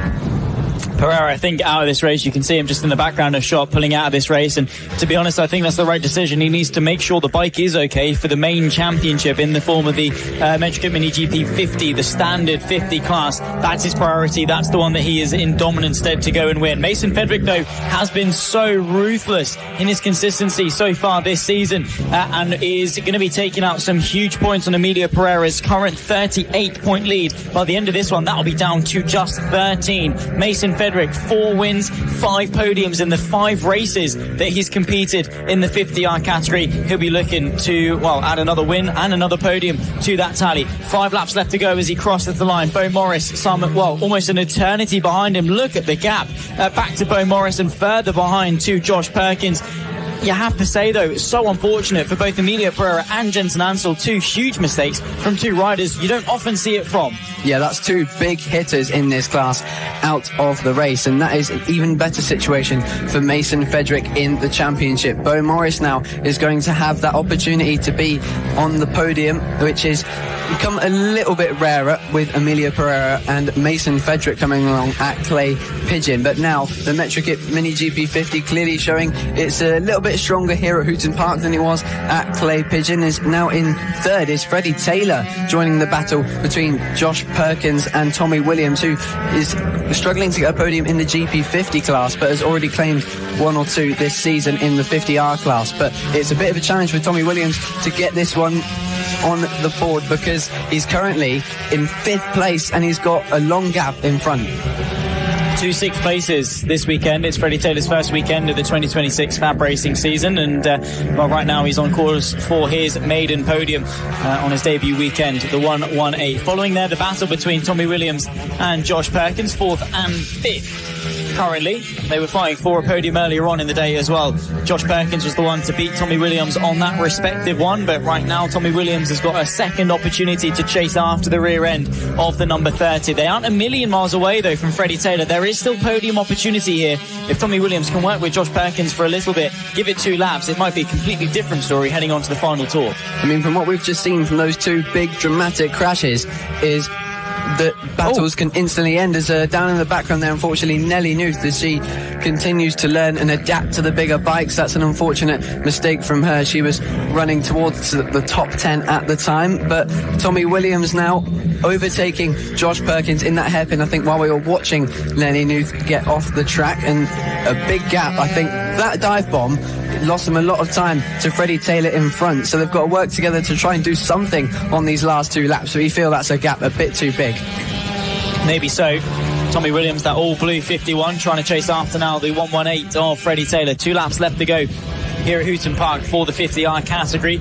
Mason Frederick searching for his 5th victory and to close the gap in the championship down to, like I said earlier, 13 points, despite the fact he was completely absent in this class back at Lid. Down the inside to negotiate some lap riders. I think that could well be Oliver Wilson. He's just making his way past. Final lap then for Mason Frederick, the number 5, the black and red machine, who is, well, a veteran in the FAB-Racing paddock. Climbed his way from the very beginning in the rookies through the pros, and now onto these bigger, these geared bikes, racing in Europe and across the UK, and is one of the best at his craft. Out of the the first half of the final lap, just 4 corners left to negotiate for Mason Frederick. It will be his 5th victory in the Extreme 200s, and to close, some very crucial points down after Pereira's peril here at Hooton Park.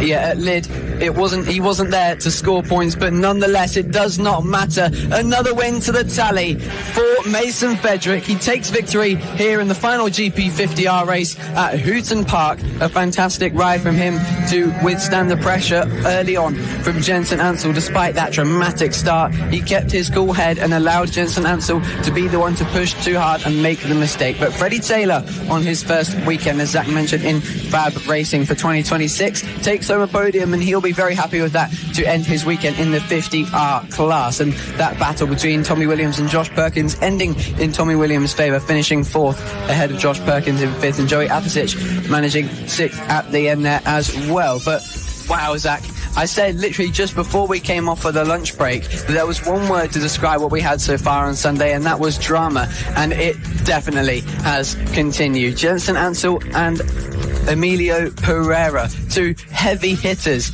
in the championship in multiple classes in the form of Emilio Pereira, going down in this race, and quite early on as well, allowing for more interesting and new faces to enter the podium battle. But it is Mason Frederick who wins this race in the 50R class, ahead of Bo Morris taking another podium. Freddie Taylor, his first of the year, in 3rd, ahead of Tommy Williams, Josh Perkins, Joey Apicic, Reed Saxelby, Jensen Cedras, Jasper O'Neill White, and Carter Spinks rounding out the top 10 in the 50R class. But we talk about different machinery, Zach. 2 strokes versus 4 strokes. I don't think that really mattered there, because ultimately it was just 2 in 1. The 2 strokes came to blows and ended up having the drama together in the form of Boy Morris and Emilio Pereira. That dive bomb making Emilio unfortunately force himself into a mistake trying to defend, and then Jensen Ansel and Mason Frederick also battling each other on the 4 strokes. It sets the stage for what will be a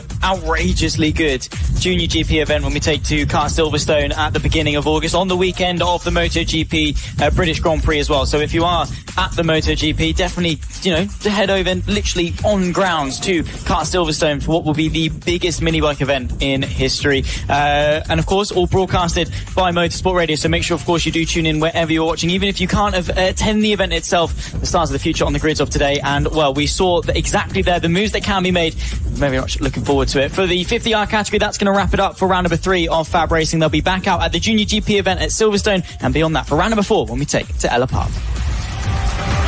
Drama was the word for Sunday at Hooton Park, and it is going to continue on. And one of those big factors of drama was in the senior mini moto class. No Matt Birkin for that race, and as I look out the window, it doesn't actually look like he's here again for this race, so clearly not wanting to race on Sunday for one reason or another. I messaged him a few days ago and asked him what his issue with his bike was at Clay Pigeon in race 2, so maybe I'll have to send him another message and figure out why he was absent. We wish all the best for him and hope that it wasn't any too serious problems preventing him from going out there. But his brother is out there. Josh Birkin lines up in second behind Harvey Jeremy on the front row of the grid, and behind him should have been his brother Matt Birkin, but then fourth on the grid, winner Tom Burt lines up in fourth. Behind him in fifth, Andy Whedon, Nick Bennett, Chris Yeomans, Gary Eldridge, Nicky Lewis and Kieran Roberts at the back of the grid in 10th. So, Zach, that is a big pointer, as we said in race 3. They need to score some strong points because it is vital to stop the charge of Matt Birkin.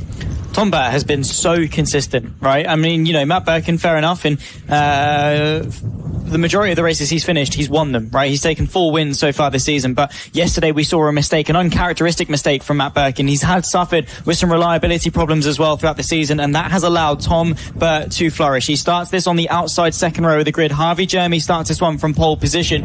Lee Cars will give them direction to go to the lights for race number 3 for senior mini motos. We go racing at Hooton Park. Great start there from the 45 as Tom Burt sticks his leg out to, deny Andrew Whedon the inside through turn number 1. Tom Burt straight through on the 68 and up in a second. Now trying to challenge Harvey Jeremy. The two of them shared a titanic tussle earlier on today before Jeremy's mistake, and hopefully we'll share a similar one this time. Through turn number 3, though, the race leader unchallenged as Harvey Jeremy cements it from Tom Burt in P2. Yeah, that second race win of the season from Tom Burt has electrified him for this race, and he is pumped up and ready to challenge Harvey Jeremy. He's off to such an incredible start. He started 4th, I remind, and he's looking for one of those overtakes that we thought was impossible all weekend. We saw an incredible elbow-to-elbow, knee-to-knee battle between him and Harvey Jeremy in the early stages of race 3 before Harvey crashed on, I think it was lap 3, and we might be seeing that again if they keep pushing so hard to take points out of Matt Birkin. They need to almost work together, you feel, to keep each other firmly in the title fight, but at this point, now they've already taken some hefty points out of Matt Birkin,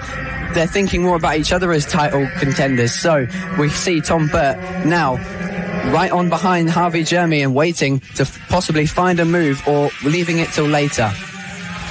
Potentially so. Obviously time will answer all of those questions, but Tom Burt definitely looks hungry. Now he's thinking, though, of the championship. Does he settle for P2? Does he go for the win? How serious is it to him? Senior mini motos, of course, both as serious as you make it, really. We've seen a lot of times the banter and but equally the brutality in senior mini motos. It definitely has two halves.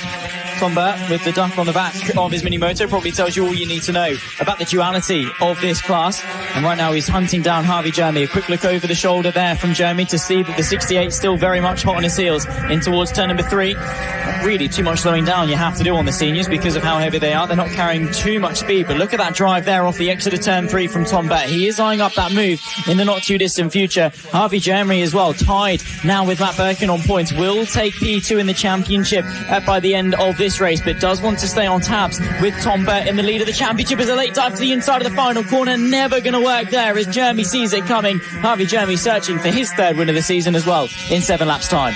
The fastest lap being Tom Burt on the 44.507, and I'll tell you what, it's not much faster than Harvey Jeremy. All of milliseconds slower on the previous lap was Harvey Jeremy, so very equal on pace, and this is going to make it even harder to find a move, but a move that Tom Burt is going to keep trying to find, not quite finding the inside line there, but no, an inside line on the exit as Harvey Jeremy runs it wide on the throttle, possibly getting a bit too excited to defend, and that allows Tom Burt on through. But I'll tell you what, look out for Josh Birkin, brother of Matt Birkin, I guess you could say goat of the senior mini moto class. He's definitely going to get involved in this battle. He's had the experience of this weekend so far and definitely has the chance at battling for victory on this occasion. Absolutely so. Harvey Jeremy still hot on the heels of Tom Burt. So plenty of opportunities still. Look for Josh Birkin, who's trying to assist his brother as much as he possibly can. Has only just joined us for this round. Has taken a third and a second place. Right now he's going to go for 3 from 3 in terms of podiums, and that's, 3 more podiums than his brother would have gotten this weekend. Bit of salt on the wound there for Matt Birkin, who I'm sure will be back fighting and swinging at the Junior GP event at Silverstone. And what a stage that could well be to win as a senior mini moto rider, going into work on a Monday and feeling pretty chuffed about it as well. And then beyond that, to the rest of the second half of the FAB-Racing season as well. It's Burt from Jeremy, from Birkin, then comes Whedon and Nick Bennett. That's the battle we're following now through the final corner. The blue and the red leathers there of Andy Whedon, just behind the all-red 711 of Nick Bennett. Let's see if there's going to be any convenient moves for him as he makes his way towards turn number 1 with 5 laps left to go. Tries to find a move on onto Andy Whedon. They're just fighting for the 4th and 5th there, right outside the podium positions, possibly hoping for something to happen in that packed group of Tom Burt, Harvey Jeremy and Josh Birkin. Something can definitely go wrong if someone sends a dive. As it's continuing to lead this race is Tom Burt from Harvey Jeremy, Josh Birkin just waiting for something to happen, possibly, and biding his time and building into this race to eventually spring a move. His lap times gradually improving as the weekend goes on, but now with the final race of the weekend being here for the senior mini motos, it's enough time for homework and time to put it all to the test for Josh Birkin. Exactly that. 4 laps left to go. Burt, Jeremy, Birkin, 1, 2 and 3. Then this battle, Whedon versus Bennett. Can see very closely as well on the timing screen. Less than a second covering the top 3. So all very, very close to the sharp end of the senior mini moto field. Through turn number 3. And Andy Whedon still in front of the 711 of Nick Bennett, who has taken wins and podiums in FAB-Racing before. He's been a part of the paddock for a number of years now and always wanted to take the fight to the front end of the field. A bit of fluctuation maybe in terms of his pace. A good drive there on the run to the chicane. Can't quite convert it. Back to the front though with just 3 laps left to go.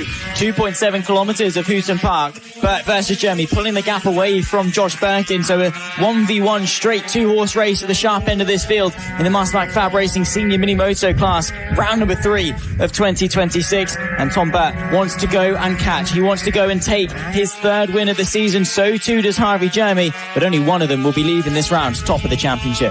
The lap times are getting hotter and hotter. 3 riders, the whole top 3 of Tom Burt, Harvey Jeremy and Josh Birkin have beaten Matt Birkin's lap record set in 2025 of 44.249 from Matt Birkin, and now all of them into the 44.1s, including Tom Burt even dropping down to the 44.0. So Tom Burt on the move and putting down an electric pace, but he's definitely not done yet. Harvey Jeremy is going to make sure that he knows he's got a harder title fight on his hands than Matt Birkin. Harvey Jeremy's had an electric couple of rounds. Clay Pigeon, that got close. They're brushing shoulders as they're coming up to lap traffic, side by side, then into turn 4 as we're about to enter the last lap. The gloves are off here as they both look to maximise the points made on Matt Birkin. Who's going to come out on top in this race 3 for Senior Mini Moto? We'll have to find out. One more tour, 900 metres, 8 corners of Hooton Park to negotiate. Both of them searching for their 3rd victory of the season. Tom Burt, though, with the championship pressure on his shoulders, a lot more to lose than Harvey Jeremy, who is chasing him down in that fight for the title. 1 lap left to go. Now into turn number 2. Harvey Jeremy finds a bit of space towards turn 2, but can't quite seal the deal. So Tom Burt will fend off the attack. And now that's compromised his run. Harvey Jeremy towards turn number 3. There'll be no attack into the prime overtaking opportunity. But we know he's strong through the final part of the lap. He pulls to the outside through turns 4 and 5, forcing Tom Burt to defend. There is opportunity still in senior mini motos. Who's it going to be on that run to the line? Tom Burt versus Harvey Jeremy. The 68 versus the 45 through the chicane. Is there a Hail Mary? No, there's not. It's going to be a case of who can twist the throttle first, get that run to the line. It's going to be Tom Burt. Is it going to be Harvey Jeremy? Checker flag flies.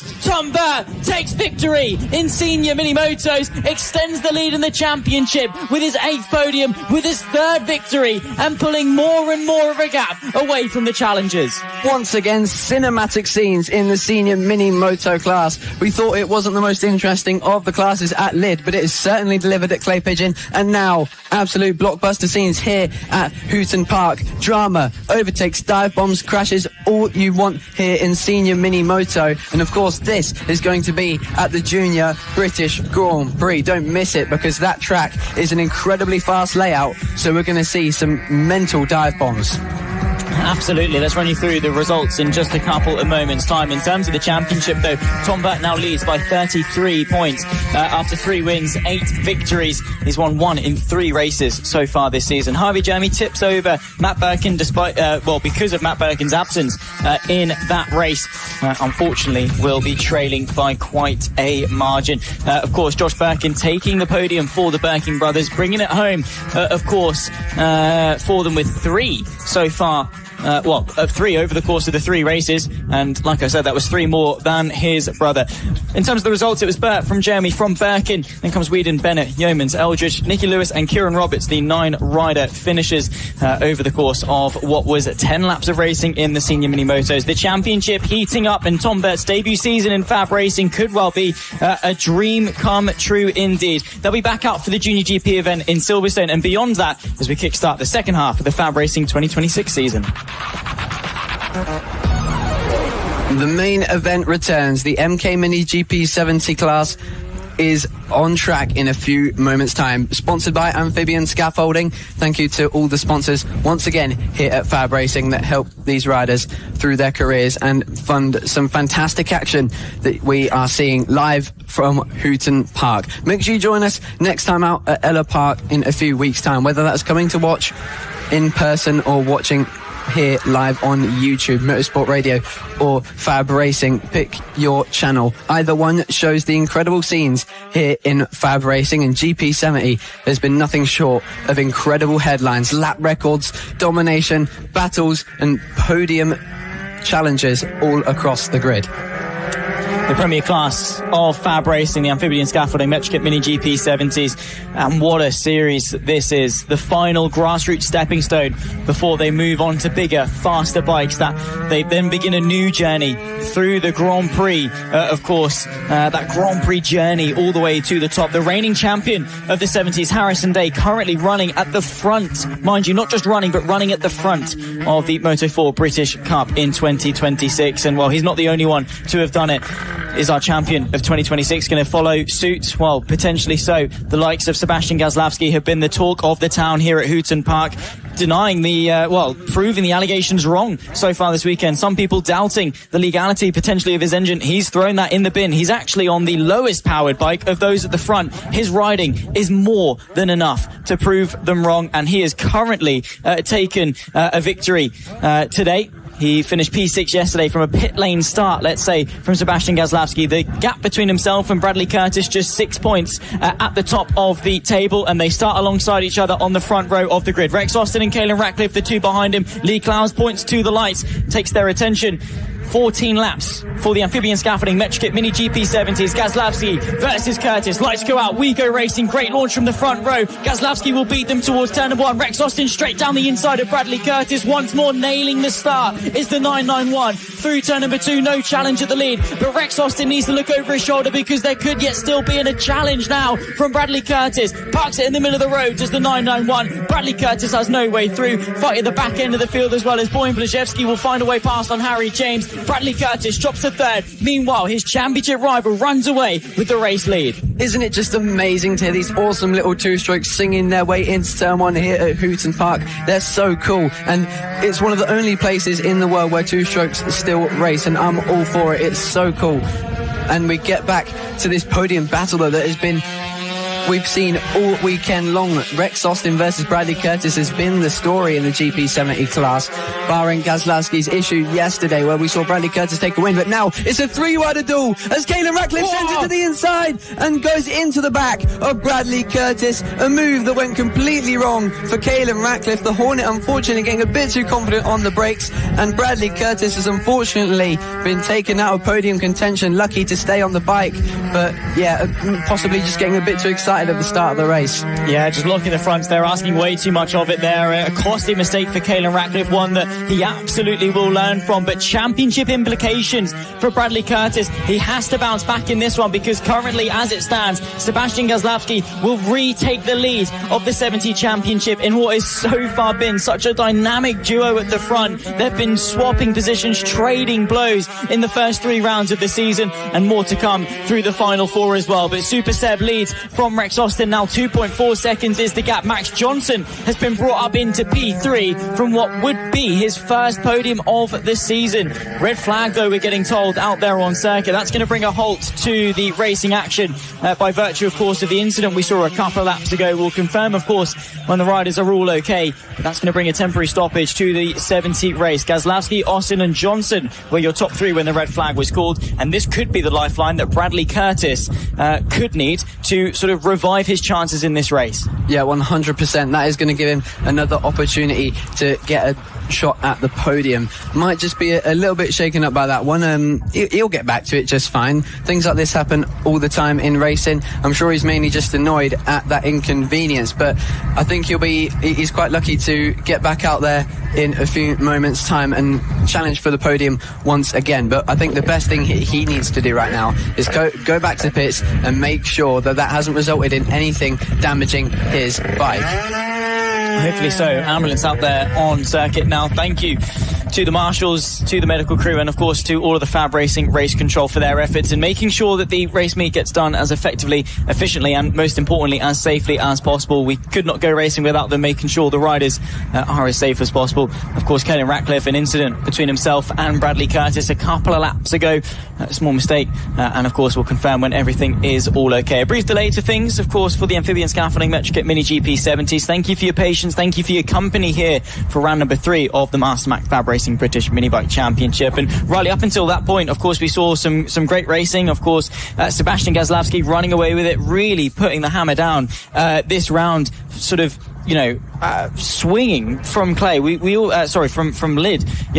We said that he was missing that final 5%, that final fragment, and since clay he really has sort of accelerated his progress, found that extra edge that he needs, and has just been utterly dominant this weekend.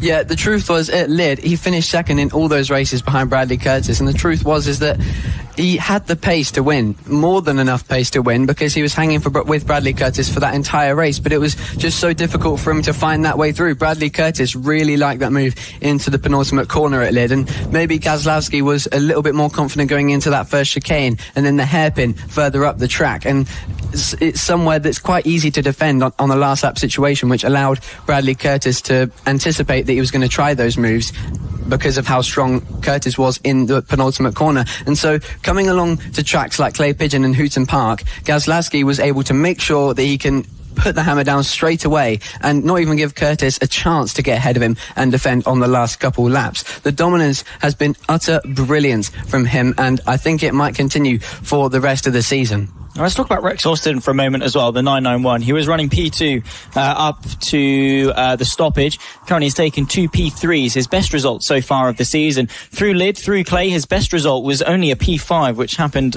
through race 2 and race 3 at Clay Pigeon. Has turned a new leaf though here at Hooton Park, has found some more pace, and crucially I think his best attribute so far this weekend at a tight, twisty, technical Hooton Park, where we were speaking with Jamie King, with Chris Wells, who come and spoke to us during the lunch break as well. track position, incredibly important. And on most occasions, Rex Austin has beaten Bradley Curtis to the opening corner. Yeah, I think Rex Austin has really impressed me, actually. He's one of the riders that has been the best at making those moves and getting them done, because most of the riders I've seen this weekend that have made moves, while they've been fantastic, they've spent quite a long time thinking about them, or they've thought wrong about them and made a mess of it. Like we saw there, Caelan Ratcliffe possibly just getting a little bit too excited. He unfortunately won't get to restart in this race. The Hornet, his end to the weekend for GP70s, and hopefully he'll be okay to rejoin the GP50 races afterwards. But Rex Austin, as I mentioned, he has been doing really well with the overtakes. How he came back in that first race was truly incredible on Saturday, because he carved through such a big grid for GP70s, to be honest. After losing what was so much time at the start, he went on the grass on 2 occasions, out on the exit at turn 1 and out on the exit at turn 2 as well. So possibly lost maybe 5 seconds to the leader, closed it down and got to 3rd place. So yeah, probably for the GP70s, my rider of the round. Just getting confirmation from race control following Caelan Ratcliffe's crash. I have to say, first of all, I want to respect his determination to get back out onto circuit. To have a fall like that, to be checked by the ambulance and still be in a condition where you say, no, you know what, I want to restart. Unfortunately, logistics and, of course, safety reasons with the medical crew wanting to check up on him mean that won't, unfortunately, be the case. Beyond that, though, we'll be getting a reduced distance restart. We'll be going for 12 laps, but a full grid restart. And what this means is, again, a lifeline to Bradley Curtis, who had the contact with with Caelan Ratcliffe, dropped him all the way back off Sebastian Gazlowski. Now he gets put straight back onto that front row. They get 1 formation lap. This is Bradley Curtis's chance, maybe not to beat Gazlowski, but at the very least to be finishing back in those podium positions where he deserves. Yeah, it's a lifeline for his championship points especially, but I'll tell you what, who is hindered? Rex Austin has more work to do from the second row to get back involved in the podium battle and hoping to challenge Sebastian Gazlowski, but that is no mean feat here in the GP70 class by amphibian scaffolding. Not in the slightest, but he has been very good at that clutch release. We've seen on other occasions other people being a bit too hasty on it, popping the front wheel up, getting it down. It then subsequently bounces back up once again. Just getting, obviously, confirmation that things can go back racing again. One thing that, one rider that's going to be heartbroken is Max Johnson, who was denied of a podium after a penalty yesterday, inherited a podium position today, and now gets dropped all the way back to where he started, which is down in P5. Still not a million miles away from the podium, but he's going to feel a little bit hard done by a full grid restart. Yeah, but one thing is that Caelan Ratcliffe isn't there to compete for that podium position on this occasion, so might have a better chance at it, but he's got Daisy Polden to fight with as well, and a few more other riders that may come into the battle for that final spot on the podium. You feel like it's going to be a battle of, Gazlowski out in front, and really just a race between him and himself, and Curtis and Austin battling for the podium, which can easily go wrong if they start battling too aggressively for second place. So just getting, of course, confirmation for when we can go back racing in with timing and stuff, of course, for the MetroKit Mini GP 70s, brought to you by Amphibian Scaffolding. Hopefully soon it'll be time to go racing for the 3rd and final race of the Premier class of FAB-Racing, the final step on the grassroots journey before they then begin a new journey on that Grand Prix route, starting in the Moto4 British Cup, which is predominantly made up of FAB graduates. One of them, Harrison Day, the reigning champion of the 70s from 2025, a guest entry in the Extreme 200s back at Clay, showing his experience, showing his mettle, and Harrison Day doing a brilliant job up in front. Another one, of course, Henry McCartney, who's come through the ranks of FAB, unfortunately taking a little bit of a rest period after breaking his wrist at a test at Mallory Park, but nonetheless it just goes to show that FAB is the breeding ground where legends are absolutely forged, and take that ride all the way through to Grand Prix racing. Look at Scott Ogden in Moto3 as well. FAB is the place to be to nurture that young talent. As we get going now for the warm-up lap on the GP70s. The GP70 class by Amphibian Scaffolding getting back underway after a brief moment of a red flag incident for Caelan Ratcliffe and Bradley Curtis. Bradley Curtis managing to stay on the bike, and thankfully Caelan Ratcliffe is okay and showing that determination.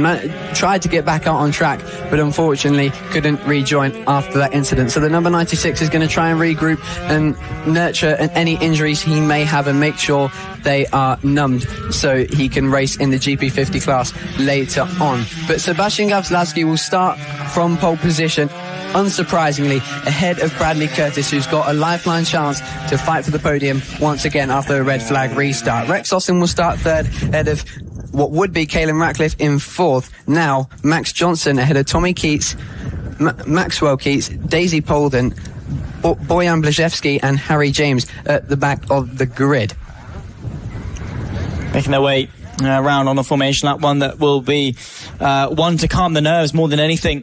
The adrenaline spiked through the first couple of laps. For some of them, they've got to get their composure back. Gawlowski knows the job at hand. Curtis knows the lifeline that he has been thrown. A lot riding on this race. Championship implications, just 6 points at the top of the amphibian scaffolding Match Kit Mini GP70s. Let's go again. 12 laps of racing. Gawlowski alongside Curtis. The revs rise, the lights go out, and we go racing. Good launch there from the 50, from the 64. Max Johnson getting a bit of a wheelie as well as Rex Austin once again will do the job down the inside of turn number 1. Will beat Bradley Curtis to the opening corner and will take second place. This is great news for Gawlowski. It's disaster for Curtis, who almost immediately now has to once again be on the counter-attack. He cannot let the 991 in front. A fantastic start for Rex Austin, and now his best opportunity to possibly have a go at Sebastian Gawlowski, who's already trying to put the hammer down and escape like he has in every race so far since Clay Pigeon. I'm interested to see now, with Rex Austin leading this group behind Gawlowski, how he can manage this first part of the race, because to be honest, he's been in the doldrums in the start of the racing, fighting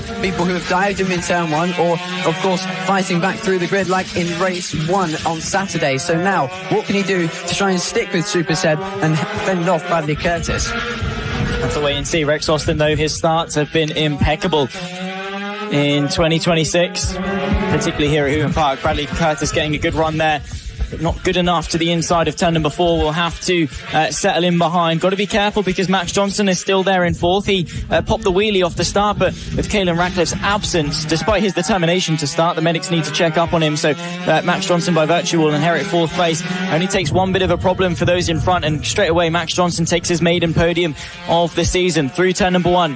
It's the 991 leading the 71. Rex Austin from Bradley Curtis in the fight for second. Get your binoculars out. That's Sebastian Gawlowski leading the race with 10 laps left to go. A look to the inside almost from Bradley Curtis, who right now is just analysing his opponent, searching for where or when maybe he could go for the move. It definitely is not going to be down the inside of turn number 4, but we have seen some bold, brave and ambitious moves around the outside of there, coming from Bradley Curtis himself as he tries to send one to the outside of turn 4. So it definitely is possible. Bradley Curtis might just have to get a bit creative and force the initiative a little bit to find his way back into second if he wants to keep the championship lead. Here could come the drive, though, down the inside of turn 1.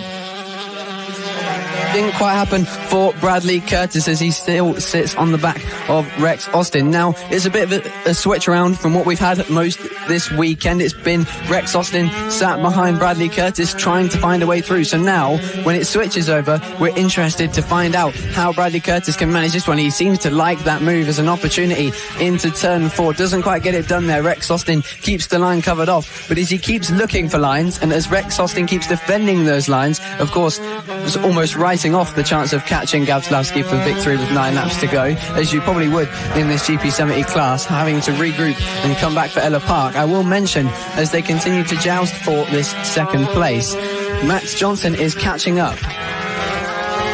He is. Lap times last lap. In fact, actually, Max Johnson dropping off the back a little bit, just under 2 seconds off the rear. But if they start battling very quickly, that pace is going to, creep back into the 141's hands. Last time through, by the way, Sebastian Gawlowski 1.2 seconds quicker than anyone else. He set the overall FAB lap record here at Hooton Park earlier on with a 38.8. He's smashing that out the park, and that consistency to be within such a fine margin. Fair enough, Hooton Park, it's only 8 corners. It's, less than than a kilometre in terms of length. It's less than a 40-second lap time.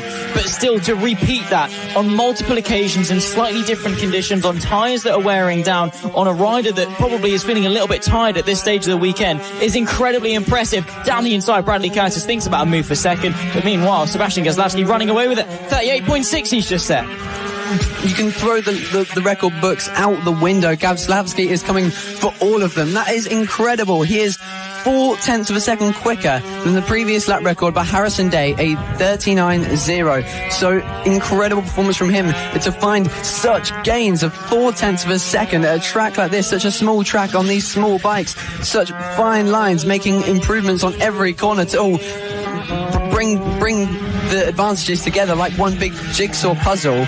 It's like the perfect lap almost. There's still more time out there, and at this point he's hunting for it like a qualifying session. He knows how much faster he is than everyone else because no one's even been able to get anywhere near the 13.8 at this point. But I'll tell you what, Bradley Curtis was able to get close enough to Rex Austin and finally pull off that move that he's been searching for a while now. He goes through at turn 4, a brilliant move from the 71 as he gets back up into second place. Clearly that red flag playing to his advantages and getting him back onto that second step of the podium. He needed to do that because any less than second he'd lose the championship lead with Gazlowski right now with Sebastian P1 and Bradley P2. The gap comes down to a single point heading into Ella Park at round number 4 for the halfway point of the 7th round 2026 season. As it stands, they're on 4 wins apiece. Bradley Curtis 8 podiums to Sebastian Gazlowski's 7, and well, the pair of them have just risen to another level this season, both of them coming through the ranks of FAB-Racing.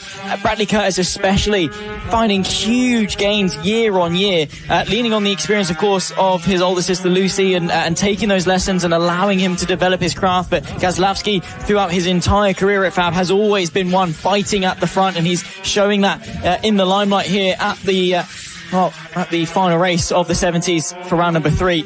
Both of them, I cannot wait to see how that rivalry blossoms through the rest of the season. Gazlowski, Curtis and Austin 1, 2 and 3, but separated by 7.8 seconds from 3rd to 1st. Following there, the 127 of Daisy Polden with yellow flags through turn number 3, so having to keep eyes up through there. I think maybe a potential issue for Boyan Blazewski, I think has had maybe a problem or so. Nonetheless, back to green flag racing. 3 laps left to go in the amphibian scaffolding Metrokit Mini GP 70s. Gazlowski grows the gap to 8.6 seconds, with Curtis and Austin still inseparable in the fight for second. Yeah, and I think at Hooton Park we're seeing here a rivalry build up between Bradley Curtis and Rex Austin. It's getting really intense between these two. The moves become more daring every time as they continue to fight for second place on this podium. If Gazlowski continues to run away with the championship as he is doing with this race and Clay Pigeon before that, then it is going to be a battle for second between Bradley Curtis and Rex Austin. But Rex Austin has got some work to do to catch Bradley Curtis in the standings, but we're only just in round 3. There's plenty of time for him to do that and plenty of time for him to gather some pace similar to that of Super Seb here we're seeing in the lead and dominate some rounds in the future. 2 laps left to go for the Mini GP 70s. Gazlowski looking to go 2 from 2 on Sunday. He started from the pit lane yesterday, climbed all the way back to P6 in what, well, could have been quite demoralising as a rider. Could have put him on the wrong foot, could have cast a shadow over the weekend. He's not allowed it in the slightest. He dominated in Extreme 200s. He's dominating in the Metrokit Mini GP 70s. 9 seconds clear of Bradley Curtis. Make that 10.5 seconds clear of Bradley Curtis. Constantly a second a lap quicker, around a 38-second lap. Sebastian Gazlowski could be cruising his way to the title unless he can be stopped when we take to Ella Park. Through turn number 5 for the final time and through the wiggles at turn 6 and turn 7. Sebastian Gazlowski turned a new leaf back in Clay Pigeon and since has been unstoppable out of the final corner. It's his 5th win in the 70 season. Checker flag flies. It's Super Seb's day once more. Victory in race number 3. Bradley Curtis, some 10 seconds later, will come home in P2. Nothing can be taken away from that young man. Sebastian Gazlowski once again dominating in the 70s. If you'd have told us that at Lid that Sebastian Gabslawski would have done this and come out the doors swinging like that at Clay Pigeon, we would have believed you because of how motivated he would have been after that disappointing, in his terms disappointing,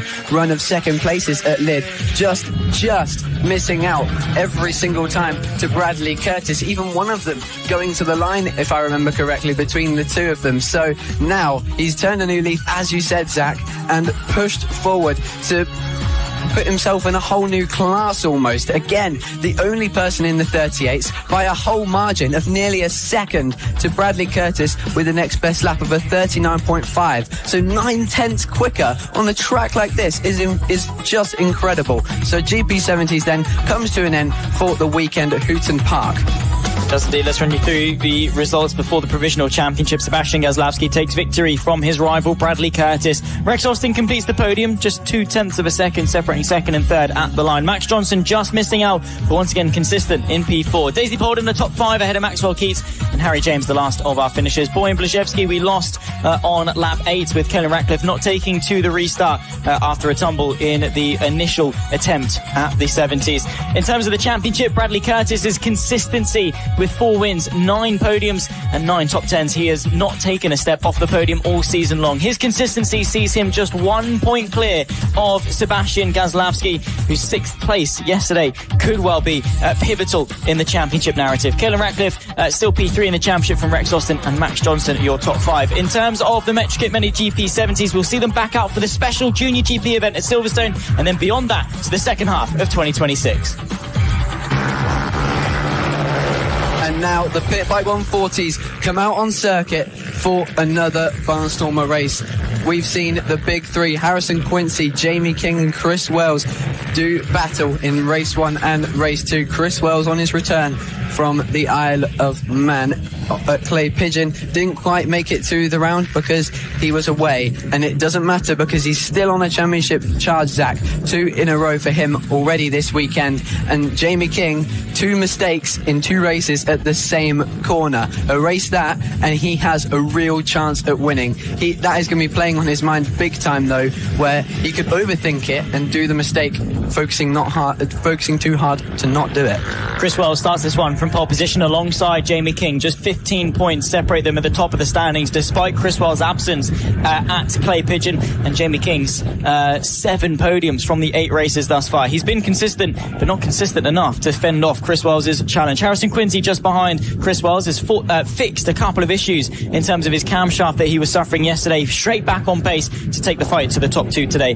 Stephen Humphreys alongside him on row 2 from Simon Gates, Callum Maxwell, Perry Tomset, Di Francesco, Daniel Cliff and Ben Simpson, your top 10 for Pit Bike 140s. It's eyes to the lights with 13 laps of racing ahead of us. Jamie King needs a good launch here. Lights go out. We Go Racing. The 76 has got anything but a good start, chopping the nose off there of Harrison Quincy, and around the outside will give it a good go. That's Stephen Humphreys up to 3rd. Chris Wells will lead them through the opening couple of corners. Jamie King hot on his heels despite the bad start, needs to find the difference. Wells goes defensive, ducking and diving Jamie King, but to no avail, as down the inside Harrison Quincy will retake 3rd place on the opening lap. Wow, that was an aggressive start from Jamie King. He knew he had a bad start and instantly moved to defend. As the front wheel went up in the air, he lost control of it a little bit and it started to veer off, nearly taking Harrison Quincy onto the grass. But Harrison Quincy's done a great job to recover that place that he lost in that situation and is already back on Jamie King, looking for revenge. But Chris Wells is off to a brilliant start in this race. Jamie King has work to do to pull that gap back in. It was in these early stages that Jamie King seemed the strongest of the two between him and Chris Wells in race 1 and race 2. So clearly that changing sides in this situation, but can he prove that theory correct and be stronger in the second half? The wait and see. Long race for the pit bikes, and Jamie King, well, probably closer to Harrison Quincy than he is to Chris Wells, and that's not where he wants to be. He's got the pace, absolutely. He's probably been the quickest that we've seen from Jamie King so far this season in terms of outright pace, taking the fight to Chris Wells, whose debris yesterday was the pickup tray, and well, almost actually come back to bite him when Jamie King kicked it up in the air. Both of them have suffered some hurdles so far this weekend, but Chris Wells has been the one to rise above the challenges, and Jamie King the one to crack under the pressure slightly. We saw it in race 1 yesterday. We saw it in race 2 earlier today as well. Down the inside goes Simon Gates to the inside of Stephen Humphries, having to set the bike up slightly at the apex there, but still able to seize control and take what will be 4th position away from the 241. 11 laps left to go. Wells versus King versus Quincy. About a second separate the 3. That was a great move from Simon Gates to commit to that one and stay brave on the inside. A really, really positive manoeuvre from him to put himself into the top 4 contention for this one. Of course, if something goes wrong in that top 3 battle, he will automatically be involved, as we're seeing Harrison Quincy on a second run of form, trying to keep up with Jamie King, as it looks like Chris Wells has found something in between the last race and this one. But wow, a move from Harrison Quincy to take revenge on Jamie King for ruining his start, back up into second, and he's got 10 laps now to catch Chris Wells ahead. Harrison Quincy, as you said, Zach, has fixed those issues and found a new level of confidence to return as the reigning champion in the Pit Bike 140 class. Now, can he make that happen again and win the championship again? Both him and Jamie, though, still looking for the first win of the season. They are. Harrison Quincy up now into second. Chris Wells so far has taken, 4 wins, and this would be his 5th. And it's remarkable, actually, the consistency of the top 3. Of course, Quincy and King, neither of them have taken a victory, and yet they're both within 20 points of Chris Wells. That will, they're all within 20 points of each other, I should say. 135 to 120 to 116. Chris Wells will close the gap in the championship. Quincy, I think, actually will overtake, very much close the gap to Jamie King himself. So that will really tighten things up. Probably less than 10 points between the top 3 at the end of round number 3. But the fact that Quincy and King are in this position, despite having not won a race thus far this season, is still pretty impressive. I think it just shows that Chris Wells and his domination in his raw pace through Lid and Hooton Park, the 2 rounds he's taken part in, is just that much more extraordinary. This race, though, through race 1 and race 2, he was under a bit of a challenge. Not the case in race 3. He really has turned the wick up. Yep, he's got that experience back down. He's overtaken them in terms of the racing mindset. He's had a bit of a break, of course, as I said, wasn't at Clay Pigeon, and has now got back into that natural rhythm of being on a pit bike. He's had a longer break since Lid, a very long break, of course, that round being in April, so a very long time to be off the bike for, whereas Jamie King has been here, there and everywhere riding bikes, and Harrison Quincy, of course, was at Clay Pigeon. But now he's had those 2 races, he's built that confidence, he's battled a bit with Jamie King, and now he's away and looking to continue to dominate. Chris Wells actually 0.6 of horsepower down on Jamie King, in fact. So King has definitely got the machinery underneath him, and he's got probably what is dubbed as the most powerful bike on the grid as well. So 0 excuses really for Jamie King not to be taking the fight. But like we say, he's very rarely the outright fastest. He's just good at banking those results, and as good as that is, you do also need to be cutthroat in some occasions to minimize those mistakes in those high pressure scenarios. And for a champion of his caliber, he's not really been up to that standard this weekend, bottling it under pressure, cracking under relentless pressure, to be fair, from Chris Wells. Jamie King looks over his shoulder. He's under no pressure from Michael Meds, champion in the British Minibike Championship as well. So of course definitely experienced in this class, coming over to Fab, and the Fab guys showing just how good they are. But still, Michael Med impressive up there in P4 with yellow flags through turns 4 and 5. A bit of a problem there, but Michael Med up there in 4th. He just got through on Simon Gates and ahead, and however there is a bit of a problem off the exit of turn 4 and into the chicane. One of the riders down, and that's going to be them out of the race. Yeah, a 41.7 from Chris Wells, his best lap of the race, and all of them, Jamie King, Harrison Quincy and Chris Wells, within a 10th of a second. But as I mentioned, lap times, Michael Med moves up into 4th place and sets a 41.5. He is the lap time king. He's been in 4th on his own instead of following this little pack of riders, being Chris Wells, Harrison Quincy and Jamie King, as a yellow flag still out in that sector. No moves, not that they're close enough to make them anyway. But yeah, Michael Med clearly building into the race, finding more confidence and doing an amazing job to be 0.2 of a second quicker on that last lap than the race leaders.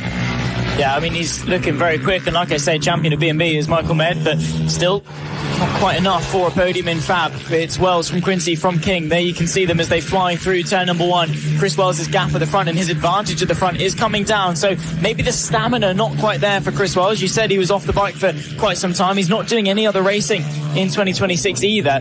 And maybe that just this late portion of the race, Quincy can find that difference, and it was the difference in race 2 to reclose the gap. Jamie King then just in third. We're basically seeing a repeat of race number 2 here. Jamie King drops behind Quincy. Quincy leads the charge, closes back onto Wells as they then start to chase down some lap traffic. This race far from over, despite Wells' consistency and the gap that he was able to bridge early doors. Still, there's an opportunity for Quincy and for King to get their maiden victory of the season. Yeah, when he spoke to us in the commentary box, Chris said his only bike riding recently has been riding enduros with his buddies over on the Isle of Man, and of course that is a very, very different thing to riding pit bike 140s here in FAB-Racing at Hooton Park. A tight Nadri circuit like this is completely different to not only riding off-road but across fields on the Isle of Man. But yeah, Michael made another fastest lap of the race, 41.4. If he continues on in this championship, he's going to become a threat to be reckoned with, because these three nowhere near those lap times at this point in time. Harrison Quincy looks like he's got a second win though, maybe about to catch Chris Wells. He's running out of time. Yeah, just 2 laps left to go. 1.8 kilometres of Hooton Park to negotiate. 16 corners, make that 15 and 14 as they go through turn 1 and turn 2 for the penultimate time. You can see Roman Ratcliffe in the Tom Brooks media leathers.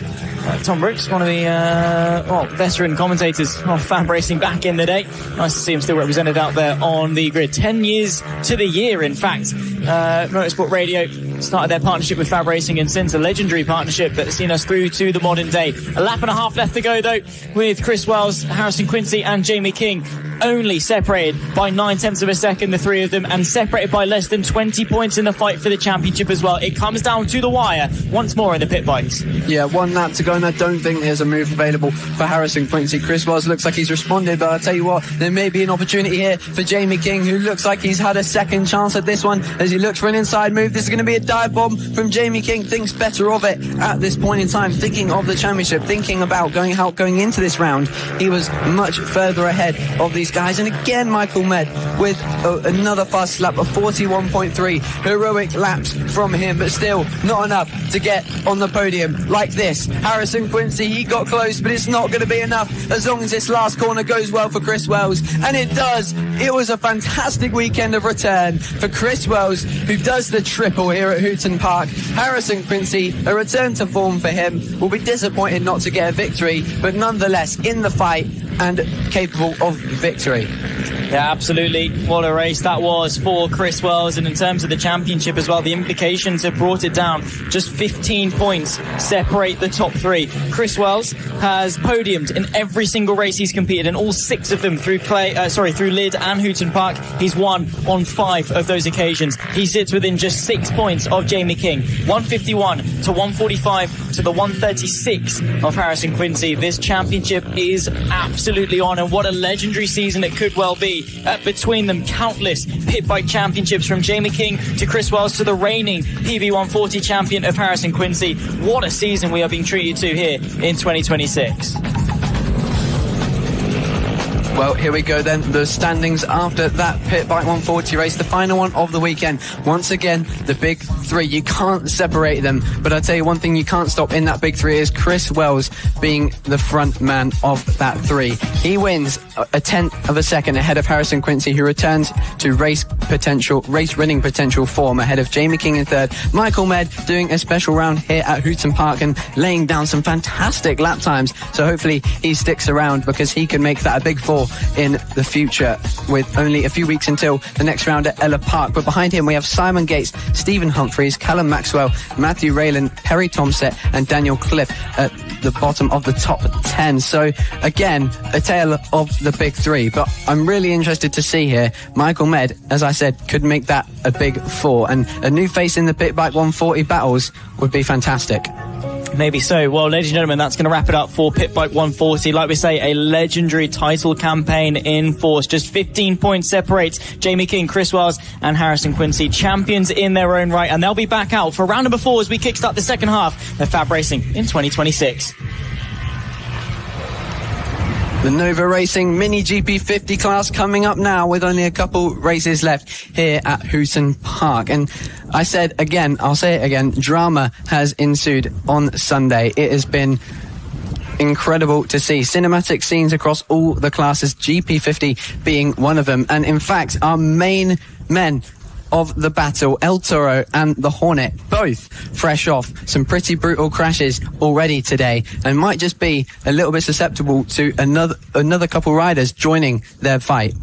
I have to say, though, Caelan Ratcliffe, that drop in the 70s, he's obviously been cleared by the medical crew, and it's great to see him back out onto the grid. So the Hornet not giving up in the slightest. However, he might be knocked slightly after it. Same too with Emilio Pereira. Both of them, they're young riders. As professional as they are, as good as they are, they're not susceptible, they're not immune to those mental knocks. No one is. So that's going to take them maybe a couple laps to get them back into their rhythm, to build up their confidence once again. But we've seen through the weekend their determination to pick the bike back up and get back going again. Ratcliffe, before he was even checked by the ambulance, was already pushing to be back on the grid. Fortunately, that wasn't the case. Pereira had the high side in qualifying, fought back all the way through the weekend, and has honestly been probably at the highest level that we've seen them both. They share the front row of the grid, by the way. Emilio Pereira, El Toro alongside the Hornet of Caelan Ratcliffe on row number 1. Bo Morris alongside Tommy Williams on row 2 with Josh Perkins, and Reed Taxby on row 3. Nelly Noof alongside Jensen Cedras with Oscar Rowland, Adele Everett and William Skingle, the 11 rider field for the Nova Racing Mini GP50s, and their third and final race of the weekend. Grading themselves up in front of the cars, our flag marshals, and final chats there with Emilio Pereira and his dad, just giving that final bit of motivation that he needs to chase after his second victory. They're 1-1 in terms of race wins. Emilio Pereira a first and a second, Caelan Ratcliffe the second and a first. Such a good rivalry between the two of them, the Bull and the Hornet, and just 12 laps of racing to decide it all. Behind that, of course, Bo Morris and Tommy Williams, who's still searching for his first podium. He's gone on a string of 3 fourth places over the last 3 races, and he's desperate to find the difference and get onto the podium.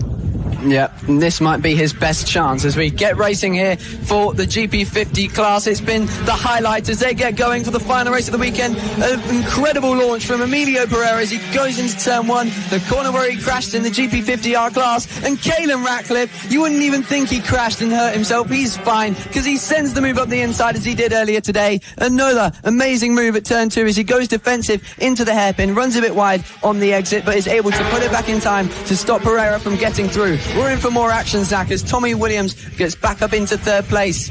Yeah, Tommy Williams, he's going to want to have that measure over Bo Morris, who has been punchy this weekend. The two of them came to blows back in Lid. If you don't remember back into the first chicane, Tommy Williams and Bo Morris had that contact and since have been rivals in the championship. Tommy Williams just falling short of the podium on the last 3 occasions. Would like to change that narrative with 11 laps to go. Caelan Ratcliffe, though, will lead the opening lap with Emilio Pereira under a bit of pressure from Tommy Williams. Caelan Ratcliffe trailing by 21 points in the championship. Would like to bring that back down as Bo Morris looks to the inside of Tommy Williams, and to no avail there. That was a bit of a tight dive bomb to make, quite an ambitious move, and like I say, no way through on that one. 10 and a half laps left to go. Ratcliffe, though, building the advantage early doors in this race. Pereira needs to turn it around soon if he wants a chance at winning. Yeah, he's put in an amazing shift in these early laps. A bit of a moment there for Emilio Pereira, possibly just struggling to gain some confidence on these early laps from that surprise move from Caelan Ratcliffe. But it's a repeat of what we saw in race 2. It looks like Caelan Ratcliffe, again talking about his confidence, has built up the confidence after that battle in race 1, a fantastic battle. In race 2, made the move at a really odd corner where we haven't seen that many moves yet, into turn 2, surprised Pereira and was able to get away, and it was able to last him for the rest of the race. We're seeing exactly that here, but Pereira has got a little bit more work to do because Williams and Morris were behind him. But I think Caelan Ratcliffe ran wide there at the hairpin because Pereira has already closed that gap back in. This could become a 4-rider battle if things come to blows again between the number 31 and number 96, because that duo, ever present, 57 and 51 of Tommy Williams and Bo Morris, are catching up. Yeah, I mean, all 4 of these riders could still have an opportunity in this race. Anything can happen with 9 laps left to go. Ratcliffe, though, still just about with the measure on that yellow and black. 96, with Emilio Pereira on the black and the blue 31. Then comes the all blue 51 and the white and red 57. That's Tommy Williams and Bo Morris respectively. Like we say, they're pretty matched in terms of pace. They're giving the rest of the field a bit of a demonstration. Josh Perkins, the next rider in the field, running P5, just 0.3 of a second clear of the number 2 of Jensen Cedras. Emilio Pereira, I think, has once again found his stride and once more can start charging up onto the back end of Caelan Ratcliffe. Yeah, the lap time's so tight on that last lap as well, and it's going to be the same here again, but I think Caelan Ratcliffe putting in a shift and on cue of 41.0, a good chunk faster than the rest of the field at this point, 0.2 quicker than everyone else in this group along with him. But it's now turning into a group of 3 as Bo Morris tries to find a way through the number 57, the white and red Metrokit Mini GP50 here in the Nova Racing GP50 class. Can't quite find a way through just yet. He's going to have to get creative with 8 laps to go, but I think he might just be biding his time, which seems to be the title really here at Hooton Park. Bide your time, wait for a move, possibly a mistake from the rider in front.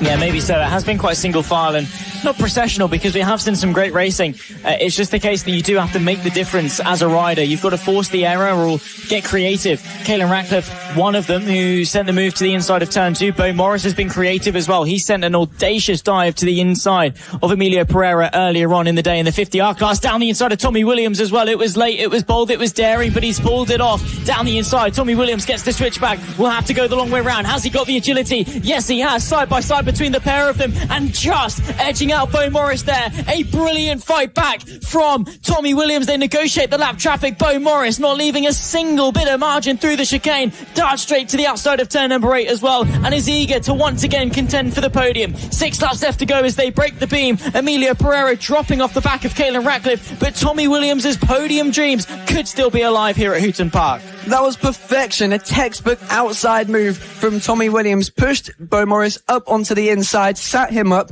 and went right along around the outside, getting on the throttle before the white and red bike alongside him. Truly incredible and showing the confidence is there for Tommy Williams to push on even further and even catch Emilio Pereira in second. He's all over the back of El Toro as we now look at this battle further back between Cedras, Perkins and Saxelby.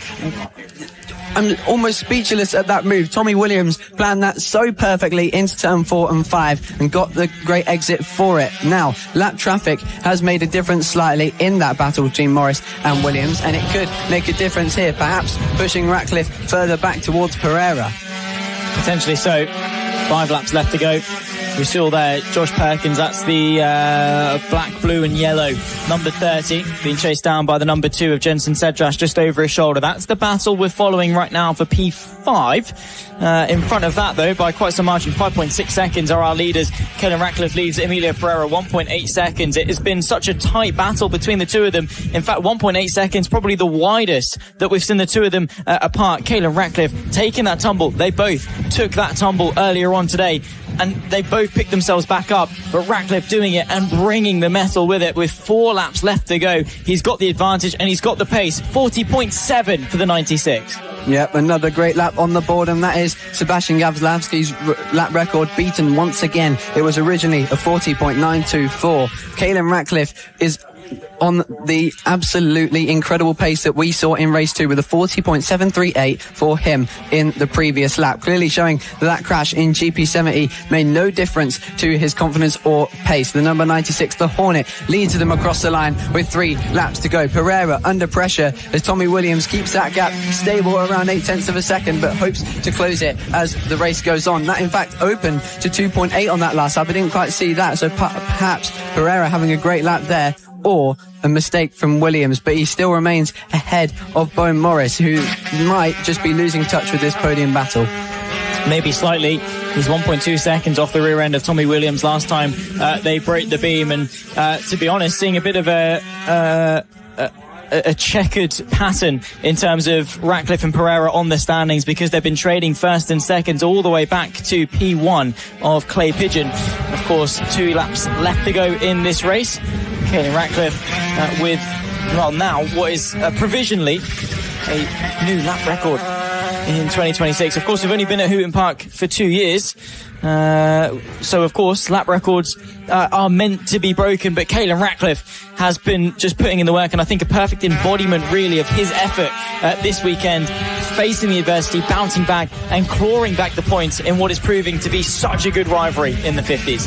Yeah, and these lap times and battles are a perfect embodiment of how close together Caelan Ratcliffe and Emilio Pereira are in this championship fight. As Caelan Ratcliffe crosses the line with 1 lap to go, I'll point out the laps that they just did. Their best lap times are 2 milliseconds apart, are Emilio Pereira and Caelan Ratcliffe. So clearly, so tightly locked together on pace as the race eventually built up to a quicker stage. And I think we're going to see that bubble over to the next round at Ella Park. Long may it continue, because this class has been by far my favourite here and at Clay Pigeon. The Mini GP 50 class by Nova Racing taking my award, I suppose, as class of the round. But wow, a classy performance from Caelan Ratcliffe on the number 96. The Hornet responds after an accident in the GP70s. He's just fine. He gets back up and wins the Mini GP50 race. The final one of the weekend goes to Caelan Ratcliffe, leaving Emilio Pereira with response to happen at Ella Park. Well, Caelan Ratcliffe has broken the trend. Since race 3 at Lids, Pereira and Ratcliffe have traded victories, but for the first time in 2 months, someone in the 50s has gone back-to-back with race victories. Caelan Ratcliffe doing the double here on Sunday, race 2 and 3, and closes the gap in the championship with a new lap record down to just 15 points at the top of the standings. Emilio Pereira and Tommy Williams complete the podium, and Tommy Williams getting his maiden podium of 2026 as well. He breaks the streak of 3 consecutive P4s. Before that, it was 3 consecutive P5s, and he'll be hoping to go back-to-back with podiums when we take to Ella Park, of course, beyond that. Behind that, Bo Morris just missing out after getting caught up in lap traffic from Josh Perkins, your top 5. Jensen Cedras, Reed Taxaby, Will Skingle and Adele Everett, the 9th and final finisher for the Nova Racing Mini GP 50s. And Riley, you said that was your favourite class of the weekend. And, well, once again, the Hornet, El Toro, Caelan Ratcliffe, Emilio Pereira trading blows once more in 2026. And Tommy Williams, what a story. The hard work, the perseverance has finally paid off with a podium here in race 3. Yeah, another action-packed race, dramatic race. Caelan Ratcliffe literally replicated his previous race in race 2 in the GP50 class. Exactly. He made that incredible dive on lap 1 into turn 2, surprised Pereira and never looked back. Thank you, of course, to Nova Racing, the sponsor of the Mini GP50 class, and of course all the sponsors in FAB-Racing, including the title sponsor MasterMac Surfacing. You all help these kids go racing, and more racing means more fun for you guys and more commentary for us. So thanks a lot. And now we move on to Extreme 200s, multiple machines, multiple dive bombs, and multiple moments of drama across the last couple rounds. FAB-Racing's Extreme 200 class allows many different bikes on the grid. Of course, sponsored by LRA Moto, the bike that Jamie King is piloting in the senior class. Look to be taking victory in this one after 2 podiums in the previous races this weekend. But an interesting one to see, because the GP70s clearly having the measure over the Ovales. This time with no Henry McCartney or Harrison Day, no SX85s or CRF 150s to contend with. No, not at all. So Sebastian Gazlowski has really risen to the occasion. Back-to-back victories here at Hooton Park, climbing his way up to 4 wins and 7 podiums from the so far completed 8 races in the Extreme 200 category.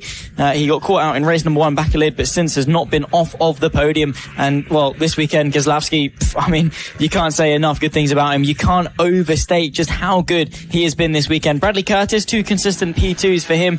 Same to Rex Austin, 2 consecutive P3s. Bradley Curtis and Rex Austin through the Extremes and through the 70s have really given us a nice little tussle. Meanwhile, Gazlowski running away with the win.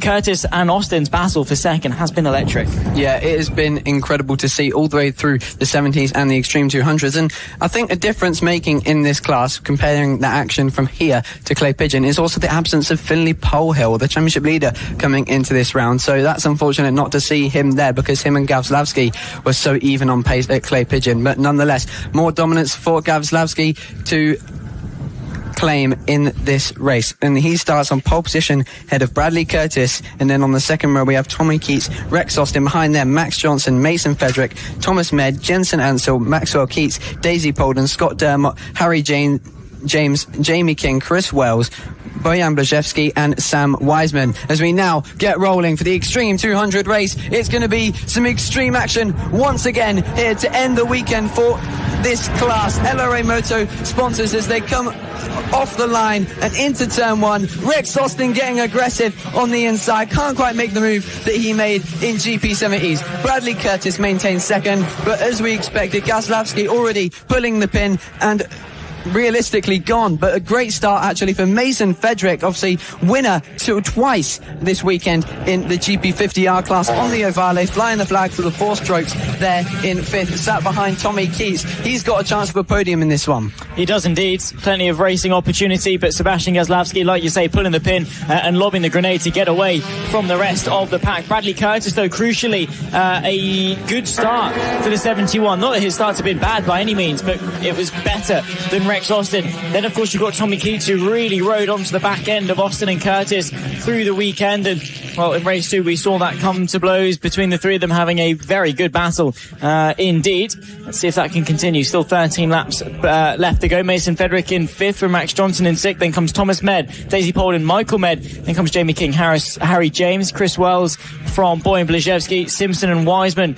down in P15. In fact, we've already lost one of the riders. It could well be Sam Wiseman, I think, already from the final race of the Extreme 200, brought to you by LRA Moto Weekend. Gazlowski, though, not as dominant maybe on pace as he was in the 70s, only 0.6 of a second quicker than those around him. Max Johnson fighting away with Mason Fedrick, though. That's for the final place inside the top 5. Yeah, I think Gazlowski's just taken this one a little bit more chilled, because it wasn't that long since they got off the bikes for the GP70 class. A 39.1 on that lap, a 7/10 gap to the lap times he was setting at GP70s to claim the FAB lap record of a 38.6. Truly heroic from Sebastian Gazlowski on the Danny Webb GP Camp branded Metrokit Mini GP70, and I'm sure Danny Webb will be proud of his rider for these amazing performances that would surely bring him up to the Moto4 Cup as early as next year. Wow, what a move there from Max Johnson to manoeuvre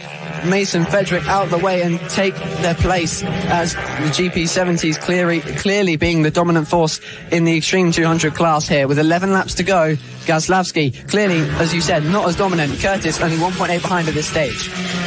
Yeah, still opportunities for Bradley Curtis. Rex Austin 3/4 of a second behind the 71. And we're following this battle between Mason Fedrick, the number 5. Well, in fact, actually now it's Max Johnson in front on the 141 as Mason Fedrick. Oh my goodness me, a late dive to the inside. What a move. Respect there to Max Johnson, who saw it coming and now reaps the reward of a better exit down the straight towards turn 1, and he'll go through to retake P5. What a battle that is, only for 5th, mind you. But these two giving each other so much respect as Mason Fedrick chases after the 141 once again. Yeah, that was fantastic from Mason Fedrick. He just stuck his wheel in there and it caught the eye of Max Johnson. He's like, oh no, he's sending a move, so he's moved out the way to avoid it and let the door wide open for Mason Fedrick to say thank you and take it. But he knew that he'd be able to beat that Ovale down the straight, and that's exactly what he did, playing to the strengths of his motorcycle. As Fedrick once again closes in the corners, going to lose time here. It'll be frustrating for Mason Fedrick, but this all teaches riders how to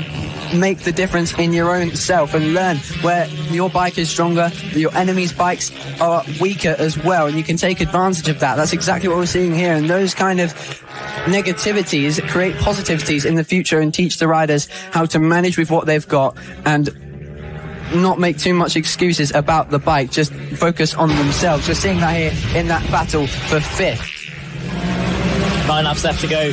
The penultimate race of the weekend, round number 3 of the MasterMac FAB-Racing British Minibike Championships. And well, so much intrigue and things to look forward to. This will be the 3rd round of the season, 3rd round of 7, before we head to Ella Park, Roura, Three Sisters and Clandau for our 7-round campaign in 2026. In between, though, race 3 and 4, no summer break for these young riders. We'll be taken to the Junior GP event at Kart Silverstone on the weekend of the British Grand Prix for MotoGP. So if you are attending that event, make sure you pop in and watch the stars of the future demonstrating their talent. 8 laps left to go in Extreme 200, and so much of that talent will be on display at Silverstone in what is such a good facility, such a fast-flowing circuit with plenty of overtaking opportunity.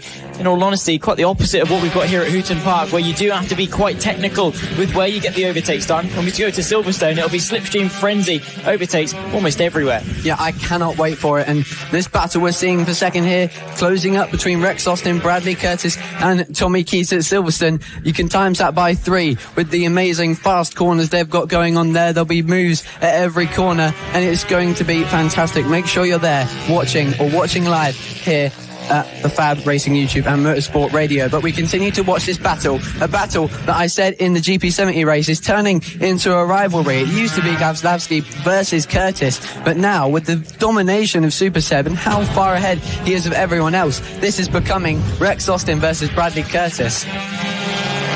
It really is, and honestly, that's been the story of the weekend, to be honest. Gazlavsky in front. If this was a fight for the lead, it'd be amazing. It's still a great fight for P2. Bradley Curtis having to fend off Rex Austin. Don't forget Tommy Keats on the number 8 as well, closing them in, and if there's any battle between the two of them, he's straight back onto the scene.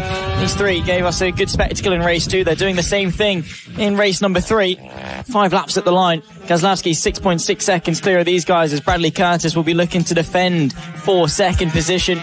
So no avail through turn number 8, and Rex Austin does need to start getting a bit creative here. He needs to find a little bit more pace, does the 991, and then extract on that. Hooton Park, as we've spoken about, is challenging to overtake. You've got turn 3, which is probably your best bet, but ultimately it's all about getting the run out of turn number 2 if you want to set up that move. Bit like this from the 991, but just not close enough. By the time they get on the anchors, that small dip down as you go under braking makes it a bit more challenging, and also contrary to most hairpins, turn number 3, it's actually an early apex with an early throttle application, so you're not really leaving the inside open for a late dive, and that just plays worse and worse into the hands of Rex Austin, who has also just got caught up behind some lap traffic. That's going to give Bradley Curtis the breathing space that he needs to try and solidify P2. Yeah, a real shame for Rex Austin, and he now safely makes his way through on the lap traffic. I kind of feel bad for Tommy Keats. He's almost got himself a front row seat to spectate what was a battle for P2, really struggling to keep up on the straights with that Ovale 4-stroke. Just can't quite get the exits that GP72 stroke can. It's a full race machine. Not the Ovale isn't, but that GP70, there's a reason why it is considered the premier class in FAB racing. But this is a premier battle that we can see if we see Rex Austin catch back up to Bradley Curtis, and it seems to me like when in the face of adversity, Rex Austin puts the work in and digs deep, and it really gains him an extra 0.2 of a second, as we see there. Only a lap after that lap traffic probably put about 0.7 of a second between him and Curtis. That's closed right down to 0.4 of a second. I don't think there was a mistake there from Bradley Curtis, so definitely Rex Austin putting the hammer down and getting a little bit of a motivation boost to reclaim second. Is now looking like he's trying to make a move, already closing that gap back at all. Bradley Curtis taking a lot of curb there on the outside, Zach, but as I said earlier, Tommy Keats a front row seat to watch this battle, but unfortunately struggling to join it unless something happens to Curtis and Austin in front of him.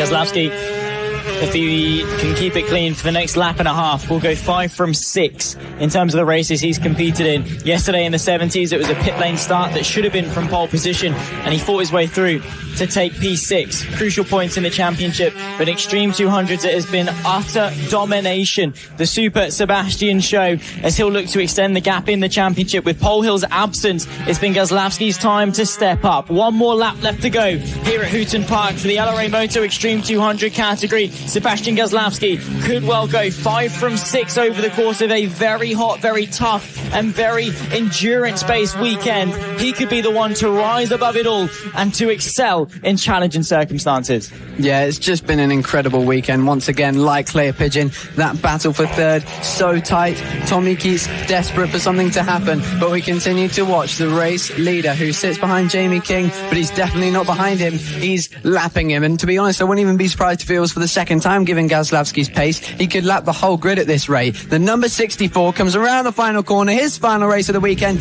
to take yet another victory. He wins them all, apart from that one where he faced an issue which was not his fault, and proves that his pace could have seen him win every single race this weekend, and at this rate, all of them for the rest of the season. Yeah, I mean, Sebastian Gazlowski on top form. And to be fair, you know, form is temporary. We see it ebb and flow, and Bradley Curtis really stepped up at Lid, where Gazlowski wasn't as quick. And we are going to see that fluctuate over the course of the season. But it's the overarching average of consistency of that form over the course of 2026. And Sebastian Gazlowski doesn't look like he's intending to slow down in the slightest. He beats Bradley Curtis and Tommy Keats to the race victory, with Tommy Keats coming home in P3, beating actually what was Rex Austin, who falls just short in P4. Max Johnson completes the top 5, just ahead of Mason Frederick in what was a brilliant battle between the 141 and the number 5. Then comes Michael Med just in front of Thomas Med, in fact, in P7 and 8, from then Daisy Polden, Harry James, Jamie King, Chris Wells, Boyan Blazewski and Ben Simpson, the 14th and final finisher of an Extreme 200 race, with Sam Wiseman, the sole DNF at the end of that one. You have to say, Riley, Extreme 200s gave us some, maybe not the blockbuster action we saw at Clay Pigeon between Harris Day, Henry McCartney, Bradley Curtis all getting involved. But you still have to appreciate the domination that Gazlowski brought, and also the battle that we saw from Curtis, from Austin and from Tommy Keats. Yeah, and again a bit of drama at the end there. Tommy Keats actually made his way into third, so I think what happened there is Rex Austin sent a dive into the hairpin on Bradley Curtis, ran it a bit too wide, possibly onto the outside curve, like we saw Jamie King do quite a few times, which cost him 2 wins in the Pit Bike 140 class, and that allowed Tommy Keats to finally take that podium, flying the flag for 4 strokes in the Extreme 200 class, sponsored by LRA Moto. Well, that's going to rack it up for their weekend. For the Extreme 200s, we'll say goodbye to them, of course, until we're back out racing to kickstart the second half of the 2026 MasterMac FAB-Racing British Minibike Championship season. Of course, a lot of these riders will be taken to the Junior GP event in Silverstone, and we'll see them then. All right, then it is time for Moto Team. It is the final race of the weekend. 4 races per weekend for this class, so non-stop action. And Zach, non-stop action between Acme Racing and SFC, piloted by, of course, Marco Pandolfo and Sam Clowes. We've seen some amazing action between the two, some drama as well. Big dive bombs, lap traffic making the difference, and a resurgence in championship chance for SFC. Yeah, I mean, Acme Racing really bought the fight here on Sunday. Yesterday, it was SFC's sort of spotlight, really. They took both victories off the back of 4 second places at Clay Pigeon. Meanwhile, Acme dominated that one. So SFC really needed an answer to that, and, well, they brought it. And between the pair of them at the front of the standings in the open class, it's just 6 points, 4 wins to 6 from SFC to Acme, 11 podiums to 10 from the 2 championship leaders as well. The consistency between them has been, well, unparalleled from anyone else, and once again they share the front row. This time, though, interestingly, and, well, better late than never, for the first time this weekend, Acme will start from pole position. Yeah, this will make a big difference on who gets to run down into turn 1. SFC with the outside line could cut underneath Acme Racing down into turn 2. It's a brave move that we've seen only done by Caelan Ratcliffe, so possibly Sam Clowes of SFC maybe talking to Caelan Ratcliffe and asking him how you manage it. But on these bigger bikes it's a lot harder of a task as we get ready for the final race of the weekend. Eyes to the lights for Moto Team. Acme on the left, SFC on the right. A lot riding on this race. The reps rise, the lights go out.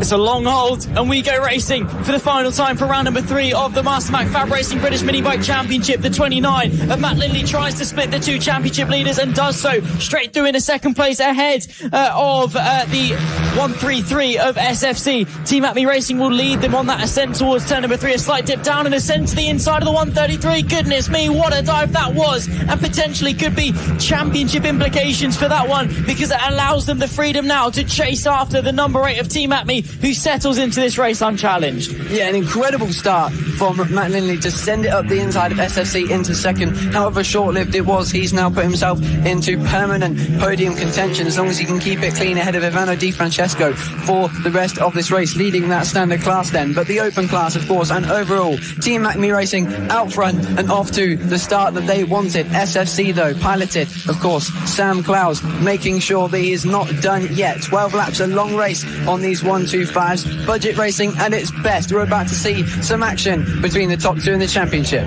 We are indeed. Acme versus SFC. Acme, probably not the team you want to have give the advantage in the early phase of a race. They currently sit just shy of 7/10 clear of SFC in second position. Then comes Matt Lindley, Ivano Di Francesco second. First and second in standard class, third and fourth overall from Mario Gelli in P5. Then comes Mappelbeck, Dudson, Joyce, Harris and Jackson, your top 10. Ian Jackson down in P10. Unlike him, absolutely, he's the only rider other than Acme and SFC to take a victory. That was all the way back at race number 1 in Lid. It's been a while, but he's still been a front runner, so to be down in P10, very much unlike him. He's fought his way back up into P8 though next time they break the beam, and still a long way to go if he wants to ascend to the top of the open class. Yeah, clearly a difficult start for Ian Jackson. He got a really good start in the previous race earlier on today. He was up in second at one point off the line, but has unfortunately not got that same luck on this occasion, but has got plenty of time to fight back through the grid as well. Lap riders get involved in that top 5 duel, so Ian Jackson could take advantage of that as he sits in behind Thomas Dudson, who has had a bit of an off round, was in podium contention, didn't quite get an overall podium last time out at Clay Pigeon despite the pace. I mean, Ivano Di Francesco's performances were fantastic, and that is what we saw. Thomas Dudson trying so hard to beat that team, and as they still run consistently, Ivano Di Francesco in 4th place to continue leading the standard class championship standings. But now we see Ian Jackson making the move and trying to get back in touch with Thomas Dudson.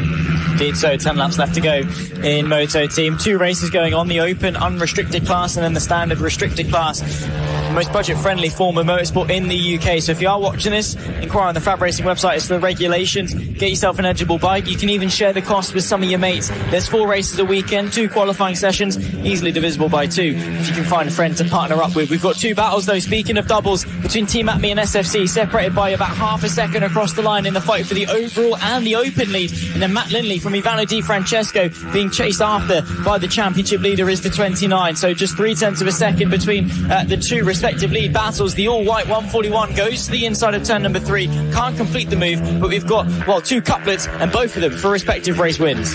Yes, this becomes a battle for the standard class win, as you just said, Zach, and a battle for the final spot on the overall podium. A fastest lap there, though, from Team SFC, a 42.7, 0.2 of a second quicker than Acme, and again showing once you get to the later stages of the race, Team SFC come out swinging and start to find the pace. It was in the later stages that Acme Racing was able to get through on SFC, and the means of how that happened we still don't know, but we will see if it will be lap traffic on this occasion or pure pace from SFC to close the gap. Nonetheless, it will always end in drama, as everything has here today on Sunday. Every class has had something to shout about, and now we've got 2 leading battles on this final race.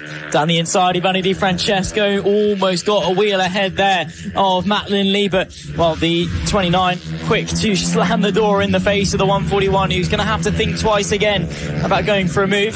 Team Acme versus SFC, though, that is the gap as they cross the line. Consecutive fastest lap of the race for Team SFC as he looks to go to the inside. Clouds trying to find the way through on Pandolfo, who's riding the all green number 8 inside line for turn number 3, parking in the middle of the road but going even deeper. The 133 goes for the move for the lead. Nicely done from the championship leader there. Acme Racing covered it but couldn't cover it enough. Clouds through to the lead. Perfectly executed, and looking to take another race win this weekend is Sam. He's doing fantastically. On the last lap, he was 0.4 quicker ahead. He was 0.4 quicker, on lap time than Marco Pandolfo on the Acme Racing machine. The number 8 now trying to make another move in the slipstream down towards turn 1. We're promised for an amazing battle here in the final race of proceedings at Hooton Park. This is going to carry on all the way until the end of the season between these two. It could have been the big 3 had Ian Jackson attended Clay Pigeon. Unfortunately, struggling here at Hooton Park, but that's just fine. This duel, this rivalry, one-on-one fight between Acme Racing and SFC is going to go all the way to the flag, let alone the end of the season. Let's see who comes out on top on this occasion. Side by side in the fight for the standard lead, Ivana Di Francesco got the ride out of the hairpin, looks to go to the outside of turns 4 and 5. We're just seeing the aftermath of that battle as we focus our attention back to the leaders. In terms of Moto Team, and again the communal aspect of the FAB-Racing paddock, they've got a Facebook fantasy league, equivalent of sort of any fantasy league out there, basically based on your individual results as a rider. Sam Clowes is leading that by virtue of his results so far in 2026, with multiple victories and podiums to his name. Take a look on the FAB-Racing Facebook social channels, and make sure you're staying up to date with all things fun and games in the world of FAB-Racing. 4.5 laps left to go for SFC. Team Acme as well as a huge off there for the 28. Oh my goodness me, he's gone down. Ian Jackson from P5 has dropped it through turn number 2. Oh, devastating. They are having such a good return to form this weekend, and unfortunately that beautiful looking machine has to skid through the grass, but thankfully looking undamaged, unscathed and relatively clean still despite that small off, and that hopefully Ian Jackson can get back on and get going again as we pan back to the race lead. Now SFC versus Acme Racing for the final crown of the weekend. 4 races all leading up to this moment. 2 went to SFC, 1 to Acme. Now can Acme take it to a draw of 2 wins across the weekend, or SFC take the advantage heading to Ella Park? Maybe so. Such an exciting championship, the golden year, I think, of Moto Team. The last couple of years, fallen off, but it's breathing new life, really, in 2026. The new format, new riders, new teams, and just increased level of competition. We've got a fight in the championship in both the open and in the standard classes, and it just makes it so much more exciting. It's accessible, it's fun, it's fast, and it's such a good series. It's the FAB-Racing Moto Team, so get yourself involved if you haven't already, but if you can't, just enjoy it as a spectator, because this is brilliant. We've still got Ella Park, Raura, Three Sisters and Clandau. If you're local to any of those circuits on the FAB-Racing calendar, pop down, have a watch. This is incredible racing. SFC versus Acme with 2 laps left to go at the line. Yep, all new faces challenging for the podium every weekend, this time in the form of Matt Lindley in the overall podium scheme of things. Last time out it was Ivana Di Francesco who came to the overall podium, before that Ian Jackson, but nonetheless all the time we see these two, the orange and red and white bike of SFC out front, followed by the green number 8 of Acme Racing, which now, as always in fine Moto Team fashion, lap riders make the difference. Slightly hindering Acme Racing there. Marco Pandolfo making quick work to get by nicely and turns the bike tightly to get a great exit. And that green bike looking like he's on a bit of a charge here. Fastest lap last time around with a 42.4. Looking really good at this late stage of the race. But at this point on these bigger bikes, it's going to be hard to overtake, and it's a gap that still needs to be closed. They're virtually inseparable on pure pace. 42.536 for SFC, 42.477 for Team Acme in terms of personal best.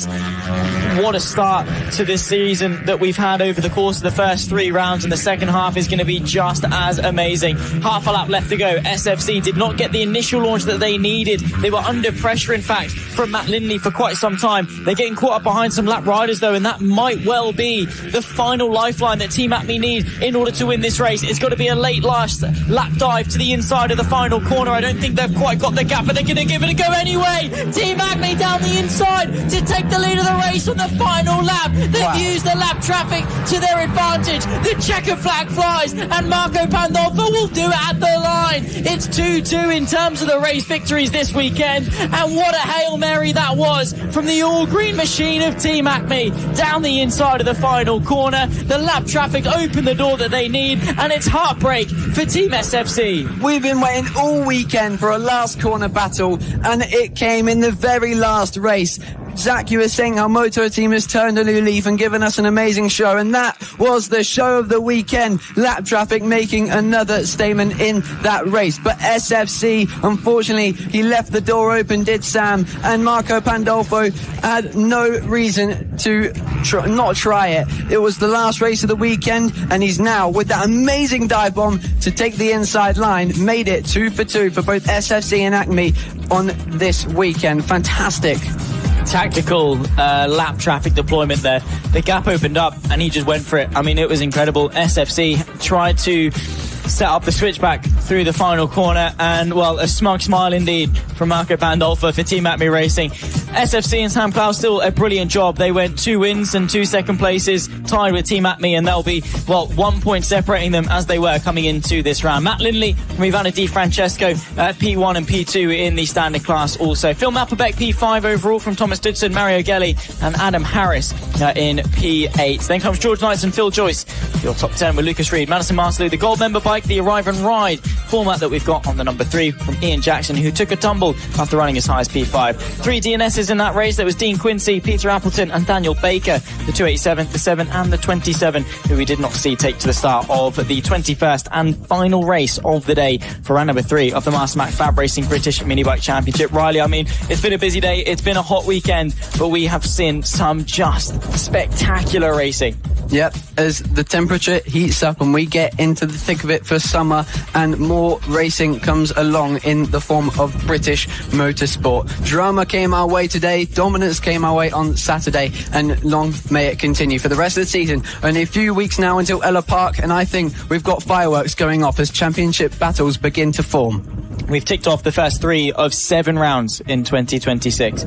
We kick-started it down in Kent, in Lydd. We then went down to Dorset for Clay Pitch, and we're up here near Liverpool for Hooton Park. We'll go to East Anglia for Ella Park, back up north for Rowra, Three Sisters, and then to Wales for Clandal for our 7-round campaign in 2026. We've got multiple championships separated by less than 10 points apiece at the front. Of course, in the meantime, we've got the Junior GP event from the 6th to the 8th of August at Kart Silverstone alongside the MotoGP British Grand Prix, and we'll be there, of course, to bring all of the coverage, all of the action, to get as many eyes on the stars of the future as they ascend their way through the ranks. I mean, Riley, just a quick summary on the weekend that we've seen and I guess what we can expect when we take to the track at Silverstone and Ella Park. Well, honestly, I have no idea. At this point, it is completely unexpected because we did not expect, certainly, a last lap lunge like that from Acme Racing into the final corner. So the best part about this is we have no idea what to expect, but the only thing that we can expect is the best action to come along. Make sure you're watching, as Zach said. Thank you indeed. Ladies and gentlemen, thank you so much for your company. If you joined us through yesterday and today, thank you for joining us, of course, and hopefully we can share your company through the rest of the season. If you've joined us for one race or for all 30 that we've had this weekend, a big thank you. Big thank you, of course, to all of the marshals and the staff here at Hooton Park for being fantastic hosts for round number 3 of FAB-Racing. Big thank you to Race Control, to the medical crew, and of course to each of the riders and their families for their efforts over the course of a weekend. And yeah, crucially, hopefully we'll see you when we take to the track in a few weeks' time. Don't forget, save the dates. If you're there on the MotoGP weekend, come over to Kart Silverstone. If you're not there, watch us live on the 6th to the 8th of August, where we get the stars of the future on one of the biggest stages in mini bike racing history. Until then, it's goodbye for now.